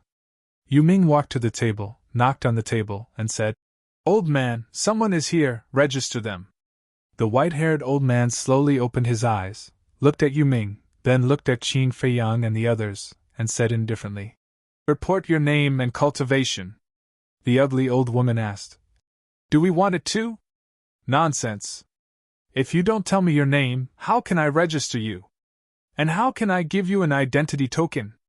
The white-haired old man said without raising his head, his tone somewhat impatient. Zhiyu 9-Star War Sect. The ugly old woman hurriedly said. What? Qin Feiyang, Fatso, and Wolf King's eyes all trembled. He never thought that this old witch would actually be a 9-Star War Sect. She was only one step away from becoming a war saint. At the same time, the white-haired old man took out a white token from the drawer under the desk. Next, the white-haired old man's fingertips surged with battle chi as he waved the token a few times. Then, he threw the token onto the table and said, Next. The ugly old woman consciously stepped forward and grabbed the white token. Then, she retreated to the side and looked at the token in her hand with an excited expression. Because as long as she obtained this identity token, she would be able to stay in the imperial capital forever. The previous palace masters of He Prefecture, Yu Prefecture, Feng Prefecture, Kong Prefecture, and Yu Prefecture also stepped forward one after another and received their respective identity tokens. Moreover, they were all 9-Star War Sect. Next, it was Qin Feiyang and the others' turn. Qin Feiyang was not in a hurry, and first let Lu Xingqian and the others receive their identity tokens. About 100 breaths passed. Everyone had gotten it. Only Qin Feiyang and Wolf King were left. Qin Feiyang 1-Star War Sect. Qin Feiyang consciously walked forward. The white-haired old man didn't ask anything and directly gave the identity token to Qin Feiyang. Following that, the white-haired old man closed his eyes and began to doze off. Wolf King frowned and asked, Where is brother's identity token? There are no berserk beasts. The white-haired old man replied indifferently. Wolf King said angrily, Damn, you are looking down on us berserk beasts. Shwa! The white-haired old man suddenly opened his eyes, and 2 cold rays of light shot out. At this moment, not only Wolf King, even Qin Feiyang and the others felt as if they had fallen into hell. They couldn't help but feel goosebumps all over their bodies. Even the ugly old woman and the others were the same. But very quickly, the white-haired old man closed his eyes again. Qin Feiyang immediately glared at Wolf King fiercely, and said angrily in his heart, This is not the sacred palace, behave yourself! Got it! The Wolf King pursed its lips, feeling a lingering fear. The old man in front of him looked very ordinary. There was no aura on his body, but it was obvious that he had hidden his cultivation. Yu Ming also looked at Wolf King meaningfully and asked, "Are there any alchemists among you?" The ugly old woman nodded and said, "Yes, Qin Feiyang is."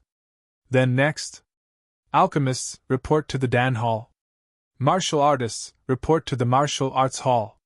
Remember, in the Sacred Palace, disciples are strictly prohibited from fighting in private. Otherwise, regardless of right or wrong, they will be punished," Yu Ming said. "Disciple will remember." Everyone replied respectfully, "Best remember." Yu Ming glanced at the few of them and said, his tone carrying a hint of warning, "Finished." With a wave of his hand, he took the ugly old woman and the others and disappeared without a trace. "They left just like that?" Qin Feiyang and the others looked at each other in dismay. Leaving them here just like that, wasn't this person too irresponsible? Shouldn't he at least tell them the location of the Martial Arts Hall and the Dan Hall? "What should we do?" Zhao Yu asked. Everyone was at a loss of what to do. Luo Dan pointed at the white-haired old man sitting at the desk and said softly, "Should we ask him?" "I don't dare." Feng Ranran shook her head. Ling Yu gritted his teeth and said, "I'll ask." But before Ling Yu could speak, the white-haired old man said, "Go and find it yourself. If you can't even find the Martial Arts Hall and the Dan Hall, it means that you are too stupid. Our sacred palace doesn't welcome idiots." Heard. Everyone couldn't help but show a hint of anger in their eyes. After all, they were the best in the 9 prefectures. Not only did they not have anyone to guide them, but they were also criticized like that. Wasn't this too much?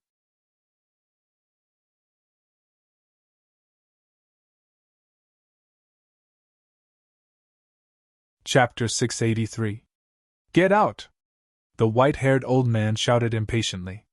"Let's go!" Qin Feiyang took a deep breath and secretly called out to Fatso and Wolf King. Then, he turned and walked out of the main hall to the plaza. After Fatso came out, he complained, "Boss, this temple is too much. They don't even put us in their eyes. That's the reality. No matter how outstanding you are in the 9 prefectures, you're just an insignificant character in the imperial capital. If you want to gain the respect of others, prove it with your actions." Qin Feiyang transmitted his voice.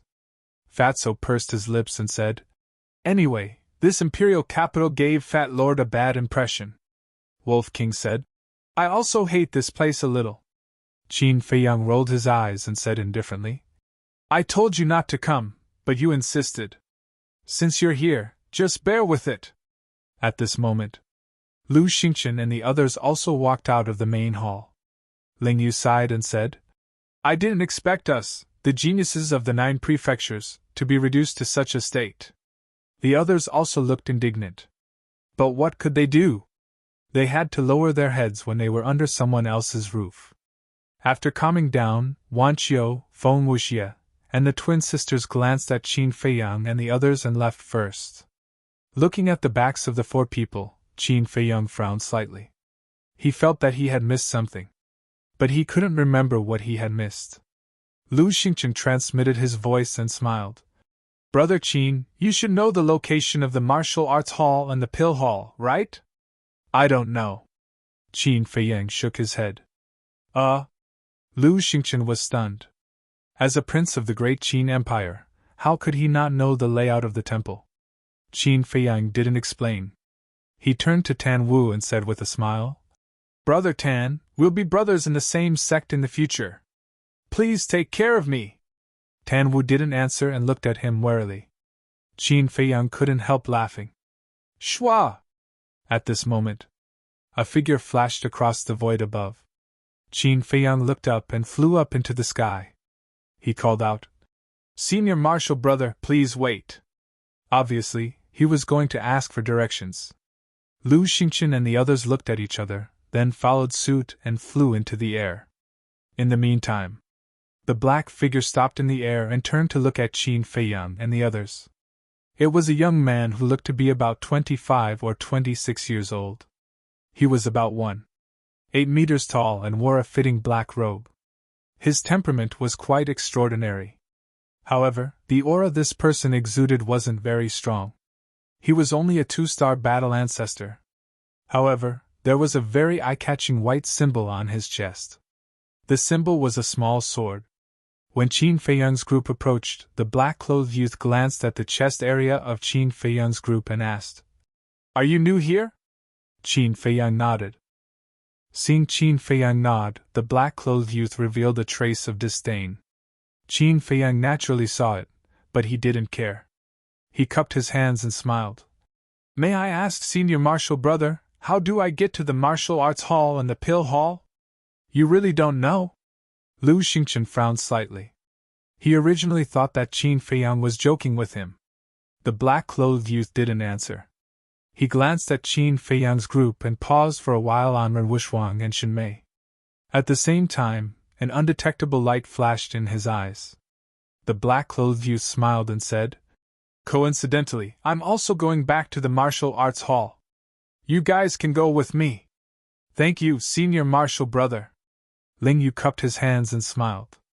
The black-clothed youth smiled faintly and said, "We're all from the same sect. Why are you so polite? Let's go!" Immediately, the group followed behind the black-clothed youth and flew towards the depths of the Divine Palace. "All right. Let me introduce myself. My name is Xingwanli. I'm also a disciple of the Martial Arts Hall." The black-clothed youth smiled and said, Qin Feiyang said, "Qin Feiyang of the spiritual state." "Spiritual state?"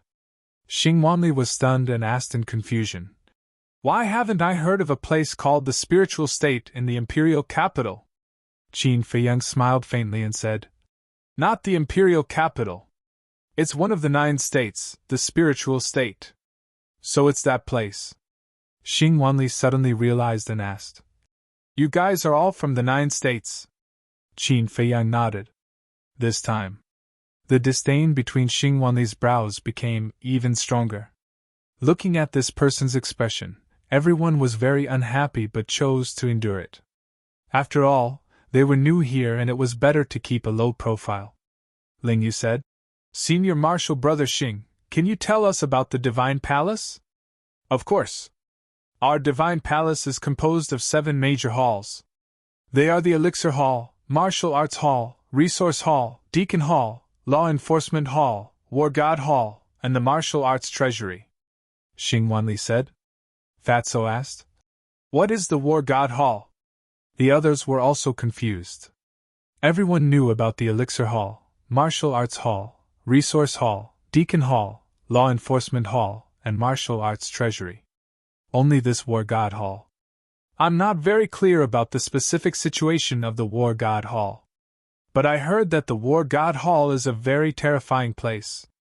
The people inside are basically old monsters who have lived for thousands of years.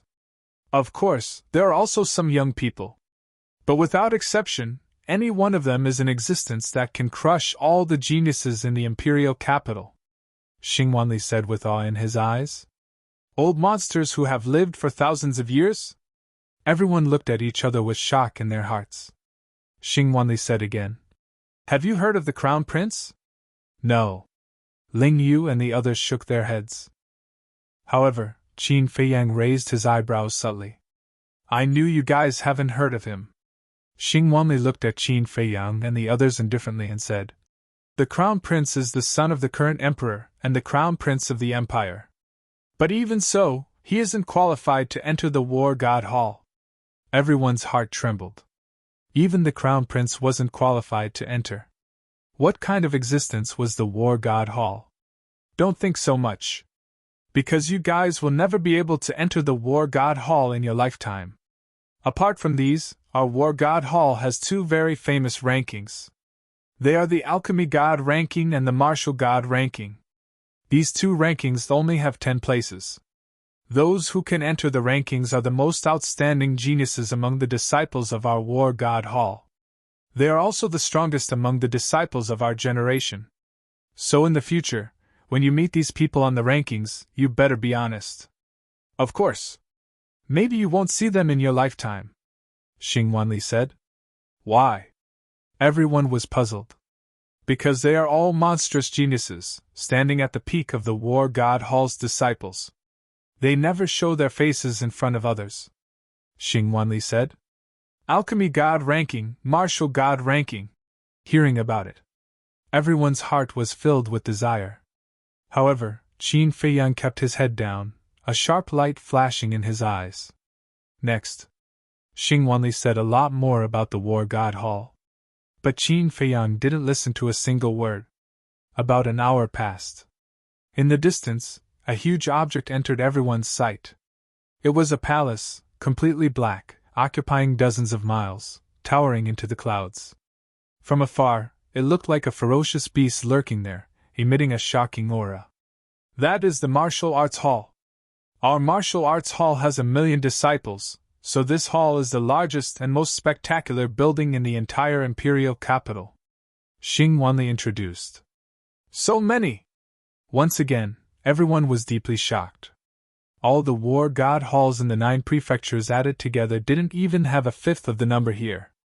Xing Wanli continued. And these 1,000,000 disciples are all war masters. Boom! As soon as these words came out, everyone felt like a bolt from the blue, their bodies and minds trembled, and their minds rumbled. 1,000,000 war masters' disciples. How was this possible? One had to know that in the 9 prefectures, any war master could be called a king. Take the spiritual state for example, all the war masters, including the old man and Wang Hong, probably didn't exceed 30. But here, just the martial arts hall alone had more than 1,000,000 battle sect members. What if the elixir hall was added? What if the assignment hall and the law enforcement hall were added?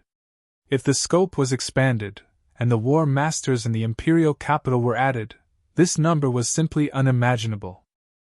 It was no wonder that it was so difficult for people from the 9 prefectures to enter the imperial capital. Because the imperial capital didn't lack experts at all. It was only now that they realized the reality. These so-called monsters of the 9 prefectures were nothing in the War God Hall. They were dispensable. And here, the number of War God Hall disciples they met had also increased. But for the dozen or so unfamiliar faces like Qin Feiyang, even if they brushed past him, no one gave him a second glance. They were extremely cold. Swish! A moment later, a group of people followed Xing Wanli and landed on the plaza in front of the Martial Arts Hall. There were even more people coming and going in the plaza, but they were all in a hurry, giving off a cold and unsociable feeling. Every disciple of the War God Hall wants to become an expert in the limelight, so we usually don't wander around outside. If we have time, we will cultivate. And those who come out basically have something to do, Xing Wanli said. Everyone nodded in realization. It seemed like the competition here wasn't ordinary. Xing Wanli said, Let's go. I will bring you to report to the assignment elder. He will arrange a cultivation room for you. At this moment, Lu Xingchen asked, Senior brother Xing, how do we get to the pill hall? And? Xing Wanli was stunned. He looked at Lu Xingchen and asked, You are an alchemist? In. Lu Xingchen nodded. Xing Wanli was surprised, but he didn't have much reaction. He turned and pointed in the opposite direction and said, Do you see that big hall? That is the pill hall. It is opposite our martial arts hall. Everyone looked over. There was a huge ancient pagoda in the distance. It was slightly smaller than the martial arts hall, but it was still as tall as the clouds. Xing Wanli said, The pill hall isn't far from here. You can go there yourself. All right. Lu Xingchen nodded. The rest of you, follow me. Xing Wanli waved his hand and walked towards the martial arts hall's entrance. Tan Wu looked at Qin Feiyang cautiously and followed closely. Ling Yu and the other 3, Dong Jingyang, Shen Mei, and Ren Wushuang looked at Qin Feiyang suspiciously. Why was this guy so absent-minded throughout the journey? But they didn't ask much. Ling Yu cupped his hands and smiled. Brother Qin, let's meet again when we have time. In. Qin Feiyang nodded. He looked at Shen Mei and Ren Wushuang and reminded them. You have to be careful of that Xing Wanli. Why? The 2 ladies were surprised. Qin Feiyang whispered. When this person looked at you, his eyes were a little strange. I'm worried that he has bad intentions. I noticed it too. I even feel that he is leading the way for the two of you. Lu Xingchen said thoughtfully. It can't be, right? Shen Mei and Ren Wuxuang looked at each other. Qin Feiyang smiled and said, Anyway, it's never wrong to be cautious. The two ladies nodded. Ren Wuxuang said, Then we will be leaving. If there is anything, send us a message. And Qin Feiyang nodded. He waved his hand and smiled. Go! You're tuning into the Phoenix Nights YouTube channel.